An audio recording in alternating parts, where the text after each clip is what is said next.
everyone knew all the things I could do. Should be gone back on my feet, 'cause all I really need is me. If I could just share my view, maybe I'm too taboo. On my own dance in the streets, 'cause all I really need is me.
And the lights are out and you stumble in the dark. You kept pushing on, but then you went too far. When your ship has sailed and all your dreams are lost, everything is wrong, you feel like it's your fault. Just remember, I will be there for you, baby. Remember, there's nothing out there to get you, don't forget it. When life is normal, just call on me. Just call on me. Just call on me.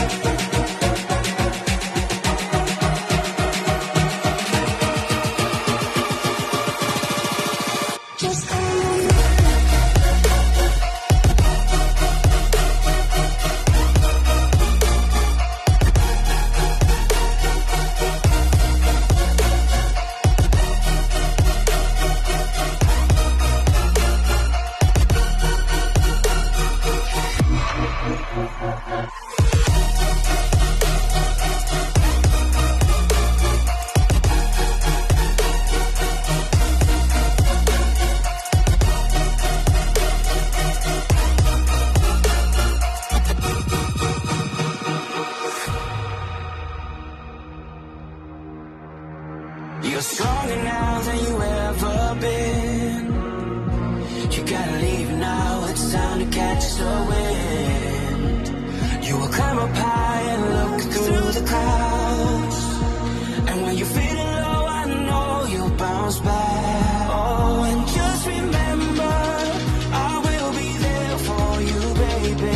Remember, there's nothing out there to get you, don't forget it. When life throws lemons, just come. Just come. Just come.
Everybody! Ladies and gentlemen, boys and girls, welcome to the Sim Racing Expo 2022, Day 2. Yes. Already Day 2, it's flying by.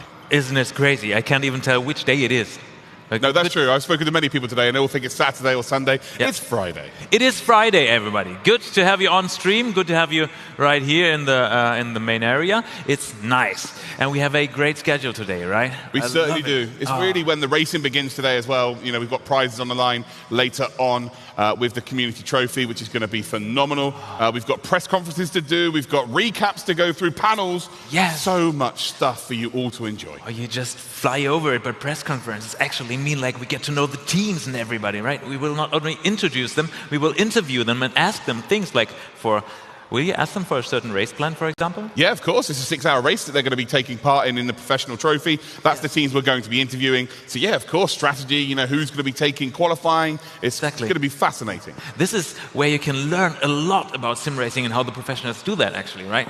That's super nice. And also we have guests on stage, we have panels, you already said that. Like, shall I just drop some of the topics? We have the perfect sim racing setup for at home, for example, like for you probably, for beginners, but also for professionals or semi-pros, semi-pros, everything. We will talk about everything there. It's going to be fun. Certainly will. Yeah, we're also going to be speaking to some content creators about how to get into content creation, because that's the most asked question in any stream. It's like, oh, I want to be involved in this. How do I do it? Well, you're going to have those prayers answered. We've got HC Dizzy, we've got Maxine Byamans, we've also got Random Call Sign, and we've got Rory Alexander, Aries as well. So 4 incredibly talented content creators, and they're going to give you the lowdown of how to get involved. Yes. And do you think we're going to have a fight on stage, like about this one topic, about if sim racing is esports or motorsports? I will fight anybody for that specific topic.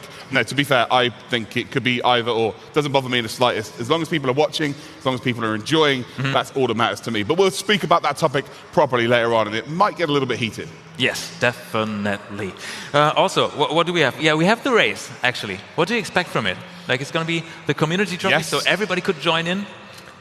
Yeah, well, we've already had 10 races, so we head into the final 2 races, which will be on RaceRoom in the DTM 1992s, around the most historic circuit in DTM history. That is the Norris Ring. I was actually there last night with Moritz Lohner at like 11 p.m. It's so strange to see it not being a race circuit. And it just, I don't know, it just felt very odd, but it's such a cool place. But we're going to get to see it in the sim today, and there are prizes from Next Level as well. There's some cockpits, there's some wheel stands, so there's prizes for the championship overall, but also the best performing driver on LAN entirely will also win their own prize, which is going to be cool. Yes, I love it already. Talking about loving something, have you been to Hall 9 yesterday? And what was your favorite spot, your favorite place?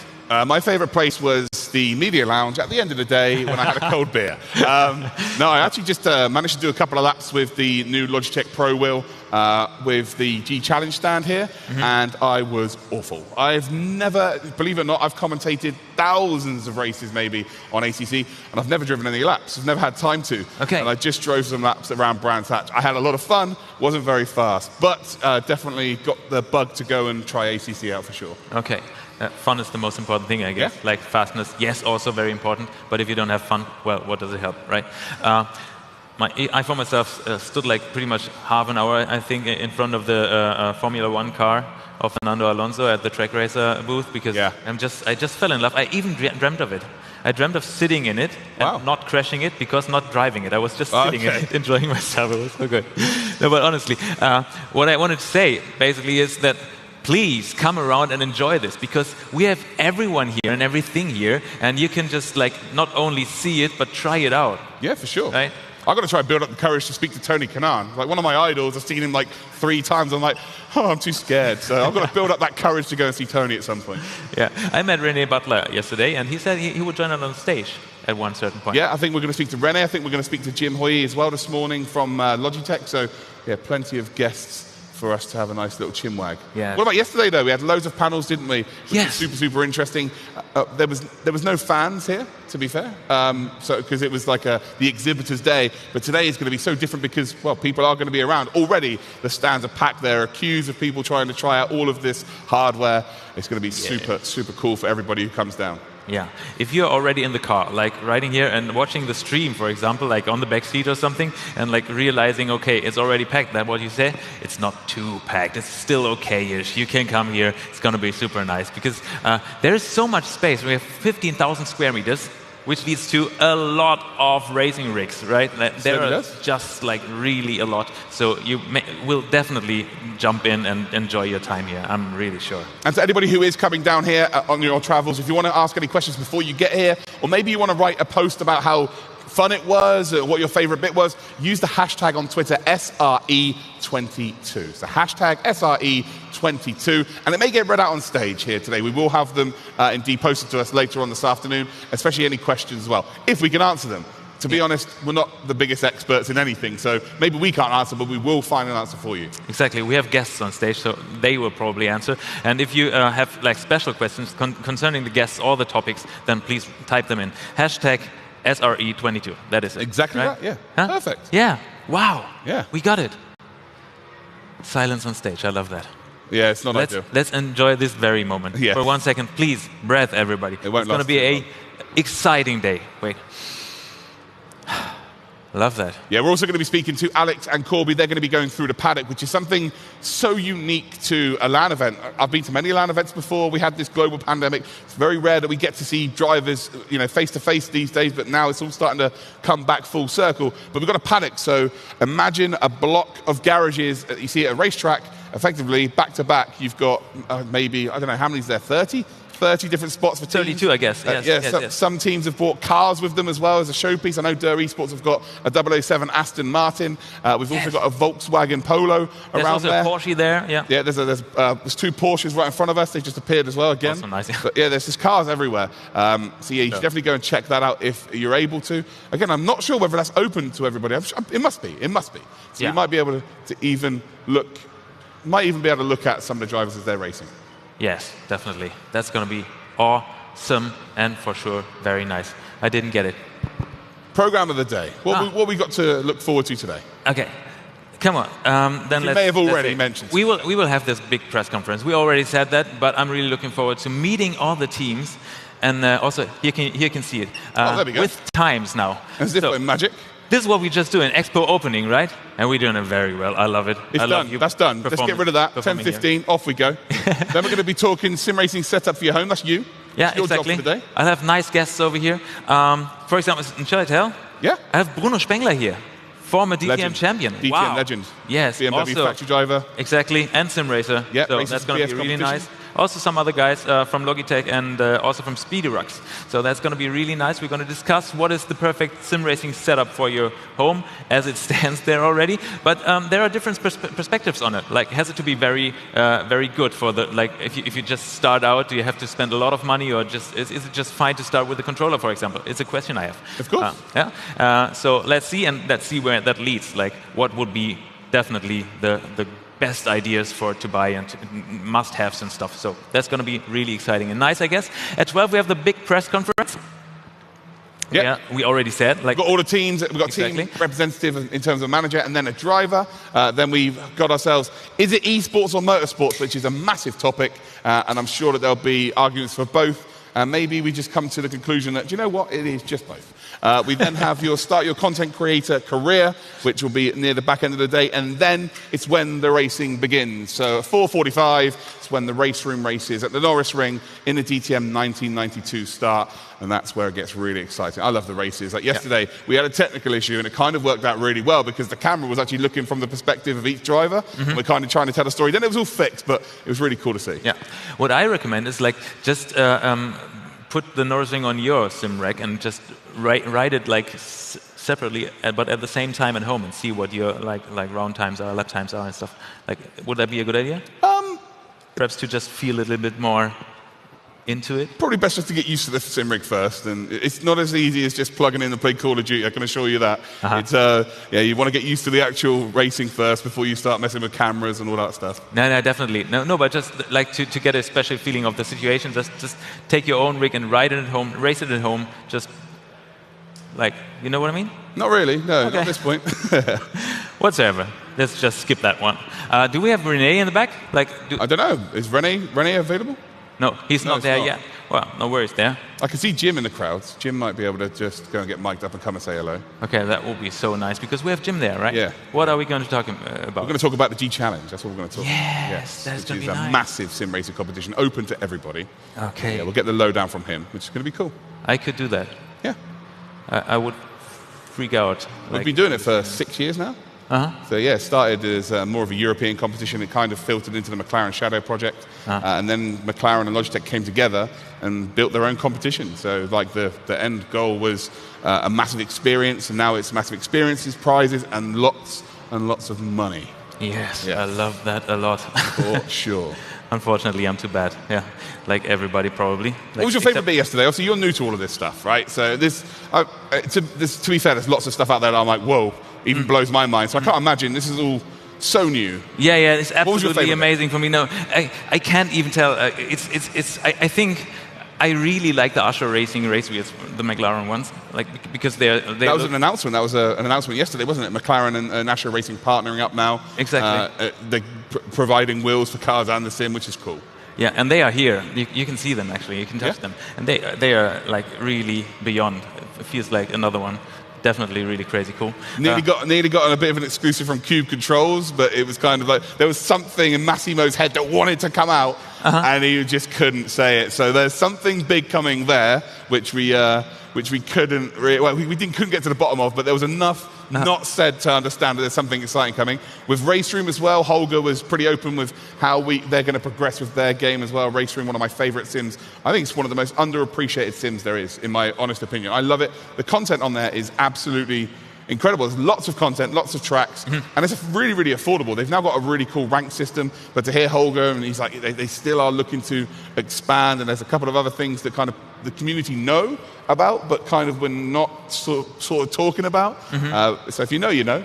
So yeah, lots of things to come from that studio. How's that feeling for you as a host? Like sitting there with all those guys, like knowing there is something behind and you want to like dig and find it out, but they just don't tell, and you feel like, okay, I'm so close to it, but no, he doesn't tell. Doesn't that make you feel like, damn it, I would have loved to get that out of him? It's really strange because like normally with a show host, like yourself, it's not really not that invested in sim racing. Let's say you've not been in there, but for me, it's like I've been doing this for 10, 15 years. I'm well invested. So me hearing this or an exclusive it's just as exciting as people at home. So yeah, I'm going to keep digging. I'm going to keep digging for these little exclusives. That's for sure. Also, must be nice to be kind of a fan also of some people. Yeah, massively a massive fan of all of this. So yeah, I'm just a nerd. I'm like Alex, I'm just a nerd. Yeah, that's good. Talking about Alex and Kobe are also on stage or on like on camera with their reporting skills. Of course, they will get you through Hall 9, for example, like and discover everything to see for you or to bring closer to you and show you. As you probably stay at home and not come to the fair. And also they will have the paddock walk, right? Yeah, they're going to do that a couple of times today. It's kind of really a study of drivers' body language, maybe see if there's any nerves. It's more about tomorrow's race, but they're still finishing setups over there. I know Redline setup's done. They've got all of their star drivers' pictures behind their rig, and they've got all of their sponsorship sort of products positioned in place as well. So yeah, always marketing well, the team Redline. We've also got Unicorns of Love, who's just about finishing up theirs. You've got Yassi, Veloce, DTWRE Esports, Geeks Energy. There are so many teams here. So that 6-hour race tomorrow, I'm really, really excited for that. Yeah. Genuinely excited. And we're going to speak to them, like I said, we're going to speak to some of the drivers, some of the managers a little bit later on as well, and really sort of build up to tomorrow's massive race. Definitely, we will see that, and I'm really looking forward to it. We also see some of the racers already, and I myself saw a bit of tension in their bodies already, like even though it's only tomorrow the race, right? It was money. At the end of the day, it doesn't matter whether, how much money it is, having something on the line, and also the fact that you're going to be actually in the same building as your fellow competitors adds a little bit more nerves. Anyway, we're now going to stop talking a little bit because we've actually got a guest to bring on stage now. So I'm going to welcome from Logitech G, we've got Jim Hui. Here you go. Hey, good. Come in the middle here. Let's all get close. Let's all cuddle up. How you doing, Jim? Good. How about yourself? Really good, thank you. How are you? Hi. How are you? Good. How are you? Fine, thank you. Excellent. Good to have you here. Thanks for having me. Yeah, so welcome, honestly. So let's start off then. What do you do at Logitech? How did you get involved? And So I'm the head of marketing over at Logitech G for Sim specific. I started about 6 years ago now, and I played professional baseball. So I played professional sports, and Sim is the only thing that you can really take from the virtual to real world, so it kind of just naturally fit for me. Are you right-handed or left-handed? Right-handed. So that's twice the size of that one? Yes, of course. Like a tennis player? That and the left leg, yes. So what's your current job entail as it stands for the world of sim racing? So I take a look at the products that we manufacture. We look at through the lens of the consumer, how we want to build the experiences, how do we bring that virtual to real experience, how do we immerse them in the game. So I take a look at that, and I'm in charge of all of marketing for it. And obviously, we've got something really exciting that's just happened. We've got the Logitech Pro World that now is out there on shelves. Just absolutely go and buy one, or just come here and try it at the very least. What can you say about that incredible piece of equipment? We're super excited for that. I mean, we've had a history of 24 years making and manufacturing wheels, and finally getting into the direct drive space. And combine that with True Force, we really wanted to bring something that really put the heart into the heritage of sim racing that we have. And so coming out with that was years of development, years of figuring out what's necessary for just feeling that thrill of racing at home. And so, we finally launched it, I think it's 4 months ago. Something Yeah, like September that. was it? Yeah, and getting into the hands of consumers near. Yeah, it's ADAC. amazing. It's been the first. This is the first event that we've done with the ProView. How has it been received? Obviously, before you came here, how was it received, and how has it been received in person? Yeah, the interesting stories that we hear all the time are, I've started with a G25. I started with the Momo racing wheel. Like, you go far back, and we have a little display of the heritage of sim racing, and in each one from 1998, and the transition that you see of the wheels. So we get a lot of that nostalgia, that I was at home. I had this in my garage. Like, it's the little things like that. And so, to come back now with Pro Wheel and be able to take that into a new experience, because, from a gear or a belt-driven wheel, it's totally different. You get the finer details in everything you need to race, to feel the track, feel the car. So it's been well received into the community, just so that it's a nostalgia moment. Of course. So you're obviously relatively new to sim racing, but you jumped in properly with iRacing. You got involved with the Mazdas. How has it been for you to get yourself involved? Because it must be so different to, make baseball. Simple as that.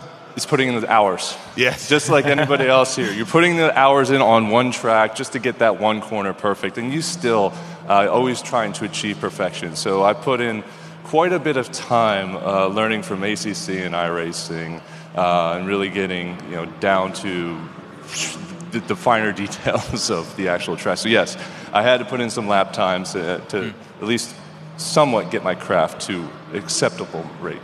Of course, it's always looking to improve, aren't you? Always. That's the deal with sim racing. Yeah. Always trying to be, even quicker, thousands. It's probably the same with every sport, right? You have to put a lot of effort into it and a lot of discipline in the end.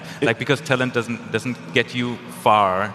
Just gives you like a little push in the beginning, but then again you have to work on it, right? During the race, during the game, whatever it may be, that's a tip of the iceberg. You're seeing all the work that goes into behind the scenes. Again, the hours that you're putting in, not in a race, just dedicated to your craft. Mm-hmm. Is there any similarities between baseball and sim racing? Also what I wanted to ask. Good.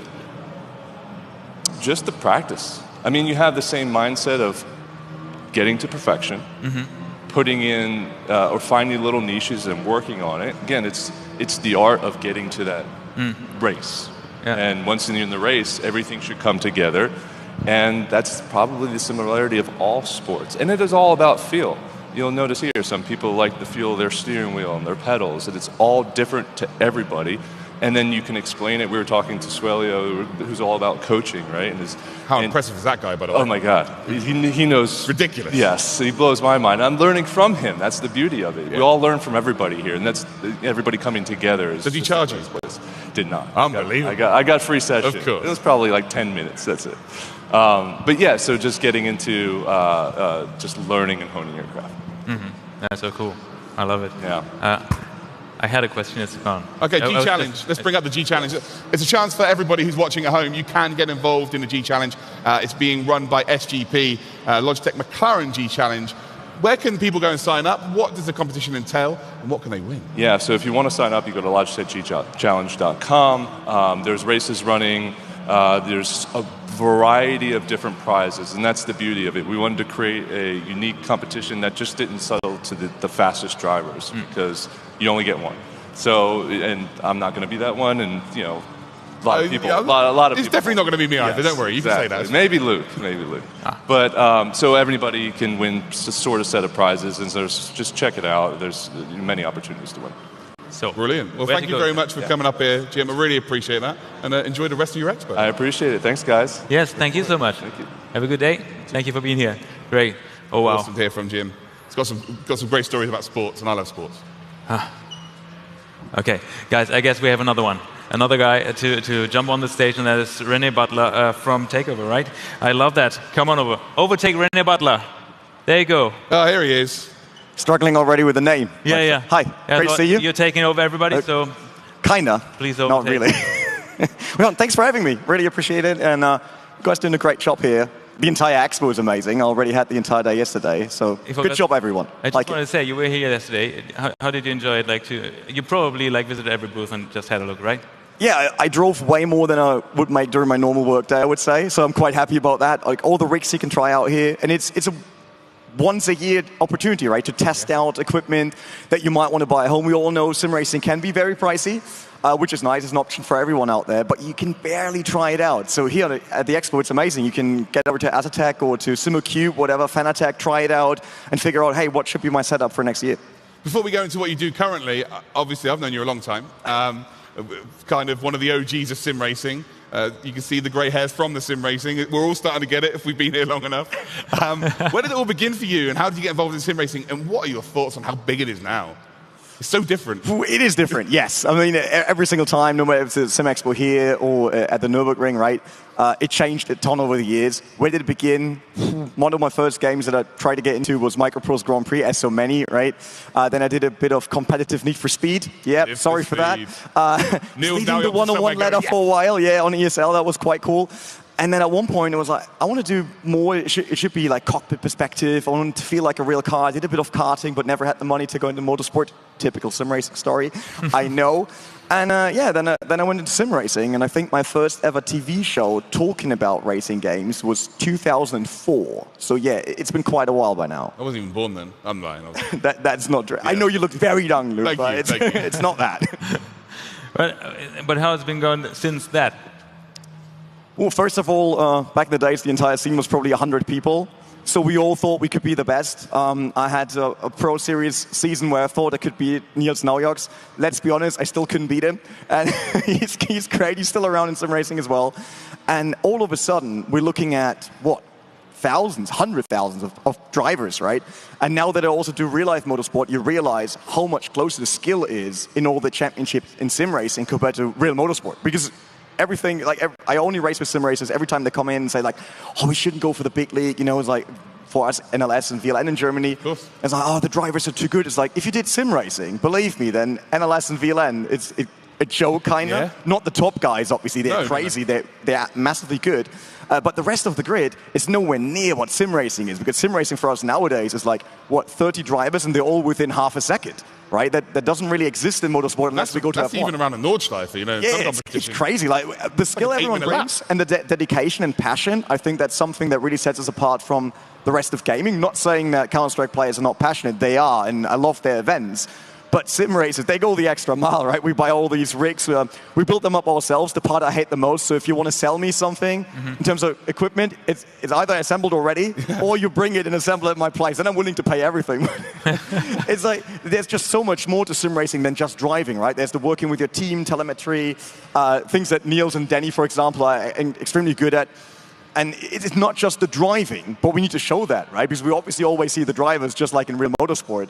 But sim racing has so many different sides to it. I absolutely love it. Well, you mentioned earlier, like it was like 100 drivers in the beginning of all of this, and most competitions were invite only, right? Back in the day, there was no real open competitions as well. So every competition at the final, it was the same drivers. It doesn't matter what the game was; it was the same people each and every time. Because we weren't that many. Yeah, exactly. That's what I'm trying to say. But now, like, if you have a driver that is good across multiple games, it's like maybe 2 or 3 in the world that are exceptional at that. It's so rare to find the same drivers on each game being in the finals now. Because you also have to spend so much more time now to get into that, right? You can be decent. Like, I'm still happy that if I join a race, like invitational or for fun race, right, I can be with the grid somewhere. I can have a bit of fun, not winning at all. So once you turn 1, you can just take them out. Yeah, I take them out on turn 1. If I don't make it there, they're still turn 2, 3, of course. Right? But besides that, to be at the top spot, like top 10, whatever, of the competitions out there, you need to be dedicated to that one sim, because the big difference is it's all on different physics, right? I'm fine with that. Don't want to talk about the big discussion, which sim is better and all that. I don't mind, because it's still about figuring out how to be the fastest on that sim, that car, that track, just like it is in real life. I mean, do you know the physics of real life? Do you ever check? Did you ever check with YouTube videos if it's real? They're not very realistic anyway. Yeah, they're not realistic, right? Sometimes my cars really behave weirdly, so I'm sure there's a bug. But who cares? You just need to be the best at it, and that means spending a lot of time of it, learning it, working with your team to get the setup right. But we did not only have invitationals in Germany. Actually, we had a proper system going up and down, the Pro Series and the Amateur Series. But yeah, now with what you see it here, there's already more people in the hall this morning than back in the days the entire scene was in Germany, right? So it changed. 100%. Yeah. But do you think that, like, the hugeness of the scene, like those many people who ride sim or race sim racing, compared to the real racing, makes the skill set even more intense and better than the real races? Like, because they don't have to compete so much? Don't know how many real races are here, so I not get beaten up later on. But I think, to be honest, that sim racing is a ton harder. First of all, we see that when people switch, right? When I went from sim into real motorsport, I gained input, right? I felt the car around it, made it easier. And you really dive in. I was driving a Porsche GT4 Nordschleife the very first time, because the team said, like, you can have the practice session, jump in, drive. And I was like, can't afford this car, roll it. But you roll down the start-finish straight, go through the gears, because it's obviously a pedal shifted. Feels like sim, so immediately, damn, let's go. So it works quite well. But people going the other way around, they lose input, right? They don't feel the car anymore. They have to do the same job, but with only seeing it and feeling it on their hands, if we're not talking for motion now. So that's a lot harder.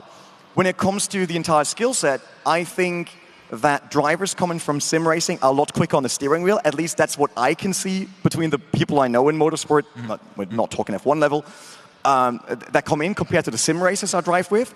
When the car goes sideways, whatever, they don't even know that it went sideways. They just because they know that from sim racing so often, right? They are way more on the edge. In real life, it's always the thought about, if I mess that up, I end up with a bill of 100K. Do I really want that? Can I afford that, right? So they're not as often on the edge and really feeling the car go sideways. And sim racers, they know that. They went out 3 million times on iRacing and threw out the first corner, never made it further than that. So they're super quick on the steering wheel, and they're just so much quicker learning tracks because they learned how many. Let's be honest, as a sim racer in your first season, you probably saw double, triple the circuits that you would do in real life, and that pays off. So I think it's not 1 out of 100,000 that is good in racing, and I think my team kind of proved it. We have a lap record at the Nordschleife in one class. We got the NLS 6-hour pole position in our class in front of an ex-touring car champion. So it shows everywhere that sim racers, when they get the chance, most of them are really good, not accounting now for fitness and all the stuff around it, but their driving skill, man, that's spot on. So I know you from ESL. If you don't know who René Butler is in sim racing, he's been around forever. I remember you from ESL, of course, then R Factor 2, but now you're with Overtake GG. What are you doing there? What's your job title, and how's it going? My job title is product manager. Sounds fancy, right? So I basically take care of Overtake as a whole, right?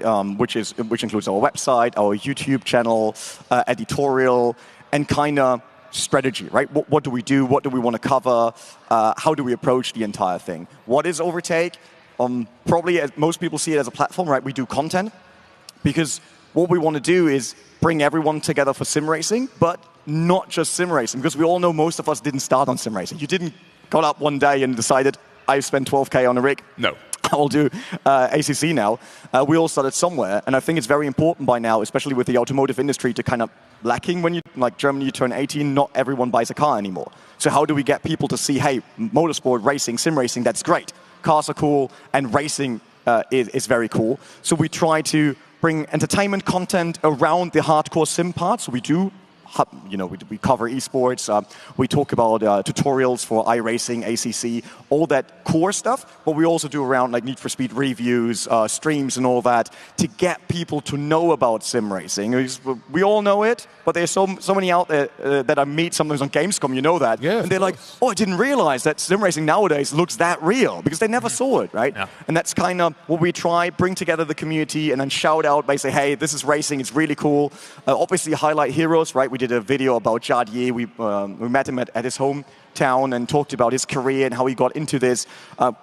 Showing the heroes that we have. We have so many cool stories in sim racing, so many very passionate people that deserve to be on the screen and be known by everyone out there. And that's what we do at Overtake. We try to bring that together and show it. 100%. Yeah, René, but we see you can literally talk for hours if we just give you a spark. This is normally his job, to be fair. Exactly. You can leave now. So, I heard talent only gets you that far. Exactly. What can I say? No, but honestly, we're coming to an end. Is there something you want to mention, like, for the last seconds? Last second. First of all, SimRacing Expo is really, really cool. I hope this is only the beginning of something bigger. We have a lot of space here. Let's fill it up with people. And one day, I want to finally see a stadium show with not Counter-Strike, but sim racing. Not just esports, but the entire community around it. Bring everyone together, have a cool community meet in a stadium, make it full. That's what I want. René Butler from Overtake, thank you so much for being here on stage. Everybody, and we can get right into the racing. Well, paddock walk. It's time for Alex to nerd like, out. No, I meant like the feeling. Like I want you to get a grip of it, you know. And that's why I want to get to see you. To get you to see the paddock walk, right? Yeah, that is that. Wow, me and talking in the morning. It's always hard. Guys, let's meet Alex and Corby at the paddock walk now. Right, good morning, everybody. Good morning, Corby. Yes. Right, day one, fantastic start. But behind us here, behind the main stage, this is getting really exciting, Corby. Yes, I think especially if we compare it to how it looked yesterday, there has been so much work put into the paddock by the teams, by the staff here at the Expo to set everything up, to get everything ready for the races tomorrow and on Sunday. Of course, tonight we've got the final round of the 2022 ADAC SimRacing Expo Community Trophy. Will be on commentary duty this evening. And we've got some fantastic prizes coming courtesy of Next Level Racing, so a big thank you to them. That will be for the top 3 in the championship and also for the best on-site performer, where we'll have probably about 8 to 10 drivers on the RaceRoom rigs. It'll be an exciting race. But now we're really getting into the nuts and bolts of what's going on, you know. We had a chat with Michael from Unicorns of Love. You spoke to Formula Lina. Great to see the guys from Williams Esports. Had a good chat with Tinko van der Velde. Igor Rodriguez is not present here, I found out from Tinko directly this morning. He will be still racing, but from home. All right. So for the professional trophy, we're going to have over 20 of the teams. That's over 50% of the grid. I've spoken to a numerous amount of people today and yesterday saying, what does it feel like to be here now? And they said, it's really cool because they understand the gravity of the situation. And as Luke said, and as I said yesterday, there's nowhere to run, there's nowhere to hide. Everyone's together. Yes, and we are here to ask questions. Exactly. Well, the thing is, we've got the press conference coming up a little bit later on. So what you're going to see is a further evolution of the paddock walk.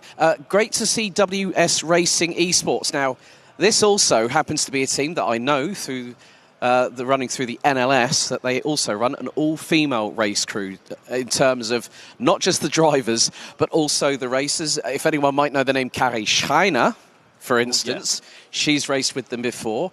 And they've even brought their Golf GTI TCR here. And I think I have spotted it. Ooh. But you can now see that everyone's getting things set up.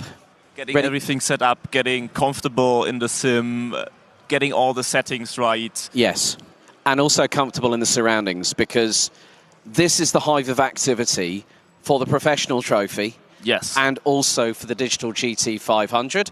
Also had a chat with Louis Naza. Last year, when we had the Sim Racing Expo at the Nürburgring in September, he was part of the winning team at Urano Esports. But he joined Williams. So now it's Williams' turn to win? The thing is, could he become a person that makes a bit of history in terms of the digital GT 500? Because he was with one team last year. He's the man with a target on the back. The Mercedes is going to be strong at Monza. You know, long acceleration points, hard braking. It's perfect for the AMG. Yeet Sports, their sim rig is there. We've got Corvana Gaming. Let's have a little bit of a look further around. Of course, we had a particular guest on the stage yesterday morning, Brabham Esports. David Brabham I've caught up with yesterday. He's here in person. Morning, Luke. So good to see that. We have some music. Courtesy of DTWRE Esports. Good to see Moritz Lohmann on the stage celebrating yesterday. A party. And there's the man himself as well. So, yeah, I mean, it's great to see that we're getting a real bit of a party atmosphere here. You know, everyone's together, everyone's mingling. Morning, Moritz. Moritz has been in the DTM Trophy for the last couple of years, running in the BMW M4. And we see the first two drivers already getting ready, getting comfortable. I think that will be for the professional trophy tomorrow. Yes, on Assetto Corsa Competizione. We also the Nürburgring. And also, you can't get better than an Aston Martin, can you? Yeah, they're just having to mind out there's some beanbags in front of the actual DTWRE Esports facility here. They've got themselves very comfortable here, and they've got a Red Bull fridge in the corner. Yeah. So you've got full fat and sugar free. Whatever your poison is. And if you need Monster, you have it all the way. Yes, by around. the ultimate sim racing experience, courtesy of D-Box in association with Mercedes. But when you see an Aston Martin, the first driver that pops up into mind is the Danish wildchild, Nicky Thiem. And I did say that WS Racing have brought their Golf GTI TCR. There it is. And now we see it. Now we see it in person. There's more activity round the back. So we're let's just follow around to see the second I've just spotted Geeks Energy. Morning. They are definitely morning persons. They are hyped for the Expo and to do as good as they possibly can. All we need is some sand. We've got a beach here. And, well, we've got... you see the smiling faces. Yeah, we've got the smiling faces, the lights up above, even with some colour change LEDs, Balast Esports, Team Fordzilla. We've also got RETRO Engineering, Kramer Racing, a whole host of teams here in competition, 34 of them in total, including those who are doing double duty for the professional trophy. Yeah. It is so nice seeing this whole paddock come together. Yeah.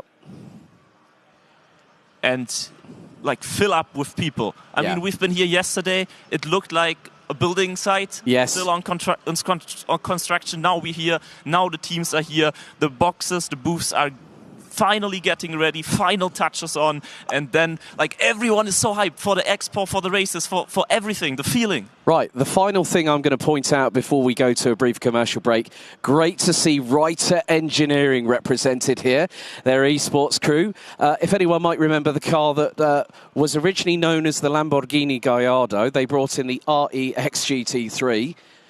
And also great to see another Porsche here. So they're not only bringing the sim, they're bringing the real cars to their team boxes. And it's at the Renvelton stand as well.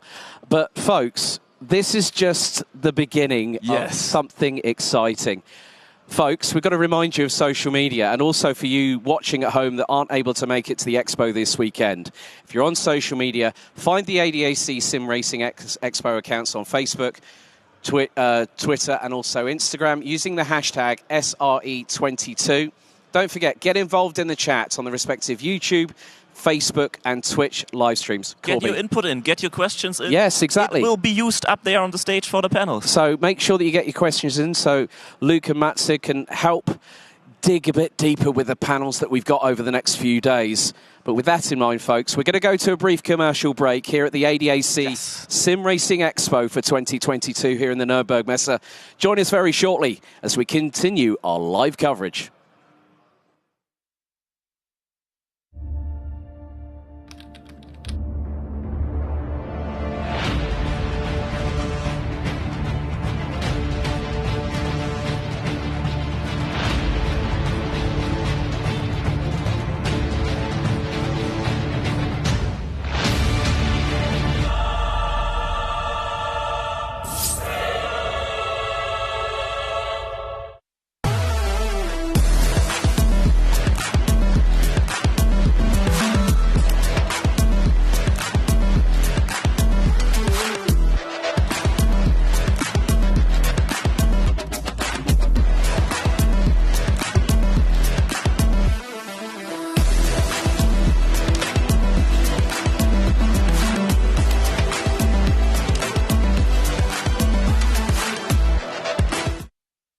The work on the simulator can really improve our performance on the track. We have seen we work a lot on the simulator with Alpine.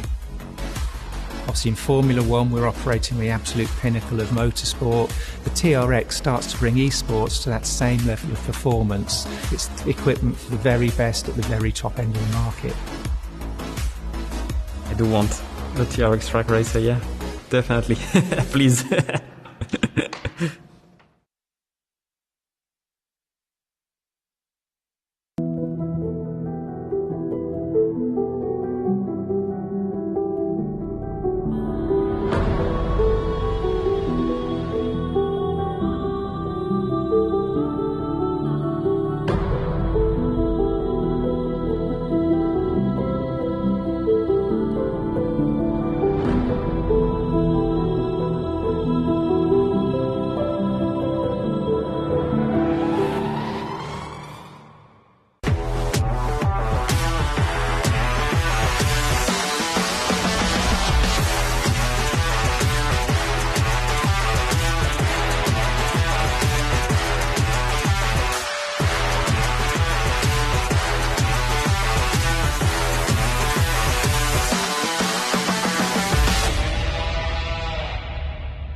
So it could be Everybody, here we are again back on stage after the paddock walk. I hope you enjoyed it a lot. Those were all the teams and rigging up and getting ready for the races, which happen this afternoon and also tomorrow. There's going to be the professional trophy. Really, really exciting. Everybody is super excited.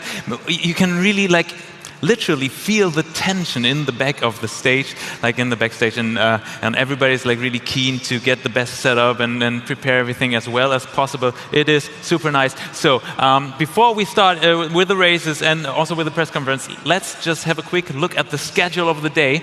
I'll make a little bit of space. So what we have next is a panel talk, sim racing setup for your home. I think that is really interesting. We have nice guests. There's going to be Tobias Fuchs and also Fabian Volkenland, the two founders of Speedy Rugs. Those are the carpets which you can put under your rigs. Then we have Richard Neville, head of sim of Logitech, and also Bruno Spengler is hopefully going to show up, BMW factory driver, former DTM champion, sim racer. So we will discuss what is the best setup for a beginner, for example, what to start with. Is it really important to have the most expensive setup, or is something cheap also fine to just get into it and get hooked and then start from there and improve, for example? We'll ask all these questions, and you hopefully will get an idea of how you can improve your setup with some easy and simple ideas, and what might be there, I don't know, a tip for a cheap add-on which makes sim racing life easier or something like that. So I'm really looking forward to that. After that, at 12, we have the press conference for the race tomorrow, and we will introduce all the 32 teams which are just gearing up in the back of the stage. You already saw that a bit, but we will talk to the teams. We will talk about race strategies. We will talk about what they are aiming on, what they are planning on, who is going to be in the first and the second and everything, and also what they have for kind of a strategy and stuff. So all this is going to happen in the press conference. After that, we talk about sim racing. Is it esports or motorsports? Probably, like Luke said, it might be both or some of each. So we will have a decent discussion there, I guess. It's always a matter of feeling somehow. At 16, 4 in the afternoon, it's going to be start your CCC, your content creator career. This is what everybody wants to do, right? Make sim racing not only a hobby, but perhaps a job at one day. And so how can I start my content creator career? What do I have to do? Which gear do I have to have? And how do I produce videos and content, for example? So this might be really interesting for you as well. And in between that, we also have Alex and Corby walking through Hall 9, constantly reporting for you and showing you what we have there, and hopefully watering your mouth to come here over to Nuremberg and visit the SimRacing Expo and see all this yourself, because the booths are amazing, I can promise you. And as René Butler said minutes ago on stage, it really is nice to finally try out and test everything and get a grip of how it is, how it feels like. So this is what we do all over the day. Later on, RaceRoom Community Trophy Final. That's also going to be super fun. It's going to be the race, and I'm really looking forward to it. And now, I guess we are ready for our first panel talk. Everybody, please welcome on stage. Our topic is the perfect sim racing setup for your home. We have Tobias Fuchs and Fabian Volkenland, the two founders of Speedy Rugs. Please come on over. Hi, guys. Good to have you here. Nice to meet you. Have a seat, please. Also, let me welcome Richard Neville, head of sim of Logitech. There he is. Hello, good to have you here. Nice meeting you. Come over, have a seat. And hopefully also Bruno Spengler is there, BMW factory driver, former DTM champion and sim racer. There you are. Hi. Good to meet you. Come on over and we'll have a seat and just hopefully enjoy. All the audience, you're very welcome to switch seats and come over here. Yes. Nice. Good. How are you guys doing, first of all? All good. Yeah, very good. Great to be here. Thank you. Yeah, great. Cool. Pretty good. Okay, great. So since we not only have the audience here at the fair, but also on stream. And there are always like new faces to the whole scene, and like somebody who just hooked up with sim racing and doesn't get to know everyone and everything. Please, like, may I ask you to introduce yourselves, like one after the other? Of course, we know you're a famous racer, but still, it would be nice. Yeah, hi. I'm Bruno Spengler, BMW Works driver, a DTM champion, racing all around the world in GT3 for BMW. Also was competing in the ETCR Electric Championship this year in the FIA World Championship, and also sim racing ambassador for BMW Sim Racing. Mm-hmm. So very, very busy. I fell in love with sim racing 3 years ago during COVID, driving a lot. I have a good setup at home, and I just love sitting in my sim between my races in the winter time when there is a little bit time off from real racing. I do a lot of kilometers in my sim, and like I said, I just fell in love with it. Yes, we will talk about that definitely. There you go. Yeah, hi, I'm Richard Neville. I'm the head of sim at Logitech G. So it's my role to pick the right product to make, and then to make sure the product's right. Make sure that what you end up with actually feels good and operates as you expect to. So yeah, I've got a huge team of very talented people that basically I take credit for all of their hard work. Cool, that is nice. I think you can really give us a few nice insights of like what hardware, like where hardware can go probably, and what might be the best for which state of I don't know, improvement of sim races is or might be. Yeah, and you two guys, there you go. Yeah, so I'm Toby. I'm one of the two founders of SpeedyRugs. We're a company. It's only 2 years old actually, like basically a startup. We started doing playing rugs for children in cooperation with the Nürburgring and Hockenheimring, but as we are two passionate sim racing drivers, we also thought about why not doing like a sim racing carpet or a sim racing rug, and yeah, that's why we're here basically. Yeah, and I'm Fabian. I'm the second founder of SpeedyRugs. Okay, you also brought one of the rugs, right? Exactly. So we're going to have a look at it later. Let me ask you one first question, just for starters. Because we already just discussed it on stage, what do you think is most important in the beginning of a sim racing career, like into getting sim racing? Is it talent, is it the hardware, or is it like pure discipline and in getting better? There you go, Bruno. Okay. I think first, very important is make sure you have fun with it. Mm-hmm. Because sim racing, if you want to become good, you have to invest a lot of hours. So if you just do it as a game, it's not really going to work. You're going to invest the hours, you're going to put in the time, you're going to, be with the proper team. And so, like myself, I learned so much being around the BS competition guys with my teammates, very good sim racers, very fast sim racers. So I was very thankful to have that opportunity to start sim racing with very good guys that pull you and help you learning stuff very quickly. So yeah, you're gonna make sure you have fun. You're gonna make sure you love it, and then you're gonna put in the kilometers. And of course, hardware is important, but I wouldn't say it's the most important. I think firstly, you have to put in the kilometers. You have to know the simulation. You have to enjoy it, and then hardware. Step by step, you can improve your sim, your rig, getting the hardware better and better as you improve your level. Of course, if you are competing at a very high level, you need a proper hardware to be able to compete in a high level. Saying that you probably started out with very good hardware when you first got into a sim racing rig, or did you back in the days also play on consoles or something like that? So I would say I started to do proper sim racing 3 years ago during COVID, 2020. That's where the IMSA Pro Championship happened because the whole IMSA Championship was delayed by a lot because of COVID. So IMSA decided to do an IMSA Championship only for pro drivers that I won. And from there on, I got the sim racing virus and just wanted to race more and more. There I had a very good setup at home. The BS competition guys came to my home and put a sim together for me with a triple screen, with a Heusing-Veld chassis, Heusing-Veld pedals, SimiCube wheelbase and proper wheels. So it's very important in the end. I started immediately like this, but when I was a young kid I was racing on PlayStation like every young kid does with a controller. Yeah. So I did a lot of controller stuff also as a young kid. And then afterwards, I got a wheel for also my PlayStation, but nothing crazy, just the standard PlayStation wheel, and I had fun with it. Yeah. So I think as a young kid, you can have fun with pretty much anything if you love sim racing, and then later on, if you want to be a bit more professional about it, then you got to upgrade your rig and your sim. Okay. So yeah, obviously that is the most common way, like when you're very young, like starting with a console. Like, but perhaps I can pass the question on to you. Like, we're still on talent, hardware, or discipline. Talent, hardware, discipline. Discipline.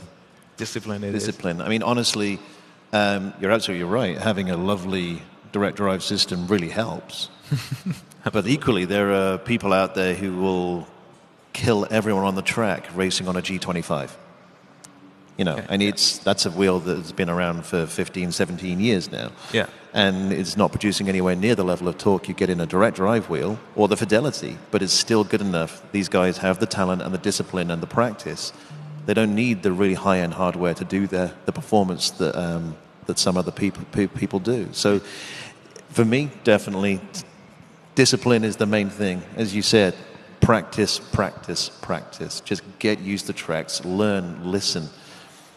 People out there's enough videos out on the net that will tell you how to actually tackle a course, where to brake, where to aim for your apex. Mm-hmm. And all of that extra discipline practice is what makes the difference. So perhaps it starts with talent, but practice is overtaking. Well, talent can come with discipline. Uh-huh. Talent can be first, and then discipline makes talent even better. But I think the key thing there, though, for me, is discipline. It's just practice, practice, practice. Yeah, good to hear. What about you guys? Yeah, I would totally agree on the discipline part. I think maybe a passion or a curiosity for the topic is also important to get like that discipline and get really into it. But in the end, I feel like, at least for our level, maybe not for your level, but for our level, I feel like talent isn't even relevant. Like I know people were a bit slower than I was at the beginning, but they put in the hours, and I also put in the hours, but maybe not as much as they did. And now they are much faster than I am, even though they got hardware that is not as good as mine, and even though like they were not as fast as I was initially, just because they put in the hours. And I think that's pretty crucial, and that's the key factor.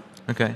Is that also your things? Yeah, I think the best thing of sim racing is a small invest in the beginning, so everybody can start it, and I think that's a really nice thing. Yeah.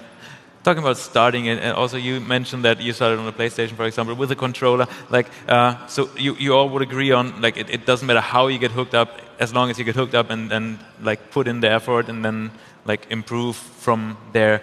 So, but still, let's talk about consoles. They have been a controversial topic with sim racers for quite a while, with many of them being in the opinion that a PC is absolutely essential to get into sim racing properly. What is your take on this?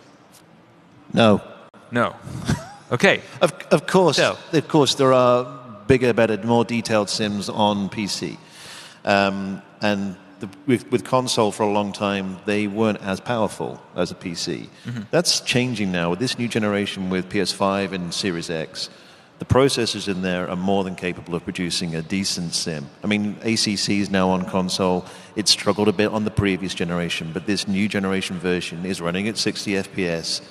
It's a couple of versions behind the PC version, but you've still got that accurate level of simulation going on there. And I know from some of the other developers that we speak to that there are more and more sim racing titles coming. They know that the consoles are powerful enough now to actually handle what they want to do. Mm-hmm. So, yeah, it's coming through. Now, yeah, PC is always going to be more open, more flexible. You can mix and match your setup. You can have different pedals and wheel from different manufacturers, and you can add in all kinds of things, like the butt kickers, like the motion seats, and all the rest of that. But there is absolutely nothing wrong with a console setup for sim racing. Okay. You kept it very open here, but I still think we can have kind of a discussion on that. Like, does anybody disagree?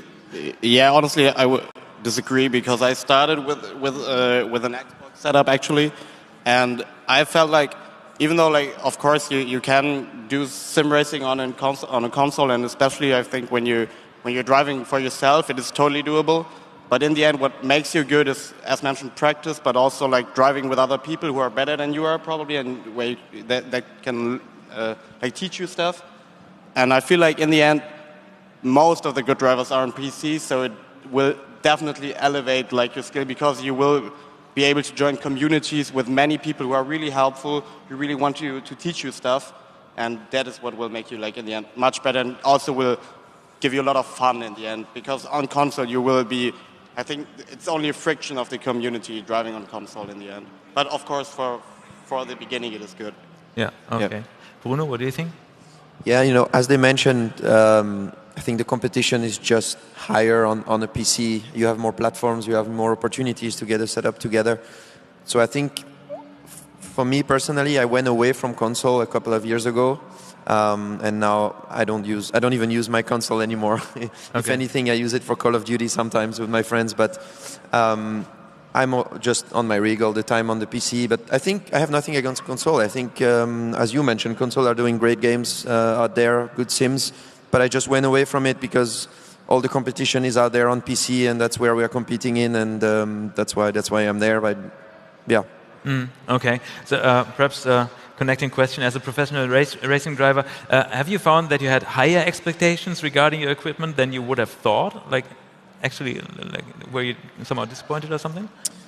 I don't know if I have higher expectations than a sim racer, let's say. I think sim racers have very high expectations on hardware, on everything. They know their stuff better than I do. They are there since a longer time, and I have so much to learn from sim racers, driving the sim actually, and that's what's good is, the discipline is very important, as they mentioned. That's key in sim racing, of course, and also how competitive you are. Like, how are you ready to push yourself? When you train with your teammates, for example, if I train with my teammates, after half an hour, if they are quicker than me, I cannot get out of my rig until I post a time which is at least as competitive as they do, And I think this is also very important. How much are you willing to push yourself, to push your limits? Because if you're like 3/10 off, you're like, in the beginning, you're like, I'm never going to make this 3/10. I'm on the limit. There's no way I'm getting the 3/10 out of myself or out of my rig for the next 5 hours. And then you stay in your sim, you stay in your rig, you look at data and you analyze why is he quicker and where is he braking and why is my teammate so much quicker. And then after an hour or two, you're getting closer and closer and closer, and all of a sudden, boom, you post the time and you're quicker. Of course, it takes a sim racer about 5 minutes to beat you again, but it's just about how are you willing to push yourself to bring your limit in a different step. And I think this is all what sim racing is about, actually, pushing the limit of yourself, because there is no external, really, problems that can come, I mean, your rig is not going to break apart, or you're not going to blow a tire on your rig or whatever, where in real racing, you drive, maybe the tire pressure is not right, or maybe there is something wrong with the roll bar, maybe there is, there's always an issue that can come and bring yourself not to the level you would like to have. But in sim racing, it's not like that. You put the setup in the car is as it is, and if you're not quick enough, it's just on you. So that's what I like about it. Yeah, I guess some sim racers might tell different stories about their coffee tables or something like that in terms of breaking rigs, but still, yeah, as long as you have a rig, I think that is absolutely right. And I love how you approach that from a personal level, like always look on yourself and then try to improve yourself and probably not your gear or something. Is it also that what you're saying, right? How do you think about that? Put yourself in the... I mean, look, the gear, the setup that you have, everyone has limitations on what they can accommodate in their home. And this is one of the things. This is where you see the pictures of people on the internet with their wheel attached to an ironing board. Because, it's like... they don't have room for a rig in their home, and they haven't managed to afford something more advanced, so you make do with what you have, right? I mean... Suelio, who's on our stand this weekend, he's been training people for a while, and one of the guys, Gonzalo Perez, when he first met him, he was using a G25 attached to a plastic chair. Crazy. And he was quick. And that just proves that it's sometimes talent and discipline can actually come through. But yeah, the setup's important. Getting it comfortable for you is absolutely essential. And that can be anything from the aforementioned ironing board through to a wheelchair that you put the wheels in the trainers so it doesn't roll back under braking, all the way up to a full rig. So yeah, it's important. I think it would be nice to know about your gear you have at home, like some of your private gear. Could you just already told a little bit, but perhaps we can start with you, and you just I tell. didn't have own rig at home. Okay, you have some. Yeah, I got one. I got like basic aluminium rig, like the. Am I allowed to say the Motatus one, like the really base one that you can purchase? And I got like the base Fanatec gear and like a G9 full screen, and that's it basically. And okay, yeah. Connected to a computer. You're probably fully equipped with Logitech. No, I don't have room. Okay. Seriously, I got my little spare room. So I have two setups effectively. I have a Playseat Challenge, which of course folds up nicely. Okay. I can put that out in the living room if I want to go and race on the big screen there. Otherwise, I am attached to a desk. Okay. Yeah, and it's fine for me. Of course, I'd like a rig. I mean, some of the stuff on Vasaro's stand over there is lovely. I love that, isn't it? But you make do with what you have, and yeah, it works for me. Yes, of course. And you said your rig was like prepared for you somehow, so you didn't try it out and like change things and stuff. So you just got what you got and then try. Yeah, so since I was new into sim racing, I asked BS Competition what would be the best to have, and they helped me through getting the stuff they thought was best, because they knew very well the business of sim racing. So they got me the proper rig, the proper pedals, wheelbase, triple screen. By the way, I like triple screen a lot more than a single screen. I think you're getting more of the experience. You feel like really in the car. So I got my rig done. I thought it was important to talk to people that know perfectly sim racing and get advice from them, because just absolutely coming out scratch and building my own, maybe I'm just building the wrong thing and taking what I think is best, but if I don't have the experience, maybe it's not the best. Well, since you're quick, everything might be all right. Stuff, yeah. Right, yeah. But talking about the screens, it's nice thing to talk about, I think, like, because there are also different opinions, right? You have a triple screen and you're super satisfied with it. You are already nodding, like, is it a triple screen or not? Yeah, like, honestly, I feel like I really like the G9, and I feel like I also think immersion-wise it's totally fine for me. But I think there's also like space reasons, because the triple screen is taking up quite a lot of space. And as you mentioned, you're running like a desk setup. Like, how would you put on a triple screen on that desk setup? Well, you can try, but it's going to be difficult to get in and out, right? Exactly. So I feel like the G9 has quite a sweet spot. It gives you also quite good immersion. But I feel like, if you have like 3 really nice screens that also have like the FPS and can run it, then go for the triple screen in my opinion as well. Okay. Also, like, building your own rig is kind of a game of trial and error, I guess, right? Like, so what are your what did you find out over the years? Like, what was your, like, perhaps worst purchase of what you thought like that would like really help to improve my game, and then realized, oh no, it just didn't? Was there something? Yeah, I got like, right at the beginning, I was so in love with like these licensed Fanatec products, like with the Porsche wheel and stuff like that. And like, in the end, I'm always running the Formula one, because I feel like it feels the best. And I got like all the other wheels like spare, like not using it, but they just look really nice. So you got them on the wall, yeah? Yeah. Yeah, of course, yeah. Okay. Same with you, or were there different, I don't know, things you like discovered or experienced? No, honestly, just the only recommendation I can do is, if you're going to do desk-based racing, don't go with certain desks that are basically hollow core. You know, they got a piece of plywood and a bottom piece of plywood, and they're filled with cardboard, because when you clamp something to that, you end up with holes in your desk. Okay, so remember that. Make sure you remember that. Solid wood or MDF, that's what you need if you're going to go with a desk setup. Okay, I get it.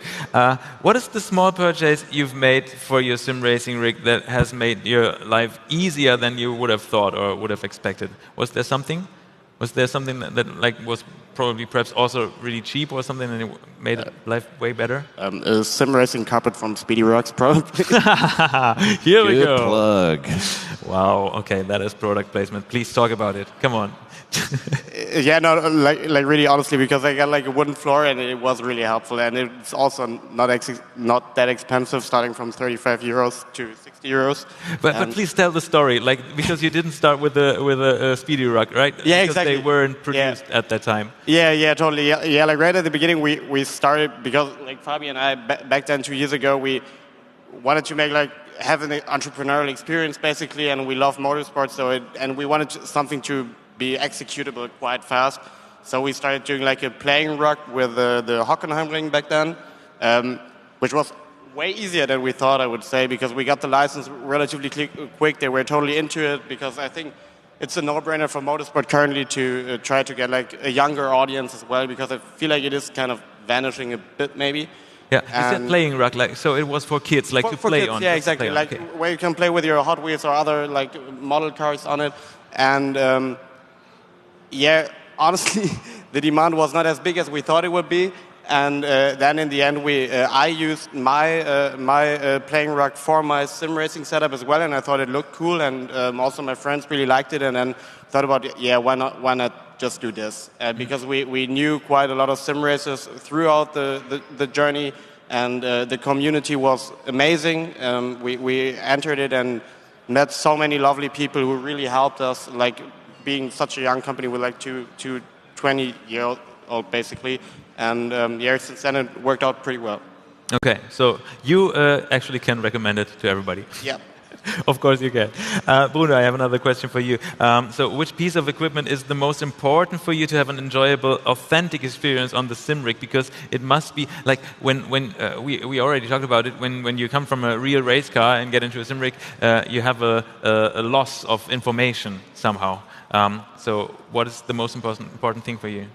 Yeah, as you said, I mean, we get the G-force in real life. My rig doesn't move; it's static. So I think it's super important that I get the right feeling through the pedal and the wheelbase. Of course, visibility with the triple screen I mentioned earlier. I feel more in the car with the triple screen around me. Yes. But definitely the proper feel, you get it through the wheelbase and the pedals. This is where you get out the performance. This is where you can drive the car to the limit. And also, even if when you get a new pedal set from the same brand, it still takes you 1 month at least to adapt to it, although it's the same brand. Okay. So until you know your pedals, it takes you a lot of hours and a lot of time. Like I had actually this happen to me. I changed my pedal set, but from the same brand, and they were actually almost the same pedals, but it just takes you a month to adapt, and once you adapt to it, you're actually maybe a little bit quicker with them, but in the beginning, initially, you're not. So it comes back to what you were saying, when you have these people that are very, very quick with hardware that is nowhere close to what I have, for example, because they are so used to it. They've done so many kilometers in them, and maybe you give them a better hardware, they're not going to be quicker initially because they're so used to what they have. But eventually, with time, they're going to be quicker, maybe. But these guys are already so quick with what they have, so maybe they don't even need it. But yeah, I think this is very important for me as a real-world driver to really have a proper feel through the pedal and the wheelbase. Have you ever been on motion platforms? Like, of course, you tried it out, right? But do you have one, or do you consider? No, I don't consider it. It's I think it's very good, definitely. But for some reason, the motion platforms I've tried, apart from motion platforms from the BMW, for example, the official BMW sim, where you develop all the new cars there, which is a very high standard simulator, you cannot compare to any rig out there. But the rigs that move that we see here are getting better and better, I think. At the moment, I wouldn't consider. I think the movement we get and the feedback we get from them is not close enough to reality. It's trying to get there. It's getting closer, but I think it's not close enough yet. So I think it's better to focus at the moment more on what you get from the pedals and the wheelbase. I think this is where the focus should be for now, but I'm sure they will get close and closer and closer, and eventually moving simulators are going to be there quicker than we think, I think. But also still good news, because like those motion rigs are for most of us not really affordable for at home, right? Yeah, definitely. But interesting what you say, like that because you basically said something like tell me if I get you wrong, something like when you once are really quick on your gear, like perhaps you better stick to it and try to improve yourself on it. In opposite to just buy new stuff every once in a while to get faster. Is it that? Definitely. I mean, I have the same wheelbase now since 2020. I hope it's still going to last because I would be very scared to change it. To have, even if I go for the same brand and the exact same thing, I still think that there might be a little difference in feedback, in feel. So I really hope that my wheelbase is going to last for at least 3 more years because I'm very happy with it. Okay. And yeah, as you said, it's important to feel good with your stuff, and it always takes time. And when you know how precise sim racing is, if you switch around all the time, new pedals, new wheel, new everything, new that, you're just gonna, run behind time. You're never gonna have the feeling that you need to be quick. So you better work on yourself. Have the proper stuff. You have your stuff. Then stick to it for at least a couple of years, I would say, if it lasts. Richard. Well, the same thing's true within the wheelbase. There's a lot of people online who they're constantly adjusting force feedback settings, and it's like, no, don't do that. Just pick a setting, stick with it, and run with it, and actually practice with it, and see what you can do. Because actually, most of the time, if you're changing too many variables all over the place, then actually it can really affect your performance. Absolutely. Interesting, because I somehow, of course, would have thought since you're a representative of Logitech, you said like you should buy new stuff at least as soon as we bring it out to the market. It's absolutely. I was going to say, it's for most people, it's when they get to a point where, and honestly, it's when they get so engaged in the hobby, and of course you start talking to other people, and you're online, and you're seeing what everyone else has got. Of course, you get a bit of envy, right? You hear people saying, "I've got this new wheelbase, and I'm having a great time with it," and you think, "Oh yeah, maybe I could get that." And absolutely, but don't ever upgrade outside of your means, right? It's like if you can afford to do it, and you are that engaged in the hobby, and you feel you're going to get the benefit from it, then absolutely go for it. Look at upgrades. Look at things you can do that will improve your performance. Everyone says a load cell brake is the most important thing to improve your performance in sim racing, and I absolutely agree with that. But equally, getting more feel out of the wheel, little subtle details, that's important as well. It's why we introduced True Force a couple of years ago on the G9223, but now we've got it on the Pro wheel.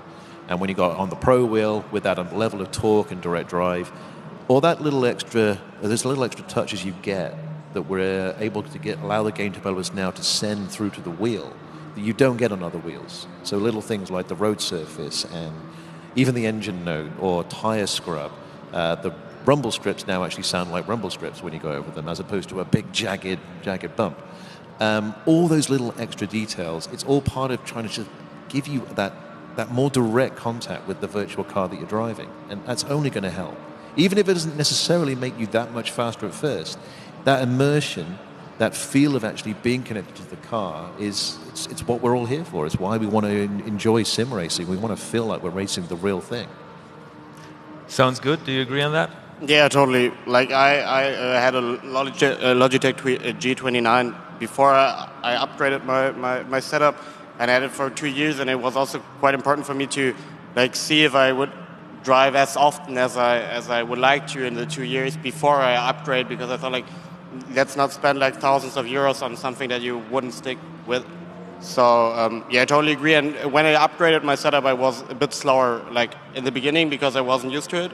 And then it took me 2 to 3 months to get back to the level, and now I'm much faster than back then. But yeah, it's definitely the way that I would recommend as well. Is there something could you create a beginner setup which is not too expensive but still good enough to get not only hooked but better and get the feeling, okay, I can really compete in the sport, or I can figure out if it's something for me to buy something more expensive? So is there some kind of beginner setup you would recommend? Yeah, I think it really depends on the budget, because money is relative in the end. Maybe I know friends who got hooked with sim racing and just spent 5,000 euros initially, but it didn't hurt them. But I feel like what's also like a really, really good opportunity is there are many like lounges or sim racing centers right now where you can practice for like 50 years or so, like during go-karting, for example. And I feel like that's also like a really, really nice way to see if you're into it or not. What do you say, Richard? Look, the G29 is many people's first wheel, and the reason is because it is relatively cheap. You know, it's supposed to be $350, but sometimes, like Black Friday a few weeks ago, you can find it as cheap as 200 euros. That's a great price for anyone to get into sim racing, right? But we're always looking at other things we can do to try and make it easier for people to work out if it's something they actually want to do, right? You know, I mean, you could maybe talk about things like rental of wheels, maybe, for example. You know, we send you a wheel, you try it out, and if you decide you like it, you keep it. These are all things we're starting to look into, and in ways we can really expand on the number of people who are getting into sim racing, because the last 2 years have just seen an explosion in it. Everything with COVID and all the real race drivers actually sim racing, and Netflix, Formula One Drive to Survive. It's really, really driven a massive increase in awareness that I can actually race at home. You know, and then when you want to do that, then really you want a wheel, right? So yeah, of course. That is crazy. We also realize this over here, like it's getting bigger and bigger, and more people are coming. So talking about the fair, have you seen anything here at the Sim Racing Expo or elsewhere that you've like effectively put on your Christmas list, for example, like or like being interested in? Have you had a walk around and like saw something? Yeah, I saw a lot of things, unfortunately. It's like Christmas here, you know, for me.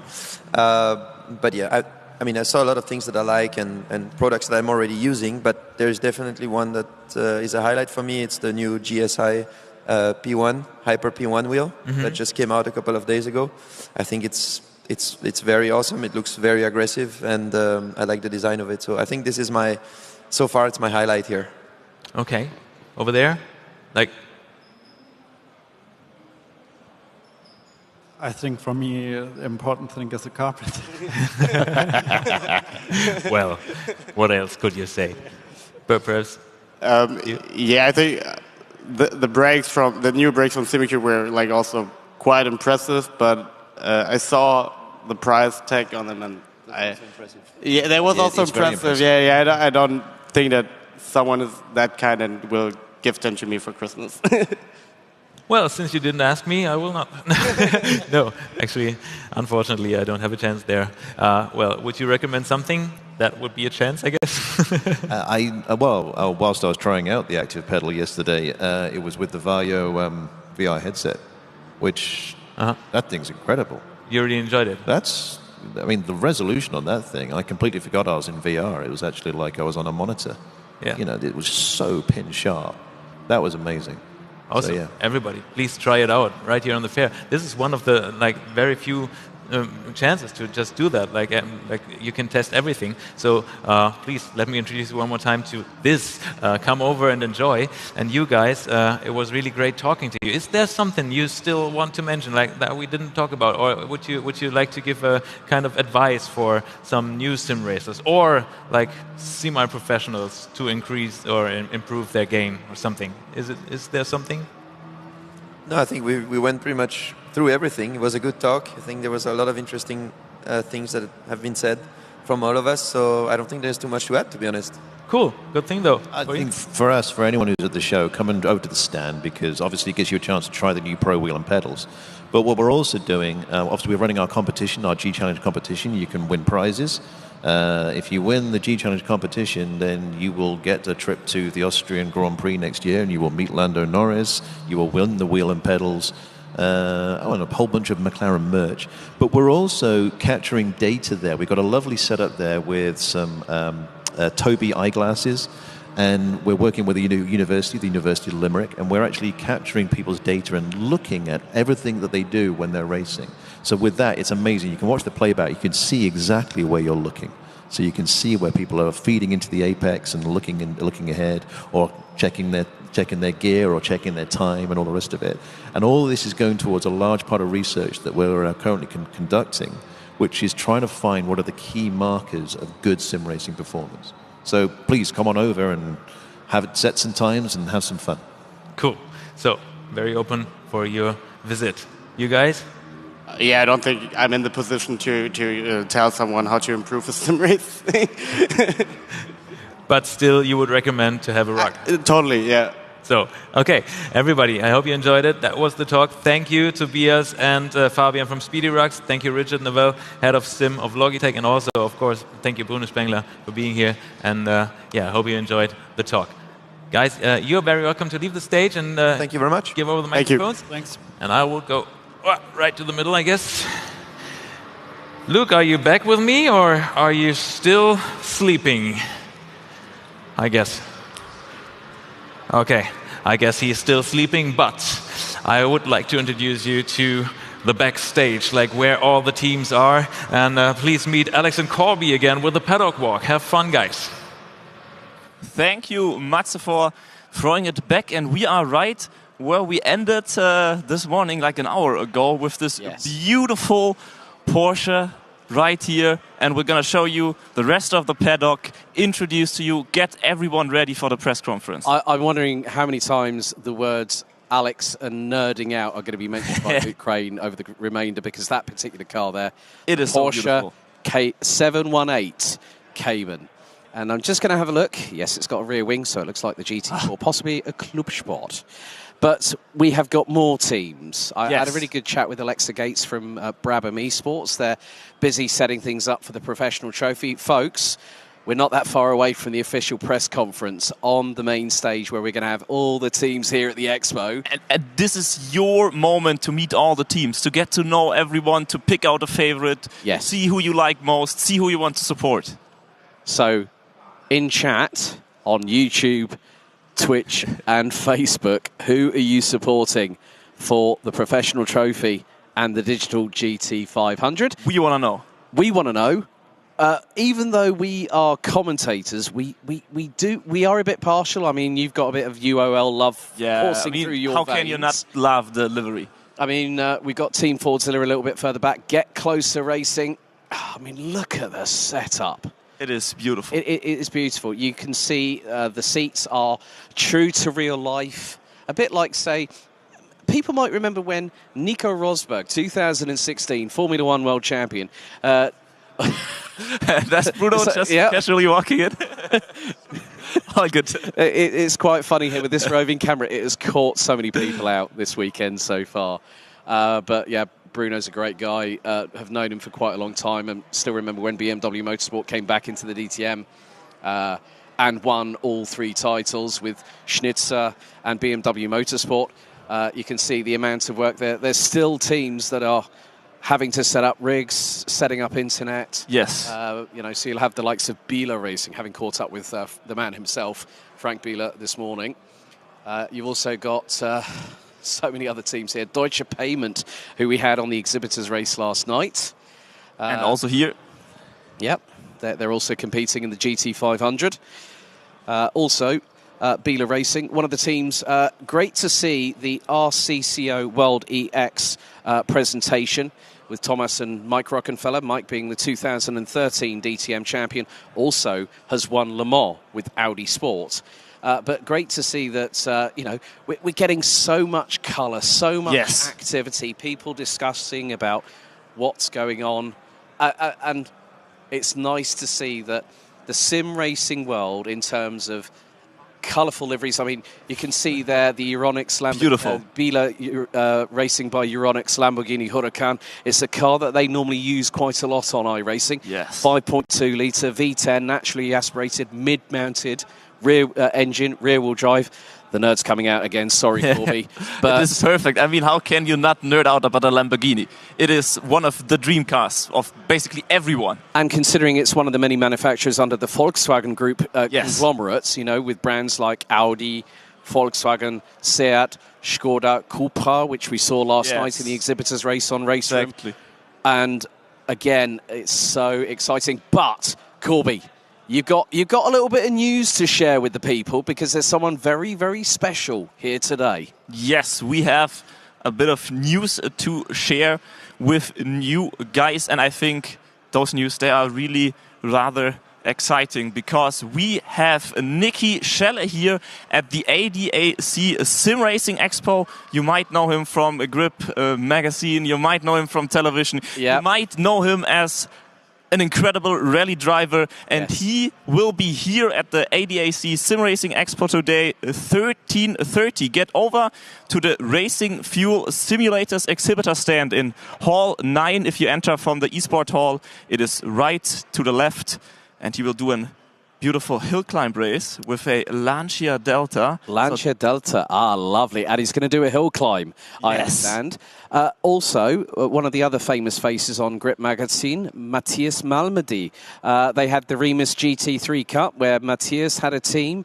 Shmee 150, Tim Burton, also had a team, and it was all broadcasted on RaceRoom. We've also got Absolute Racing, Absolute Motorsport. So you can see they've got leaflets, they've got... they're using beautiful pedals. Beautiful pedals. You've got cameras. And then also one of the more, we've got a lot of pink in liveries. Yes. QOL is one of them. So is Arnage Competition. So it's good to have them with us. So they'll be racing in both the professional trophy and the digital GT 500. Quite a comfortable looking booth over there. Yeah, plenty of colour here. Plenty I like of colour. I don't know, can we grab you for a moment? Well, they're busy setting up on one of the sims. They're busy setting up for the GT500. Can we grab you for a moment for a quick interview? Yeah, of course. How did you arrive so far? How do you like it so far at the Expo? Well, it's been really good. We are just setting up the PCs and everything, and everything's going smooth, basically. Yesterday, I arrived here to Nürnberg. I traveled 9 hours from Hungary. But I'm here. So quite a while. Have you been at the previous expos at the Nordschleife, at the Nürburgring, or is this your first time? This is my first time, actually. Actually, first time being in an on-site event to sim racing. So I'm like a small kid, to be honest. Like, oh my God, cars everywhere, and it's amazing to be here. Yeah, I can only imagine. I mean, it's probably a dream come true. So have fun, enjoy the races, and best of luck to you. Thank you. All right. Well, you know what?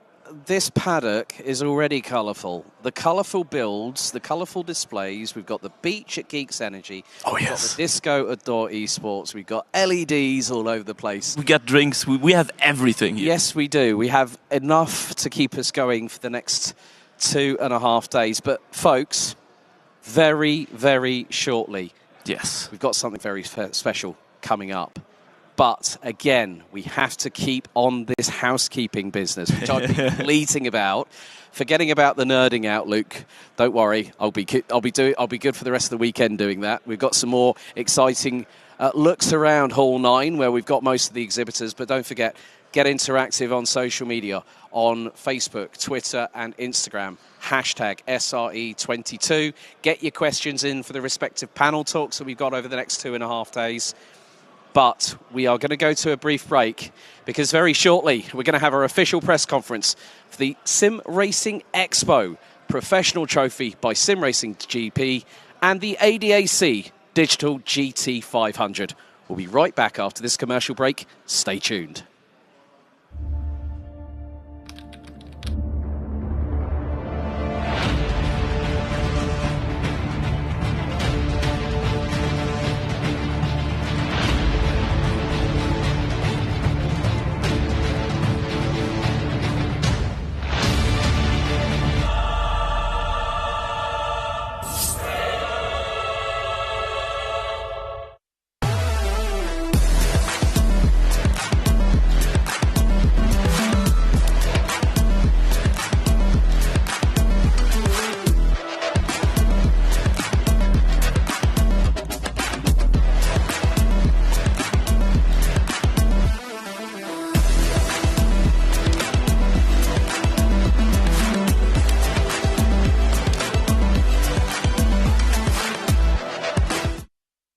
The work on the simulator can really improve our performance on the track. We have seen we work a lot on the simulator with Alpine.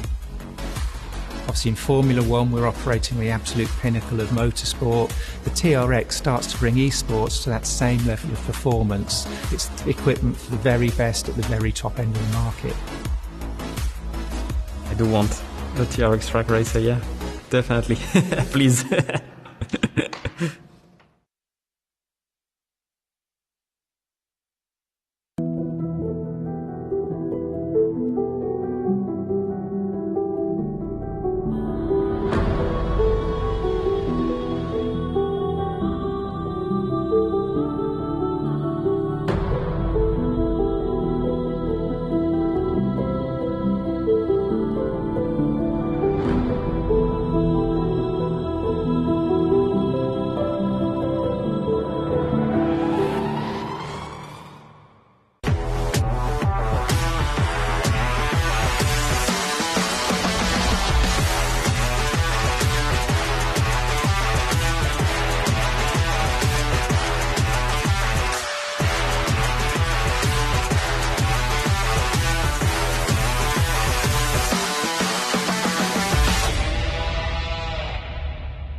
All right, and we are back on the other side of the paddock. Just to give you guys a quick impression of which track we've made. We walked all the way around here to the right and now came over to the front side right behind the main stage. And I've got still obviously beautiful looking Alex on my side. You're looking rather handsome yourself as well, Corey. Thank you. We've got Triton Racing, who are one of 4 teams competing for the crown of 2022 ADAC SimRacing Expo Professional Trophy by SimRacing.gp champions.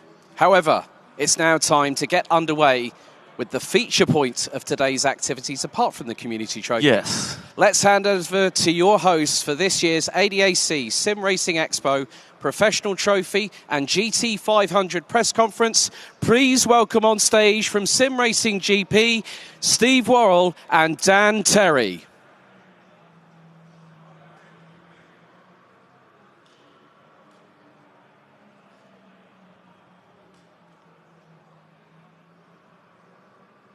No, hello, Alex.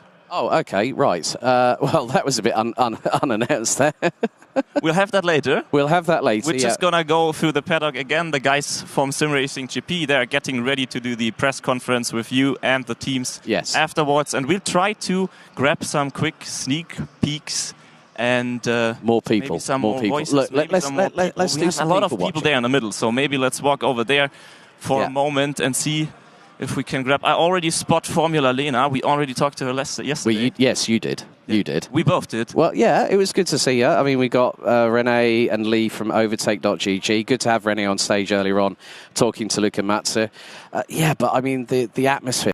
I can feel that electricity now. Yes. It just goes to show how much effort has been put in to what's going on. I mean, I still can't believe we're nearly at midday at the moment. And from my perspective, the adrenaline's just coursing. I'm running on that adrenaline. I mean, we might have had a little bit of small amounts of sleep at times, but a lot of work to do. Well, we've still got this and another 2.5 days filled of racing action and sim racing and so many panel talks. So, folks, don't forget to get interactive with us here at the Sim Racing Expo. Whether you're here on site, use the hashtag SRE22. And I mean, you said how excited we are. I cannot imagine. I mean, talking to the guy over there in the last segment. Oh, from Arnage, like, he must be even more excited and more nervous. It's his first time on a LAN event. It's a completely different environment. You have noise all over. There's people running around. And with all of that, you can still... hang on. I'm going to bring this man, and I spoke to him earlier. Williams Esports, Louis Naza. Louis. Right, last year you were with Urano Esports. Now you come back to defend the title in the colours of Williams. Mate, we're racing at Monza. How are you and your teammate Daniel Pastor feeling? To be honest... Oh, can I take it? No? Okay. It's mine. We have to keep possession, unfortunately, Louis. They're prize commodities. No worries. Yeah, feeling good, to be honest. Yeah, sadly we can't practice yet because we have still some internet issues. But yeah, I mean, we prepared very well, as always. And Monza is a great track. Everything can happen. So I think will be interesting thriller. Yeah. Any crazy strategy plans you've got planned? Any sneak peeks? Maybe. He's not talking. No, the question I've got for you, Louis, are you going to do a number on Team Redline? Because they did a number on everybody at the last race of the VCO Grand Slam quite recently. I know you and Daniel are capable. The Merc is very strong in the hands of Williams Esports. I mean, the tie through the Mercedes customer racing esports program with Jan Seefard at the head of that. You guys must be absolutely chomping at the bit. You know, not being able to practice yet, but once you get going, you'll be up to full speed very shortly, I'm sure. I hope so. Yeah, no, but I'm sure, as I said, we prepared very well, and I think we are competitive, so yeah, everything can happen in the race. Louis, all the very best of luck. Good to see you, buddy. It's great to see these guys. It's great to see so many of these drivers in person, not being behind a Discord, so actually being able to hugs, handshakes, high fives, fist bumps. It's a whole 9 yards. Completely different vibe. It is. And, you know, there's laughter. There's an atmosphere. It really does showcase how much this brings people together. We are a community. Normally it's like we've been let out of our respective night cages and been allowed to go out during daylight. probably that could be a play on being a vampire, being let out of your coffin in the middle of the night to roam. But yeah, I'm absolutely excited, and we are going to see a lot of things happening on that particular part of things. I mean, we already got a few interesting sneak peeks by some of the drivers here. I'm also so excited for the press conference that's about to start, because then we can get more insights, what everyone is up to, what they have planned for the weekend, what their ambitions are, what maybe their expectations are for themselves. Exactly, and a team will never give everything away. No. We know that for a fact. I mean, I tried. Hey, at least you asked the question directly. You got the respective answer, and Louis had a smile on his face. Yeah. So that says they're not letting the cat out of the bag. Oh man, René, you can get back over there. Look. He's had enough of cameras today. He's enough of cameras, all right. And still our cameraman closes in on Lee, him and Lee. I mean, it's so nice to see the guys also here. Two legends in the esports, or generally the sim racing communities. They have been here forever. Yes. I don't know what to think now. My mind's an absolute blur, because hopefully we'll be able to hand over to the team at SimRacing.gp once we get the nod.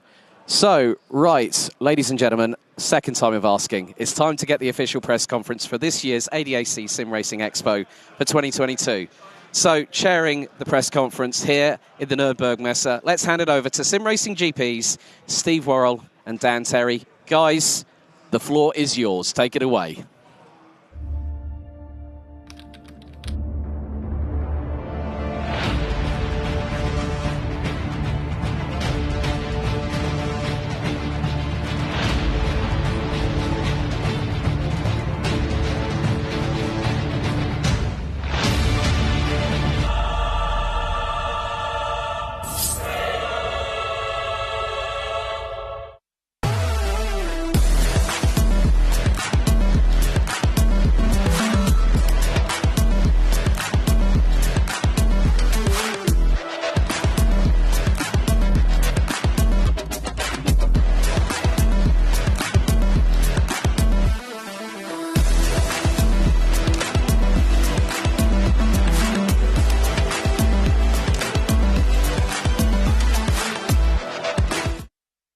The work on the simulator can really improve our performance on the track. We have seen we work a lot on the simulator with Alpine. Obviously in Formula One we're operating the absolute pinnacle of motorsport. The TRX starts to bring esports to that same level of performance. It's equipment for the very best at the very top end of the market. I do want a TRX track racer, yeah, definitely. Please.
Hello everybody, welcome to the Sim Racing Expo, and I am Steve Worrell from SimRacing.gp, and I'm joined by the one and only Dan Terry, and we're doing the press conference for the Professional Trophy today. There's no one better to talk about the Professional Trophy than Dan Terry. He is the one that's really put all of this together, along with the Kavana team, to put this brilliant competition on. A lot of prize money up for grabs, Dan. It's been a long time in the making, 5 months, I think, in total, a lot of racing. So give us a little bit of an overview of the Professional Trophy. Yeah, so I think, including the qualifiers, our whole year has been this, and it's going to culminate in this amazing final this weekend, tomorrow, here at the ADAC SimRacing Expo. And on top of, obviously, the Pro Trophy, guys, we've got some amazing competitors for the Community Trophy, as well as the GT500. But obviously, for our experience with a lot of these guys has been in the Pro Trophy this year. We've had 5 amazing rounds of competition, 2 amazing qualifiers as well, and like I say, big money up for grabs tomorrow. So tell us about the prize money, mate. What's up for grabs? So I think there's about 10, well, for the Pro Trophy anyway, there's around about 10, I think 10,000 euros up for grabs, Wow. 2,000 for the winner, all the way down, I think, to top 20 that get paid. That's nice though, right? Yeah. It's not just the top teams that are picking up the prize money. There's chances for everyone, or for almost everyone in this competition, which is great. Yeah, I mean, it's a good thing for the teams as well. Like, they're putting a lot of time and effort into it. For the Pro Trophy, anyway, it's 6 hours of racing once a month. It's a lot of time and effort, and to feel rewarded even if you're not performing at the top of the level, is even in a small way, is great. Excellent stuff. So I think it's probably time to go and talk to the teams themselves and see how they're feeling and what their preparation's been like for the competition. So see you in a minute. I'll see you in a minute, Dan. And I am joined by Absolute Motorsport. Hello, guys. Hi. How are you doing? Fine, thank you. Nervous? Yeah. A lot. So tell us a little bit about Absolute Motorsport and your journey here to the Expo. It was a difficult journey from the point of view of the preparation. We are organized on different simulators, so find the time to practice on ACC iRacing. It's very difficult. We need to balance all the forces. The first thing is that we have a lot of drivers involved in different simulators, so pretty much everyone is specialized in what he's doing. Me and Alessandro, we are, how can I say, a black sheep, because we race on ACC, iRacing, Assetto Corsa, so we have different simulators where we are involved. Nice. But we like to change something, and also to meet people, because we are pretty much 80, 90 people inside the team. Wow. So we are pretty big, and we are happy to help if someone is in difficulties, to work each other, to create a family pretty much. Good so stuff. That's the target for Nice us. one. And how are you feeling about the race tomorrow? What are you hoping to achieve? Nervous for turn 1 because we need to avoid every contact, because there is a turn that is really difficult to overtake there, because in turn 1 in the first lap we need to stay in concentration, full concentration, and avoid contact. And after that we can do all the stint and need to improve every lap. Absolutely. It's a 6-hour race, so it's there's nothing's going to be won on turn 1. Push and push. Yeah, and so one of the big important questions: what car have you picked? Because the rules for this competition have allowed a different choice of car each round. Porsche, because we change pretty much the car on every round, and also this was tricky to find the correct balance. But we know that 1 or 2 cars are faster on that track, so we need to adapt. Yeah. And change on the situation. So we choose Porsche. We know that it's tricky to drive, but it can produce some opportunities for us to perform better. So we try to risk it, to push, and not to be conservative. So for the last event here in Germany, we try to surprise people. We try. Good stuff. Well, guys, I'm going to hand over to Dan. This has been Absolute Motorsport. Thank you very much, and best of luck in the race. Thank you so much. Cheers. Bye-bye. Dan. Awesome stuff. Thank you very much, Steve. So I'm joined by Arnaud's competition over here. And first of all, guys, nice to meet you. Obviously, we know who you are because you've competed in all our competitions, but don't even take the opportunity to sort of introduce yourselves to the people at home, the people in the arena. Thank you. So our national competition, basically we're still a young team, relatively small team as well. We started in, first race was in May last year. We are active on most platforms and currently around 25 drivers. Awesome stuff, yeah. So we've obviously been recognising and driving with you guys in the professional trophy and putting in some top quality performances. What are sort of your aspirations for the rest of the weekend? Well, professional trophy has been a tricky one for us. Actually, the whole ACC thing was a difficult one for us this year with a lot of driver changes, driver availability issues. So it definitely wasn't the easiest game for us. But we're really looking forward to this one. We think we have a very good lineup. So we, as our friend said, we want to surprise as well. Yeah, it's good, and that's what we're looking forward to as well. Obviously, there's guys that are sat at the top of the tree, but like I say, as we talked about the prizes and what's on offer, there's guys that are going to be fighting all over tooth and nail. For my final question, down to car choice and all the difference that you could have chosen, what are we looking forward to seeing tomorrow from you in terms of on track? Well, for the ACC race, we chose the BMW. Awesome. Because I think that this is a car that is the easiest to drive, as we don't really know the setup that we will race on. So I guess that's the better choice. I know that the Porsche is a bit faster, but it's trickier to drive. So yeah, I'm pretty sure that with the BMW we will have a good chance to fight up in the front. Awesome. And are you also competing in the GT500 as well? I'm competing in the GT500, but not in the ACC race. Oh, okay, awesome. So what are you driving in the GT500? The Porsche. The Porsche. Yeah. How, obviously with the GT500 we had the same fit last year, this year as well. How are you looking to compete against the other drivers on the grid? Who are you most afraid of on the grid? Well, obviously, besides turn one. Well, the good thing for us is that we are starting in the front row. Okay. But obviously the biggest competitor will be Redline, of course. Redline and also Williams, for sure, they will fight with us. But yeah, let's see. Excellent stuff. Well, thank you very much for the time on our competition. I'm going to hand back to Steve, who's with the next team. I'm just waiting for Bela Racing on stage. So, haven't got them on stage just at the moment. But I can, I suppose, ask you a couple of questions, Dan, about the Pro Trophy. You can see me. Are we coming back? Oh, it looks like I've been joined by Bela Racing now. Bela Racing, how you doing? You guys all right? Please take a seat.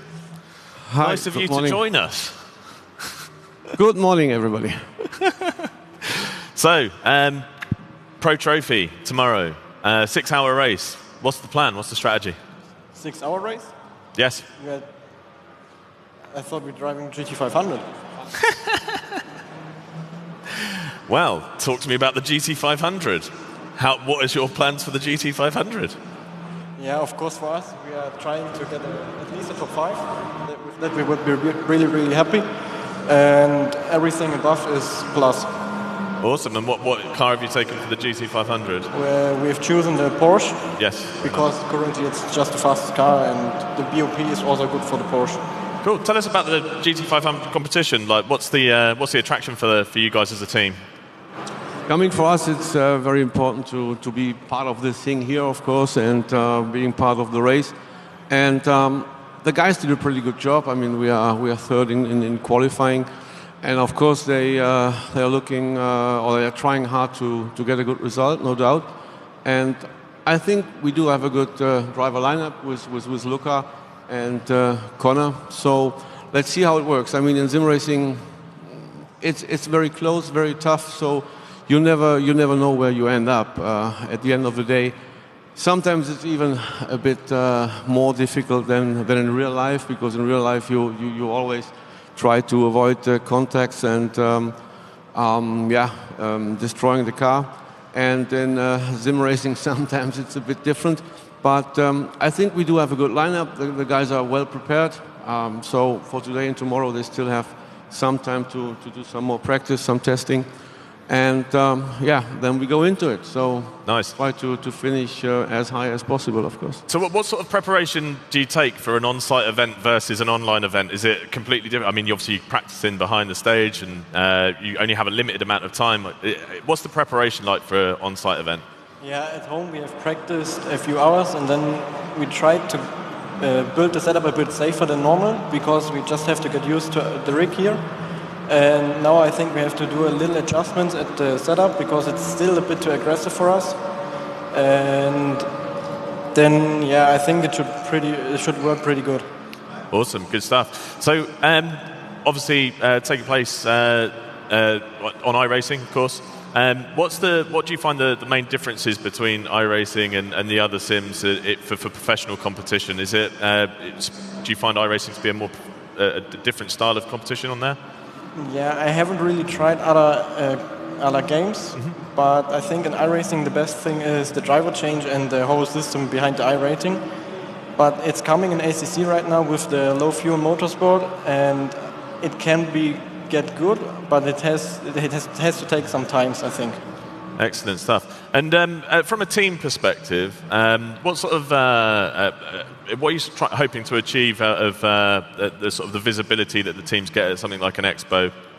Yeah, I mean the whole sim racing thing is getting more and more professional, of course, and our goal is to set up a good team, and we have to find sponsors and so on. And actually, in the last few years, we tried to develop the team with certain drivers. I mean, we are a big group of sim racers, but then actually taking part or participate in the big races is just a bunch of maybe 5, 6, 8 people. And we try to find to set up to support these guys and to do this thing a bit more professional, and that's the goal for the future. I think the thing is growing, everybody knows, and we would like to be part of it, of course. But you need to find some cooperation with sponsors or maybe manufacturers or whatever to continue this thing, because it is getting more professional. You have to put a lot of effort into it. Because preparation in sim racing is unbelievable. I mean, if I compare to what we did in real life, these guys are driving every day. I mean, they have to sleep, but normally it's 24/7 to get a good preparation for the race. At the end of the day, that makes it also very, very close and very competitive. So it's a tough competition. That's what I like so much, and what the guys like, of course. And if you want to look good, you have to do it in a professional way. And that's what we are trying to set up right now, and during winter, very important for us. We do have some discussions with some people who might support us, and then the next step would be to be again a step more professional and give people or the guys time to get a good preparation for the races. But from a competition perspective, what do you look for tournaments and competitions to enter? Like, what makes an attractive competition, other than prize money, of course? Prize money is an important issue, of course. But the other thing is, I mean, the main goal is to race against the best ones. I mean, it doesn't make sense to put so much effort into it. And then the other professional teams are not taking part, let's say. So it's very important to find interesting events or interesting championships where all the top teams are taking part, and we would like to compete with them, of course. Fantastic. Well, guys, thank you very much, and good luck in the GT 500. I'm going to hand over to Dan, and he's going to take us through our next team. Thank you very much, guys. Cheers, Steve. Thank you very much. So I'm joined here by the team from Deutsche Payment, and I'm going to, first and foremost, we know who you are, we see you competing. Would you like to introduce yourself to the people at home and the people in the arena? All right. Thank you very much. So far, it's a big honor to talk, to have this speech right after Frank Bieler. He's a legend. We are the team Deutsche Payment, based at the Nürburgring. Because my name is Andy Gulden. I'm the chief instructor of the Nürburgring Driving Academy. And I'm a kind of a hybrid racer. Now, since Corona, I do also sim racing. And since 1 year, I have my own team, Deutsche Payment Esports, and it escalates quickly. And it's so much fun with such good drivers in our team. Now we have 27 drivers. These are all crazy guys, and it's a lot of fun to race with them, to race against the other drivers here.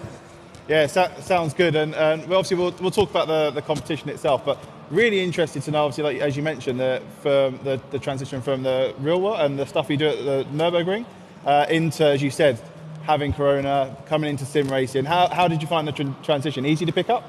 No, it's not. It's definitely not easy. I think the opposite way is it's much easier from sim to real, because we have some names, we have some drivers. They did a very good job in case of this transformation. From my side, I'm a real driver, and I know how to handle a race car. I know how to handle the Nürburgring Nordschleife. In a sim, it was totally different. But yeah, the fact that we had this lockdown and so on, I had some time to do it, and I realized pretty quick that it's good fun.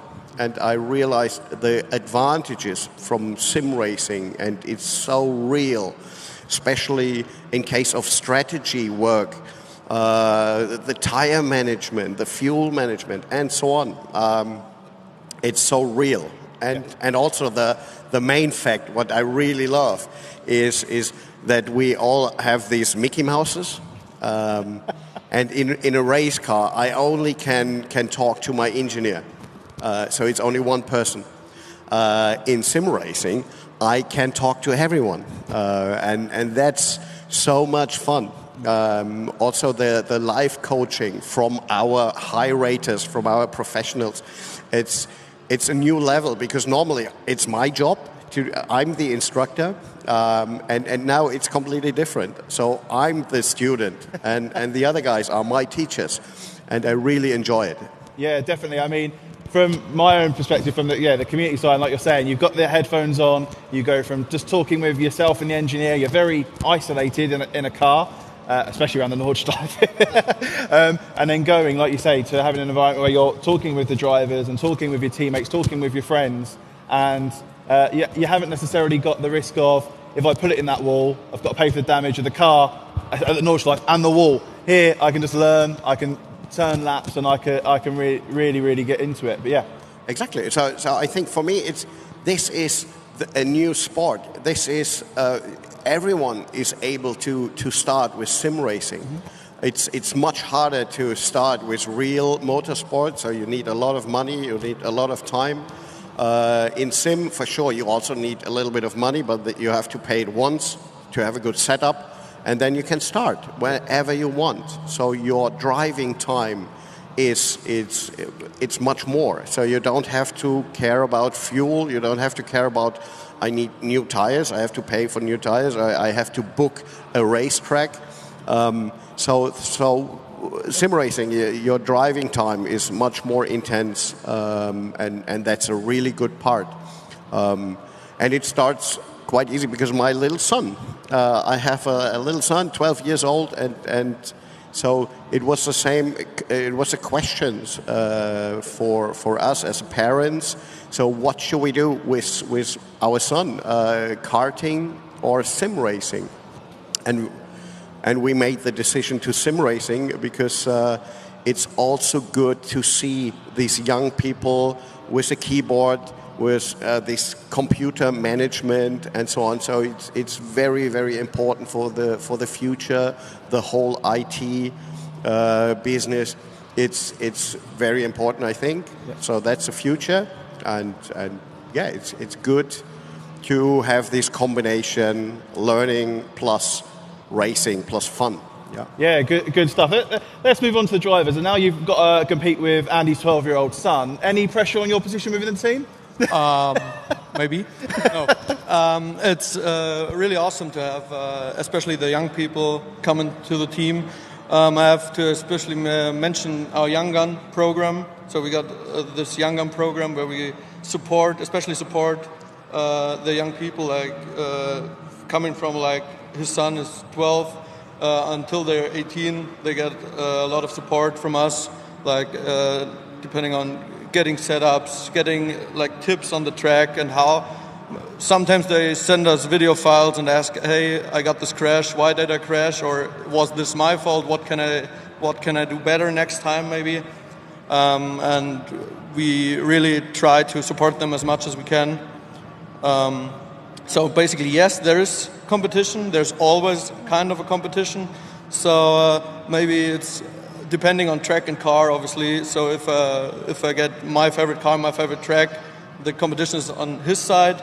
But if we go into the Formula 4, for example, and on a track he's already driving, then for me it's tough to keep up with him right from the start. Yeah. So I need to get used to it as well. Yeah, exactly. So obviously we've learned quite a lot about the background of Deutsche Payment. It's awesome to hear. But let's have a look at the race on Sunday, the GT 500. Firstly, what are you driving? And secondly, who are you sort of most not afraid of? Okay, we won't do the who you're afraid of. Who are you looking to beat? That's a pretty difficult question because due to other duties we had, like driving in other leagues, our preparation time was unfortunately not that big. So we had like 2 or 3 days to prepare for the qualifying, which unfortunately made us, just gave us starting position 23. So we're basically trying to roll up the field from behind and try to get the best finish as we can. Excellent stuff. Yeah, sounds good. So I'm going to hand back to Steve. It's been an absolute pleasure to talk to both of you. And Steve, I'm going to hand it back to you with the next team.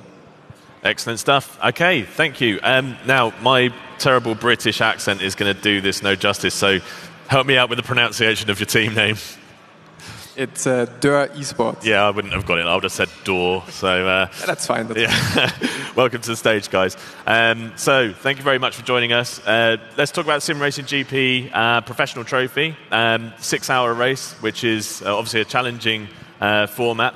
What's the strategy ahead of the race tomorrow? Well, strategy. It's hard to say. It's a long race, so I guess surviving is key factor, especially in the beginning of the race. We're racing at the Nürburgring, so turn 1 is also very, very tight. So yeah, survival is key, I guess, in the first laps. Although in ACC you can have a little bit of contact without being out of the race instantly. So yeah, but for the main thing for the guys is just get through the race, get the strategy right.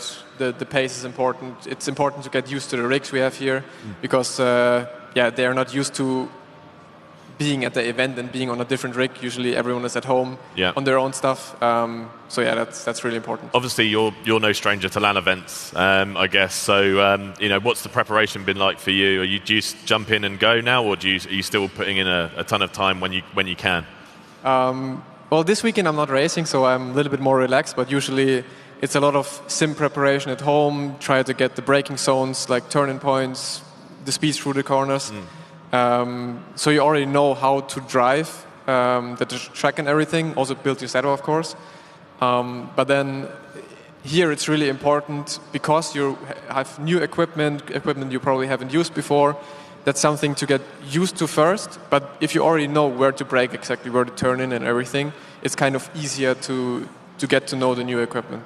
Awesome. And from a team principal perspective, the SimRacing GP trophy, there's a professional trophy, 6-hour endurance races over 6 months. How do you keep the team motivated for every race? Because it's maybe not been the championship maybe you'd hope for in this one, but you're still turning up for every race, turning up for the final. How do you keep the team looking forward?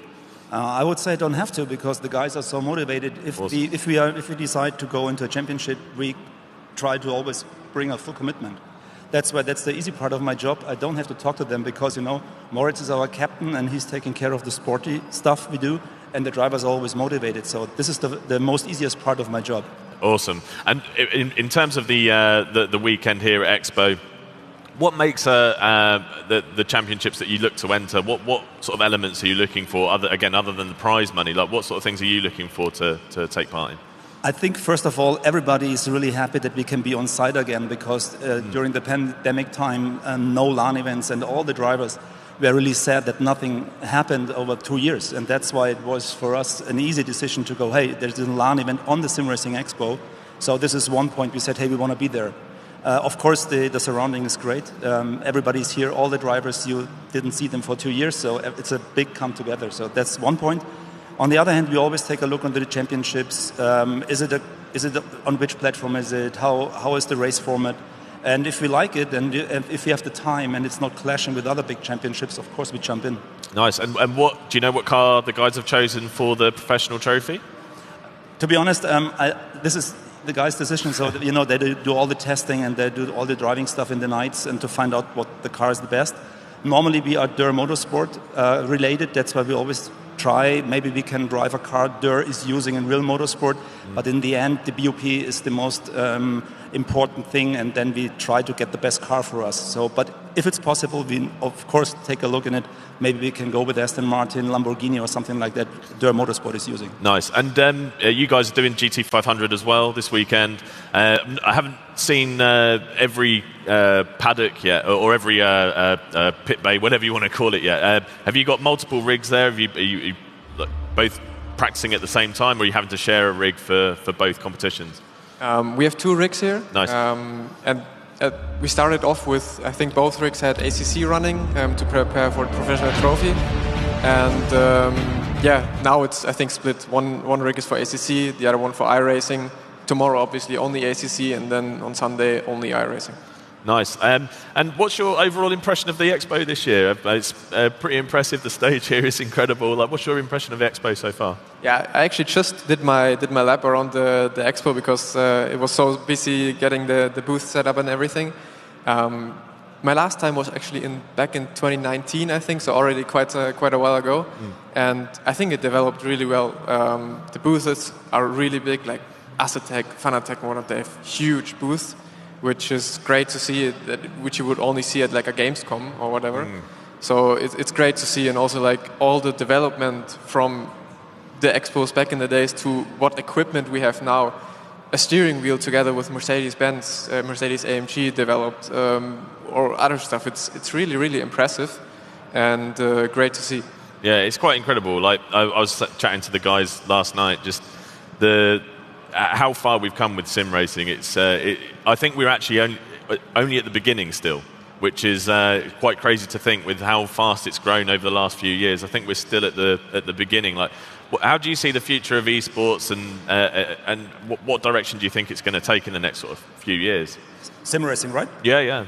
I think I think you saw during the pandemic the potential of sim racing, because there was no real motorsport and everybody was jumping into the sim rigs and all the drivers had a lot of fun, and I think this was a turning point in sim racing. That's why I think it's getting bigger and bigger. To be honest, real motorsport is really expensive and dangerous as well. And I think so many young people outside who cannot afford to drive a real sports car. And if we can manage it to fascinate them for sim racing, I think we are in the beginning of a great future.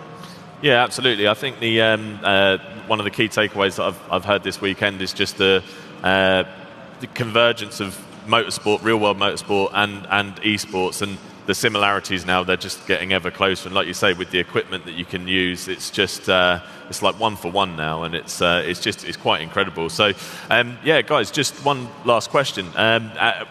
What's your expectations for the races this weekend, and what are you hoping to achieve?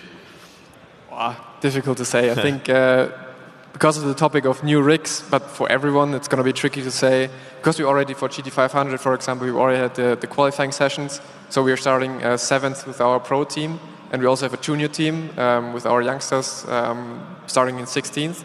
But as I said, everyone has to get used to a new rig, a new simulator. So it's going to be difficult, and I think our guys are preparing well back there, and they look really fast. So I think a top 5 would be really great for this event, also for the professional trophy.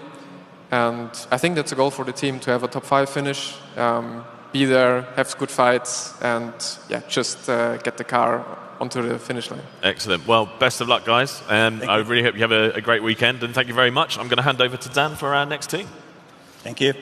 Awesome stuff, Steve. Thank you very much for that one. And I'm sat here now with Triton Racing, with Max and Matoush from that team. And guys, welcome, obviously, to ADAC SimRacing Expo. Hello. Just going to give you the opportunity really quickly to start off to sort of introduce yourself to the guys in the hall and the guys at home. Okay, so we are Triton Racing. We are from Poland, and we are aiming to win a professional trophy. Good stuff, Max. Yeah, I joined the team not very long ago. I joined this summer. I'm quite happy, and I hope to win tomorrow.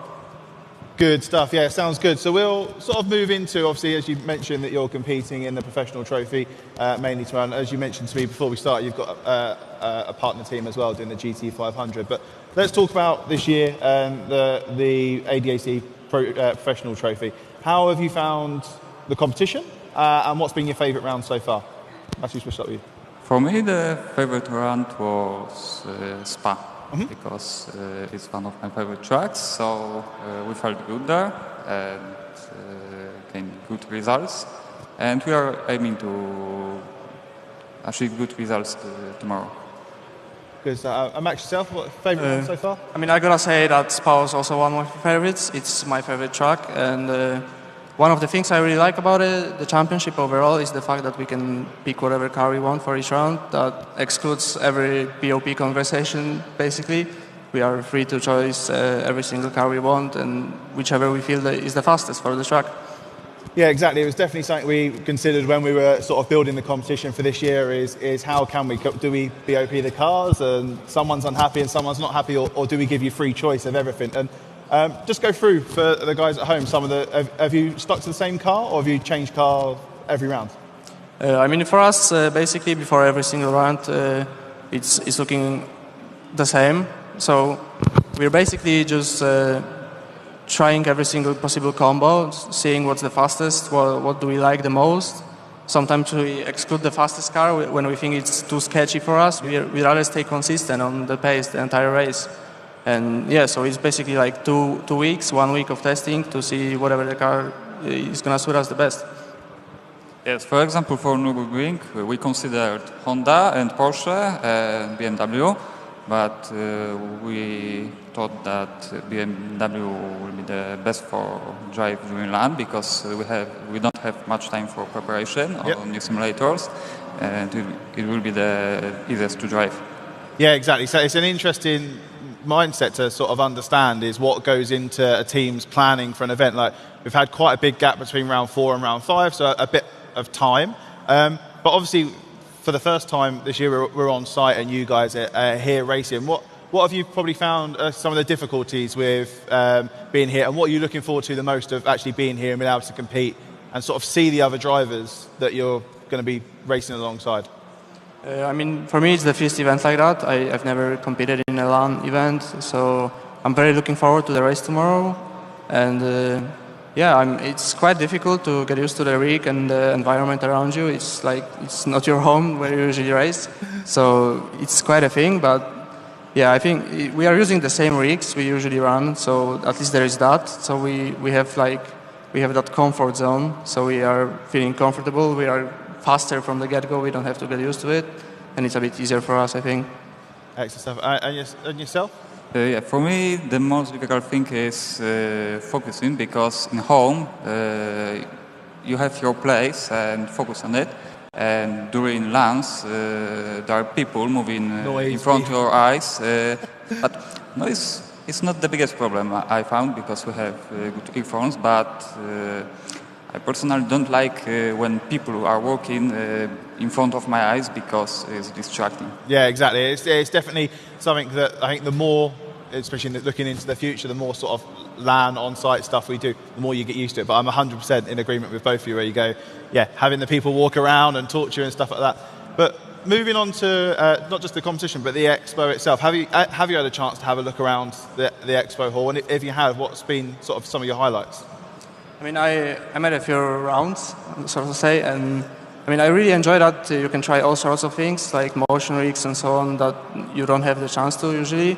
So it's nice to try a few different things. There is also some competitions, which is nice, because a lot of sim racers, I think, are competitive itself. They like the competition. So yeah, I mean, I tried a few things. I did some Logitech G challenge, and I think it's nice to try all of the things. Yeah, it was definitely one of the highlights of this weekend for me, is I think last night all of the guys that are competing here all also, like you say, competing in the G Challenge to get through itself. But any chance to look around yet? I didn't have time, to be honest, because I arrived yesterday evening. Okay, awesome. So you've got that to look forward to. So yes, you compete on the grid tomorrow, and Sunday you can have a look around. Well, it's been an absolute pleasure to talk to both of you. I'm going to hand it over to Steve. Steve, I think you've got the next team ready to go. I do. I am joined with Kavana Racing. Hello, guys. Home advantage, you could say, right? In any extra perks of being part of the Kavana team, the guys that are putting this on, you could call it home advantage, right? Yeah, more or less. Basically our team is like 20 kilometers away from here, our HQ, and that's pretty easy to come over to here, and not that big deal for us to come here. Excellent. And you guys are racing in the Pro Trophy this weekend as well as the GT500. Let's talk about the Pro Trophy first off. 6-hour race. It's been an interesting championship for you guys so far. Like, what are you hoping to get out of this race on Saturday? For me the plan was not to race that race actually, because we have 3 ACC drivers, but one of them got COVID in this week, so I'll have to jump into the car and get used to the track, to the car, and we'll see what will be the result in the end. Awesome. What about you, Florian? Have you any special preparation for this race, or I suppose you're quite accustomed to these endurance races now at this point? Yeah, so we did a lot of practice before, try to get a good setup for, of course, this last race. We're not sure if our pick is the best with the AMG, but we're looking forward to it and just see what we can do with that car. And our pace didn't look that bad, so I guess we can fight with the other guys. And how do you guys find the LAN events like this, rather than what's your preparation, the difference in preparation for an online event versus on-site? For me it's awesome, because I really started competitive sim racing in 2020 when COVID started. So that's the first real LAN event for me. Cool. Just the atmosphere here is awesome, and there's obviously differences. You have your room at home, your rig, you're accustomed to it. But then there is this rig, and we have to get it that it suits everybody. So you have to you have to make compromises everybody. But I think we can get that done. It's a really interesting point, actually. Like, how do you decide on what happens? Like, some people, I'm guessing, want a stiffer brake pedal or a different field of view or something. Like, how do you decide on the final outcome? Hard question. We didn't try it yet, but I think we're gonna do it just like we try this FOV. Is everyone halfly fine with it and can live with it? And if not, we can just adjust it by a few numbers. And what about setup for the car? Like, obviously, all being in the same car, you have the input into the setup, of course. How do you make the decisions for a race like the 6-hour endurance race? What sort of compromises are you making on the car setup? Well, setup is not that difficult in my opinion, because in the online events we have to race the same setup as well. So it's the same as usual. That's the only thing that stays the same basically. But we will have to adjust the seat position, and steering wheel brakes will stay the same. So that's the only thing. Awesome. And have you had a chance to have a little look around the expo yet? Have you tried any of the new kit that's around? Not very much, but we tried out the DBox Motion Zone. It was quite incredible to try it out. It's insane how to feel all the bumps and so on. I guess the hardest part in our race will be to do the physical pit stop cleanly without losing time, and everyone is fine with the rig then. Awesome stuff. I mean, just thinking about the GT500 then, what's the approach for that, and what are you hoping to get out of that this weekend? Well, for the GT500 we have some more practice, because the driver lineup was already chosen some weeks ago. We didn't have too much time to practice for it, because on the side I'm also going to university in another city where I live. So, and there is no simulator. It's hard to practice, but I had to use the time I had. And same for Florian here, to practice for the Pro Trophy as well. So but we'll try to give it our best shot, and we'll see where we finish. Yeah, and again, it's obviously a difficult environment with a lot going on. We heard a minute ago about sort of distractions and stuff. Are you able to block all of that out, or you find yourself you get in the zone pretty quickly? Yeah, as we didn't were able to practice now, we are not sure how it will go, but I guess we're pretty looking forward to it. We have our settings we use at home too, so that wouldn't be that hard challenge, I guess. What impact does having the prize money involved in these competitions? I mean, a lot of us sort of race for fun and everything, but when there's prizes on the line, it's added pressure. Do you guys feel that, or is it coming into your mind when you're racing, or are you just completely zoned in on the race? Well, the pressure comes with the teams that come with the prize money, I think. So if there's prize money involved, the big teams, they compete. And if you're with the big teams, you want to present yourself that you're one of the best. And with that comes the pressure, I think. But yeah, a race is a race, and if you're focused, I think you're in the zone, and you'll always give it your best, even if it's for nothing or if it's for a few €1,000. Okay, guys, well, thank you very much for your time. I'm going to hand back over to Dan, and this was Kavana Racing. Awesome stuff. Thank you very much, Steve. Cheers, Kavana Racing. And I'm sat here with Geeks Energy, Michael and Dylan. Thank you very much for joining us. Firstly, obviously going to give you the floor. We know who you are. You've got a loud, supportive crew in the hall with us. You haven't got to introduce yourself to them, but for the guys and girls at home, tell us a little bit about what you're all about. Well, hi. First, I'm Michael Teichmann. I'm the team manager of Geeks Energy. We're basically just a team here to have fun. We're very, very lucky to be even able to participate in this competition, and like all of our drivers came all from all over Europe, and we're just very happy to be here and just take our chances against the big teams here. Good stuff. Dylan, give us a little introduction about yourself. Hello, I'm Dylan Platt. I have been sim racing for about 6 years now, I think, and I'm a driver for Geeks Energy Esports. Awesome stuff. Good to know. So, first and foremost, what we can't get away from is the colour scheme. I am all for it. Tell us a little bit about the thought process. And obviously, your teams are all named different colours as well, especially in the Pro Trophy. So, tell us a little bit about whose idea it is and how much of a raise you're going to give him as team manager, because it's amazing. Thank you very much. No, we were just trying to just come up with a funny design, and we want to stand out there for a little bit like a party team, just being here for fun. And with the whole color scheme is a combination with Geeks Energy, their actual colors.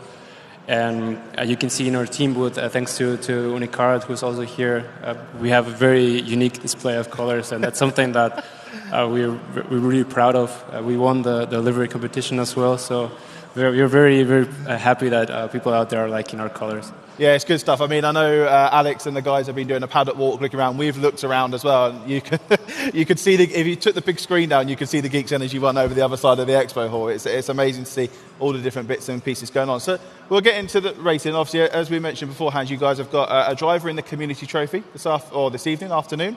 A couple of teams in the Pro Trophy, and then obviously in the GT 500. So we'll start with the community trophy. Is it yourself racing or another driver? No, it's not. I'm racing in the professional trophy tomorrow, isn't it, at 10 a.m? Yeah, awesome stuff. So, Michael, maybe tell us a little bit about the driver that's going to be taking part in the community trophy that the guys have got to look forward to see. Yeah, it's going to be our driver, Timon Grasman, who's here. He just barely made it to the final qualifying of the community race. He's going to be actually racing from our team booth, since he wasn't able to be part on the booth with the other drivers. Yep. So it will be a little bit of a new challenge for him, but we get it through. It's going to be really good for him. Good stuff. And from the sounds of it, a lot of it is going to be a learning experience. Like we talked with the previous guys about distractions and stuff like that. So having obviously the colours and stuff in your booth, as well as these guys experiencing getting new experiences, is going to be really, really fun. So Dylan, we'll move on to the professional trophy. Solid performance this year or mixed performances from all the teams, but a really strong showing in general, even with the liveries and out on track. What are you most sort of nervous about going into tomorrow's race? Well, The main thing I'm nervous for is, like you said, all the distractions. And also having to get used to a totally new rig that none of us have raced on. That would be a totally different challenge. Yeah, good stuff. So obviously the your rigs have come down, I'm assuming, from sponsors and partners and friends. Tell us a little bit about the equipment that your guys are having to get used to. What kit are they be using this weekend? Yeah, with the wheelbases, all of our drivers, including myself, we brought it from home, from our home. We got the pedals from our partner Venom. We're there. I think we are the only team that's actually representing Venom here at the competition. Our rigs are from DTWRE. We managed to get a little bit of a cooperation with them just for the event, and the rest has been just borrow things here and there. Like I said, we have been very lucky to even be here. Yeah, exactly. So Dylan, going back to yourself, what's sort of the aim in tomorrow's Nürburgring final round? I mean, in general, just have fun at the end of the day, you know. All of us have come up from all over, so might as well have a bit of a laugh with it. Yeah, exactly. I mean, like I say, you've got the guys out in the hall, and Michael, from what you've been saying, it sounds like it's going to be a really fun experience for you guys. Maybe even probably, I expect, for the first time meeting each other. It's probably the best thing to say. So to have that experience together, do some racing, see how it goes, is perfect. So we'll move really quickly on to the GT500. Tell us a little bit about the driver lineup, what car they're going to be driving, and what the expectations are there. We also there with 3 cars. Yep. We have in one car we have Peter Ender and Sean Terre. It's going to be a little bit of a challenge for them as well, since one he's 140 centimeters tall and the other one is 190. Move the seat back. It's going to be a live action pit stop, and so again part of having fun there. The other 2 teams is Max Palme and Loris Müller. They're both just doing iRacing at the moment. We're doing a lot of competitions on the ADAC side, and the third car is Heis and me. So we're going to see you dominate the track on Sunday. We hope. I mean, we're starting way from the back. Okay. And we've been struggling a little bit with the setup wise, but I think in the race pace we have way more better chances, especially since we're competing against these big boys that just want to throw their arms there. So the interesting thing for me is that if the competition's not with the other drivers, and particularly, is it competitive within the teams? Yes, 100% it is. And who's gonna? Obviously, you're taking part in the GT500, so you probably say yourself. But what team are you backing to be the best out of the 3 teams in the GT500? I mean, it has been honestly really tough to distinguish which team is the faster. I think Loris and Max, because they have more experience on iRacing than all of us at the moment, they are slightly the candidates to win from the 3 teams. But honestly, anything can happen during the race. Ethan Heisme or Sean can be very fast. So it's a gamble to say that Max and Loris, but I'm pretty sure they will. Awesome stuff. Well, I'm going to hand it back over to Steve. It's been a pleasure to talk to you both very much, and I look forward to coming and joining the party at some point over the weekend. But thank you very much, Michael and Dylan, for joining us. Steve, back over to you. Thank you, Daniel. And I am joined by Get Closer Racing. Thank you very much, guys. Wolf and Norby, please tell us about your brand and your team. Yeah, thanks for having us. Get Closer Racing is a pretty young brand, but we have been racing in this team basically for a longer time. We were Team Racework before, known for their hydraulic pedals. And now the manufacturer of these hydraulic pedals is also now a partner with Get Closer Racing. So quite naturally, the team went over as well. So the brand makes pretty unique rigs, fully motorized, and we have also new pedals. And we have an iRacing team and an ACC team. We're happy to be here. Excellent stuff. And you guys are racing in the GT500 this weekend. Please tell us a little bit about the GT500 and the challenge that awaits. Yeah, it's a huge challenge because the teams are very, very strong. We've seen a lot of guys with 9,000 and 10,000 I rating in the qualifying. So the competition is really tough. We are only like 4, 5, 6K. So but we try to do the best. I mean, we qualified P10, which is I think a very good result for us. And we are very happy about that starting position, and hope to finish the race, in the top 10 as well.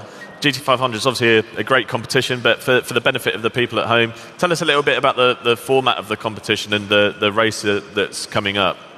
Yeah, we are racing in Monza with the GT3 cars, so we could choose whatever car, and there is a balance of performance between the cars, so we choose the Porsche 911, and the qualifying was at home, so we could drive the qualifying sessions from home, so the starting grid is now set. And then the race here will be on a Sunday morning at 10 o'clock, I think, and it will be 150 minutes, so like 2.5 hours or so. With the driver change, with the live driver change here in the rig in the background. So I think it's a pretty good race. Do you practice the driver swaps for real life, or is it just an easy thing that you have to do? Is you've got enough time in the pit stop, or is it you trying to optimize every little bit? Yeah, of course, we will have to try it, of course, and have to test it, because we wouldn't want to lose time, over driver change, or changing, the headset or the seat, or whatever. So, of course, yeah, we will have to try it. But, we still have a lot of time today and tomorrow as well to prepare a little bit. So we will, of course, do that as well. Cool. And Wolf, obviously we're here at the Sim Racing Expo. How have you? What's your experience been of the expo so far? And have you found some nice opportunities to sort of connect with other teams and other sponsors? Oh yeah, absolutely. I came here on Monday already.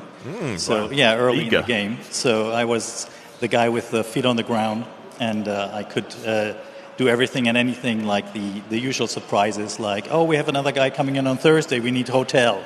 So stuff like this. We could do this, or we needed to change the rug or something like that. So I've been here for a few days, and of course I've connected with old and new faces. I've been on the Expo last year. So, the guys from SimiCube, and, Fabrizio Arba from Cube Control stuff, from Azure. So it's a big family reunion, really, for us, for the manufacturers, for the enthusiasts, for the drivers, of course. Since I'm a team manager, I don't have to be fast. That's Norby's part.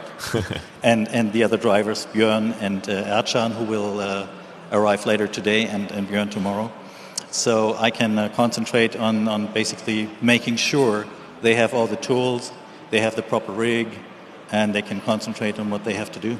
Let's talk about the rig that you've got here. What is the setup that you have? We have a ResTag rig, and we have a SimiCube Ultimate. I brought my triple screen setup from home. So far, the wheel is an Azure Racing, and we'll get another Azure F64 later. And the pedals are naturally hydraulic from Racework, the S1s, and of course I have all the variations of inserts you can have for that, or springs, so we can change it out and see the best compromise for all the drivers. Interesting. I saw your booth, actually, and I saw those pedals, and I was like, well, they are super impressive looking. They are really, really cool. Yeah. Just one of the themes that's been throughout these interviews so far is about distractions of people walking around during the races. And do you think there's maybe an advantage to a LAN event to be in VR?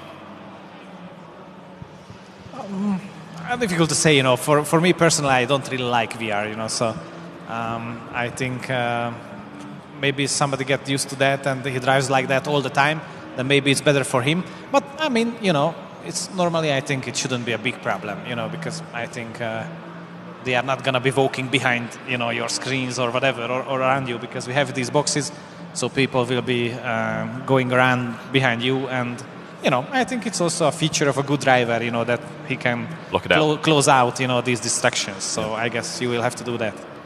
Excellent stuff. Well, Dan's ready with the next team, so I'm going to hand over to Dan. But guys from Get Closer Racing, thank you very much. Thank you. Thank you. Awesome stuff. Thank you very much, Stephen. I am joined here with Tristan and Axel from GridFinder. Guys, welcome to the stage, and welcome to ADA SimRacing Expo. First and foremost, obviously, I've just introduced who you are, but tell us a little bit about, first of all, the ACC team, and then the iRacing team. Yeah, first of all, thanks for having us. It's awesome to be here. The ACC team, well, we are now only about a year old. We have 9 drivers here, and everybody was hoping to get the 3 slots that we were able to have in the car. It was a big shootout, and it's just awesome. And then Axel, tell us a little bit about the iRacing team for Sunday. Yes, we chose our favorite car, the BMW, and we are really happy to be here. We've been working hard in practice, and I think we figured out a good setup, and we are really looking forward to be in the competition with all the other guys you normally only see on the streams.